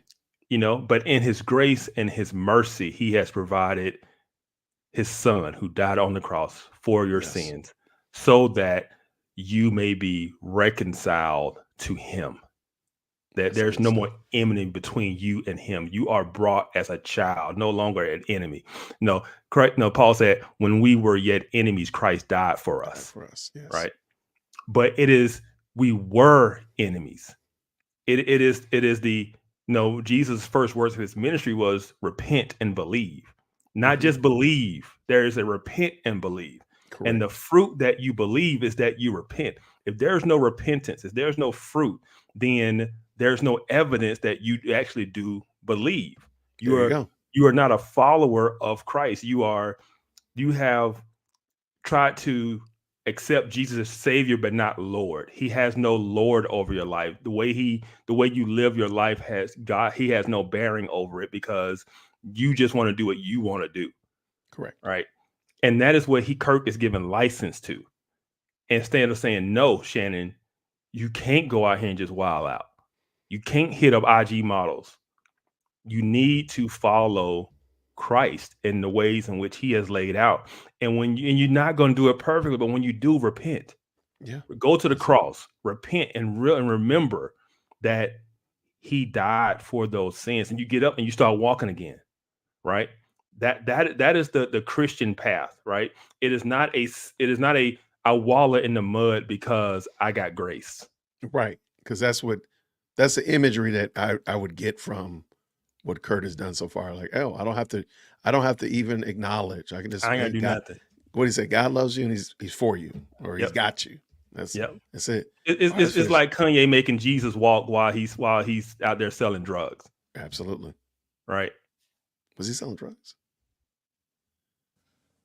The black church, how does the black church move forward? Because it seems like they wanted to be 50s, 60s, Dr. King, and I don't believe it's going to be that again. I don't believe it's going to be that again. I'm sorry, Kurt. Yeah, I don't know if the black church historically will ever be what the black church was, but I do believe that there's a room and a space for the church. Right. And I believe that the church can still be a beautiful place for healing, for conversations, and for community. Right. And I think that it can be a place that's to not also the purpose of the reinforce. church, though. See, that's the problem. The church is not there for healing conversations and communities. I mean, those can be some byproducts, but The it's supposed church to is be not your therapy. right. I mean, that sounds like a better health ad more than an ad for a church. Yep. Okay, let's get done. Affirm and reinforce truth, loving, compassionate truth about Jesus being the Savior of the world. And What about my sin? What about my sin, Kurt? Do I hear loving, compassionate truth about my sin? Saved from what? Saved from what? There you go. Saved from what? And I think that more than ever before, the church also needs to also acknowledge the mistakes that it's made from slavery, from segregation, from Jim Crow, even social injustice, from misogynistic messages, even the lack of compassion that we show people in the LGBTQIA plus community. That there's room at the cross for everybody. Oh, he said the cross. He said the cross. But wait. So the alphabet community, is that a sin, Kurt? Is that activity sinful? And what are they bringing to the cross? Right. Why are they? What are they finding at the cross? What are they finding at the cross? Because what are they bringing to the cross really determines what they find.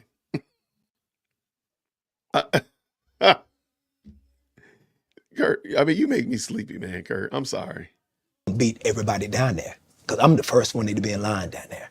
And that's how I live my life. Ain't nobody going to beat me down to the cross because I'm the first one in need of it. Right. But there's room for everybody's beat you there because this is the first time in almost 2.5 hours that we've heard you mention the cross.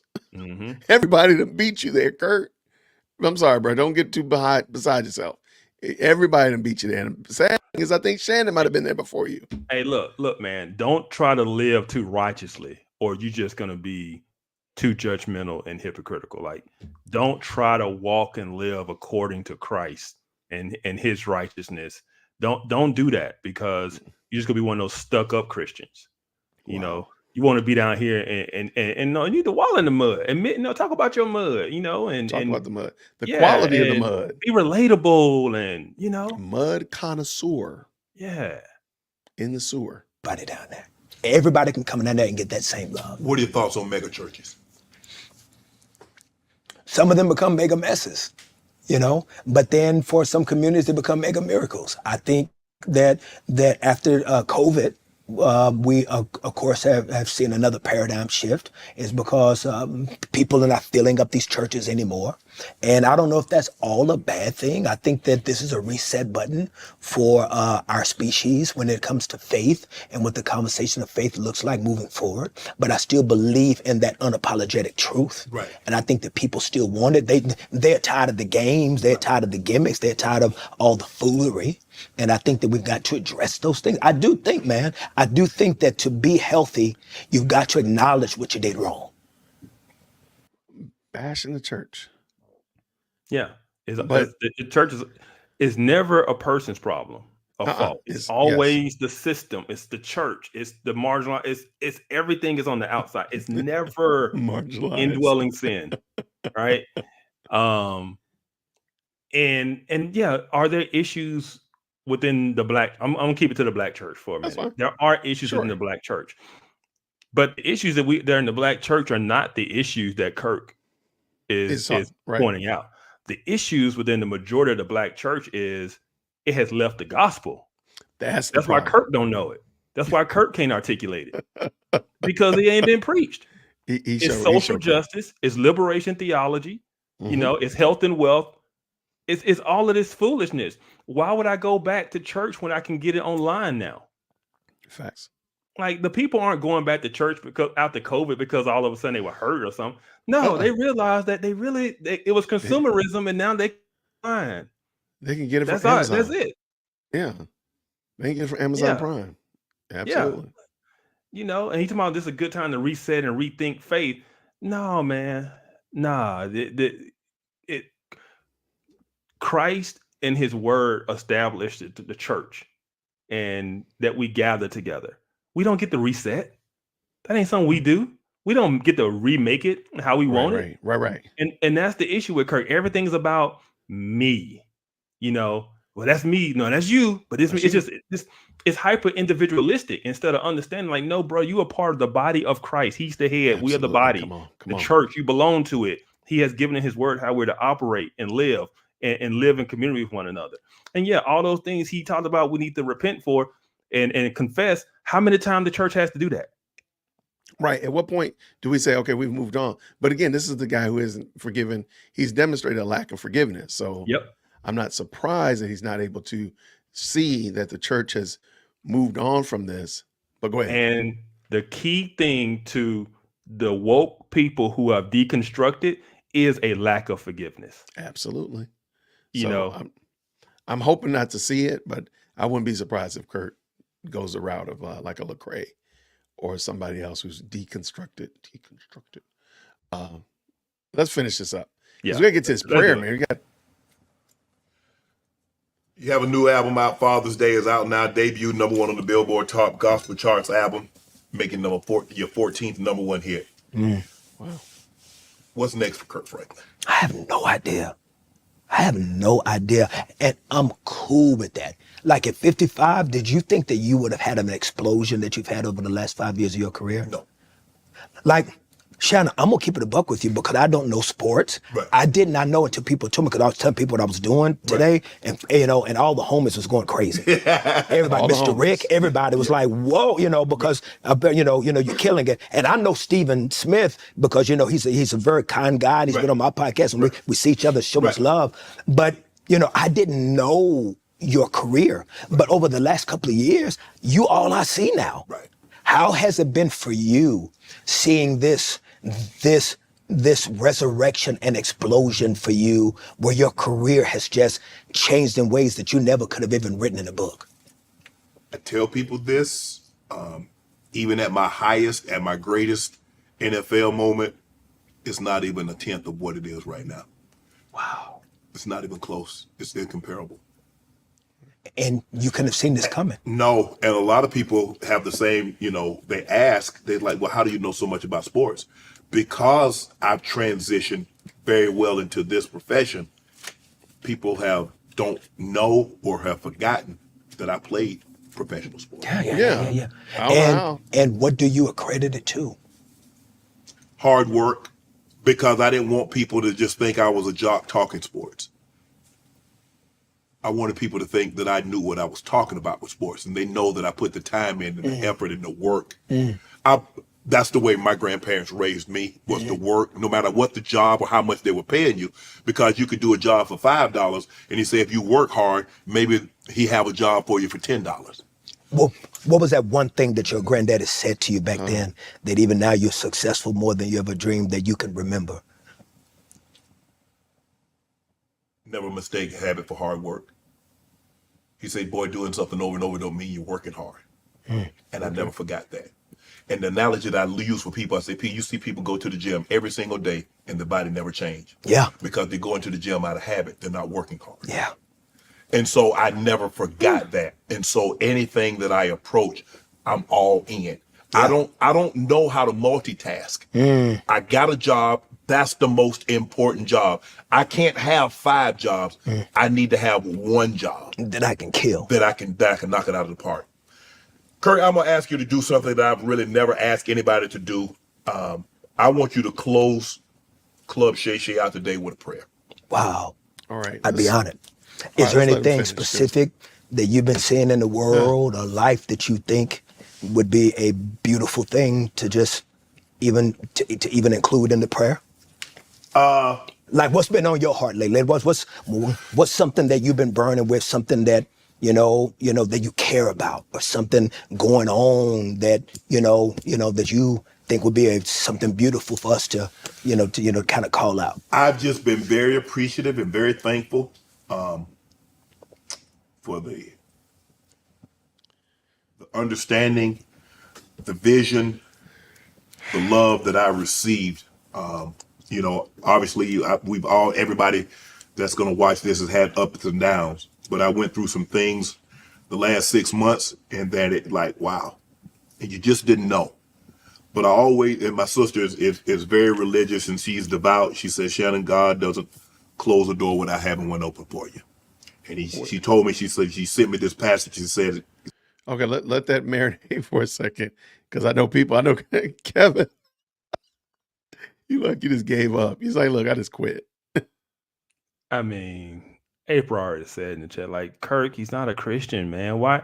He asked you to pray, and then you turned around and asked him what you need to pray for.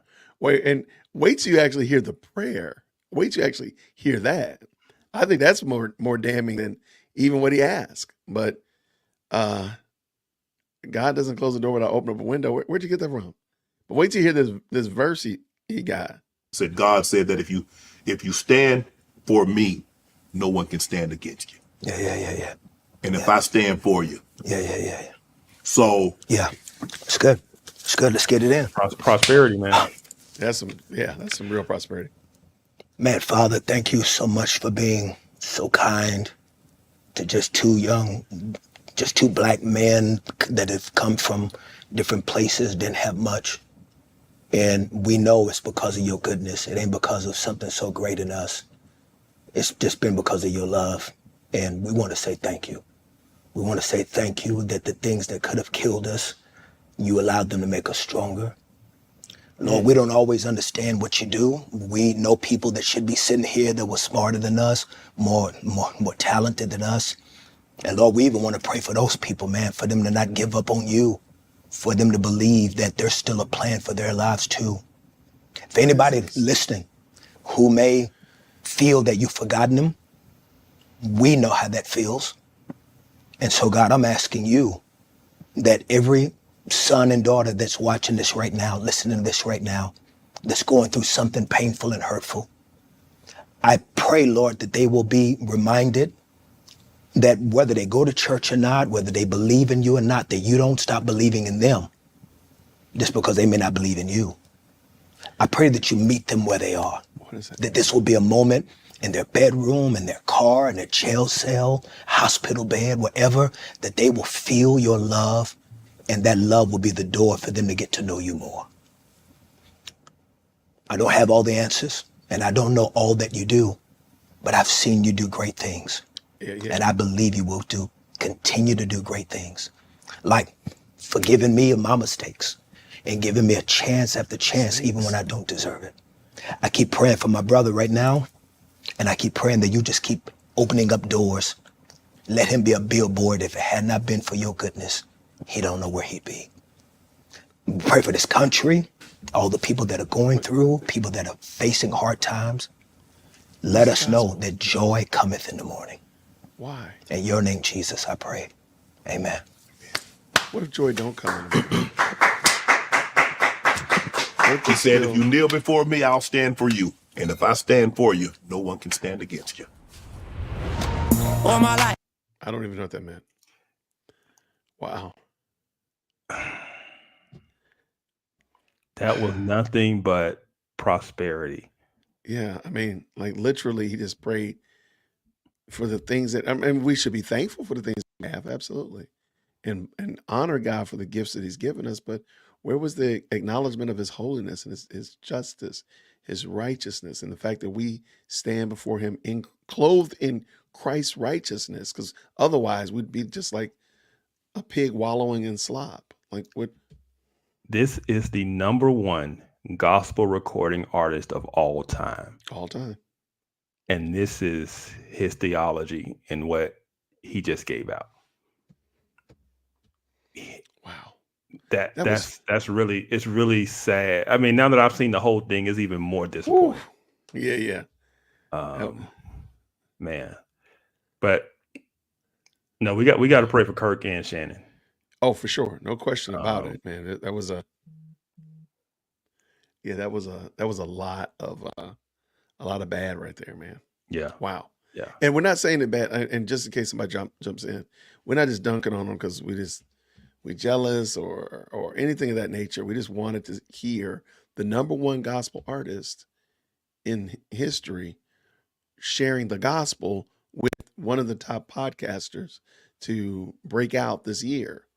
And I thought it was just a great opportunity to do that. And I think we can both agree that Kurt dropped the ball. He spent 2 hours bashing the church, praising secular artists. Yeah. Yeah, it's completely upside down.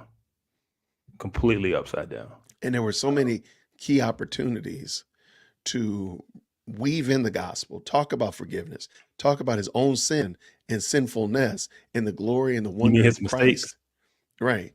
No, his own bona fide sins, and talk about the wonder and the glory of Christ, and call Shannon even to consider his own sinful nature and sinful heart.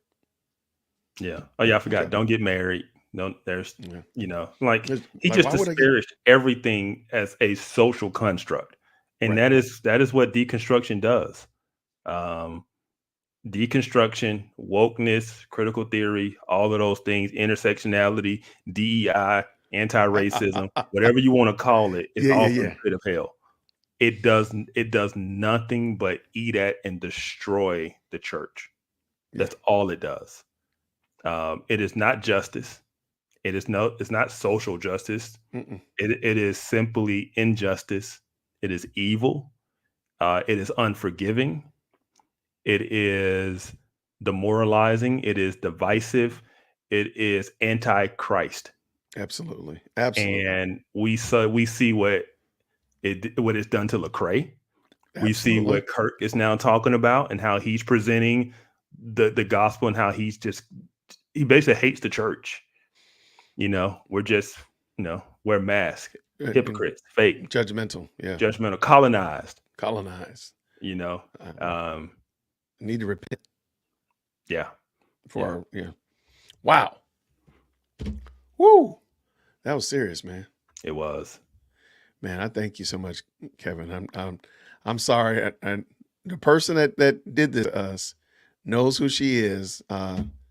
Make sure that you buying me that coffee, kiddo, because that hurt. That hurt a lot. That was painful. No, man, I appreciate you coming through and hanging out with me, man. That was a lot of fun. Yeah, absolutely, man. This is good. Next time we'll make sure it's less than an hour-long podcast that we're reviewing. Okay, no 2 hour and 10-minute podcast again. We've been going for 4 hours, man. 4 hours. This is officially the longest podcast I've ever done.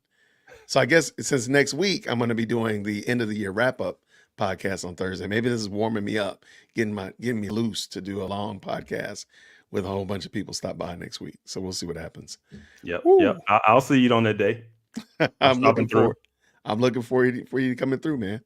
All right, my good people. Thank y'all so much in the chat. You guys are wonderful. Thank you very much for all of your support. I saw some great comments. I apologize. We obviously didn't get to them, but we thank you all for hanging out with us. Are you doing anything else before the end of the year? Or are you guys starting up again next year? No, we're done for the year. Okay, gotcha. Yeah. I don't know, man. You seem to find your way over here to DWC a lot, man. I don't know, man. You trying to put in an application, man, for Whitaker Park? What's up? Hey, man? I'm always putting out fillers and applications, The comment of the night. We're that approaching right there. Chad hours. Let me screenshot that so I can send it to Chad. This is the comment of the night right here, here. Because, bro, they go 4 hours just about every time. By mistake. They would go 4 hours by mistake. Hey, but guess what? We did start on time though, so We did. Chad be 4 hours because he be late 30 minutes. Hey man, stop talking about Chad, man. Don't talk about him like that. Oh my gosh. I'm giving Rick a run for his money. Oh man, that's what I like. I'm all about it then. All right, my good people. I thank y'all so much, man. This is a lot of fun. I think I'm probably take a nap. So the likelihood of me doing the show tomorrow is gonna be low. Who knows? Hey man, Briggins, thank you so much, man. I appreciate you. Yeah, man. Anytime. All right, everybody, thank you so much for tuning in with us. Please like, share, and subscribe. If you want to share this video with somebody, please make sure you do that. Let me know what you think down in the comments. What did you think about it? Do you think we went too hard? Do you think we were too light? Do you think we're being judgmental and hypocrites? Anything like that? All that kind of stuff. Down in the comments, I'll make sure that all of our information is in the description as well. And until next time, everybody, grace and peace. Good night.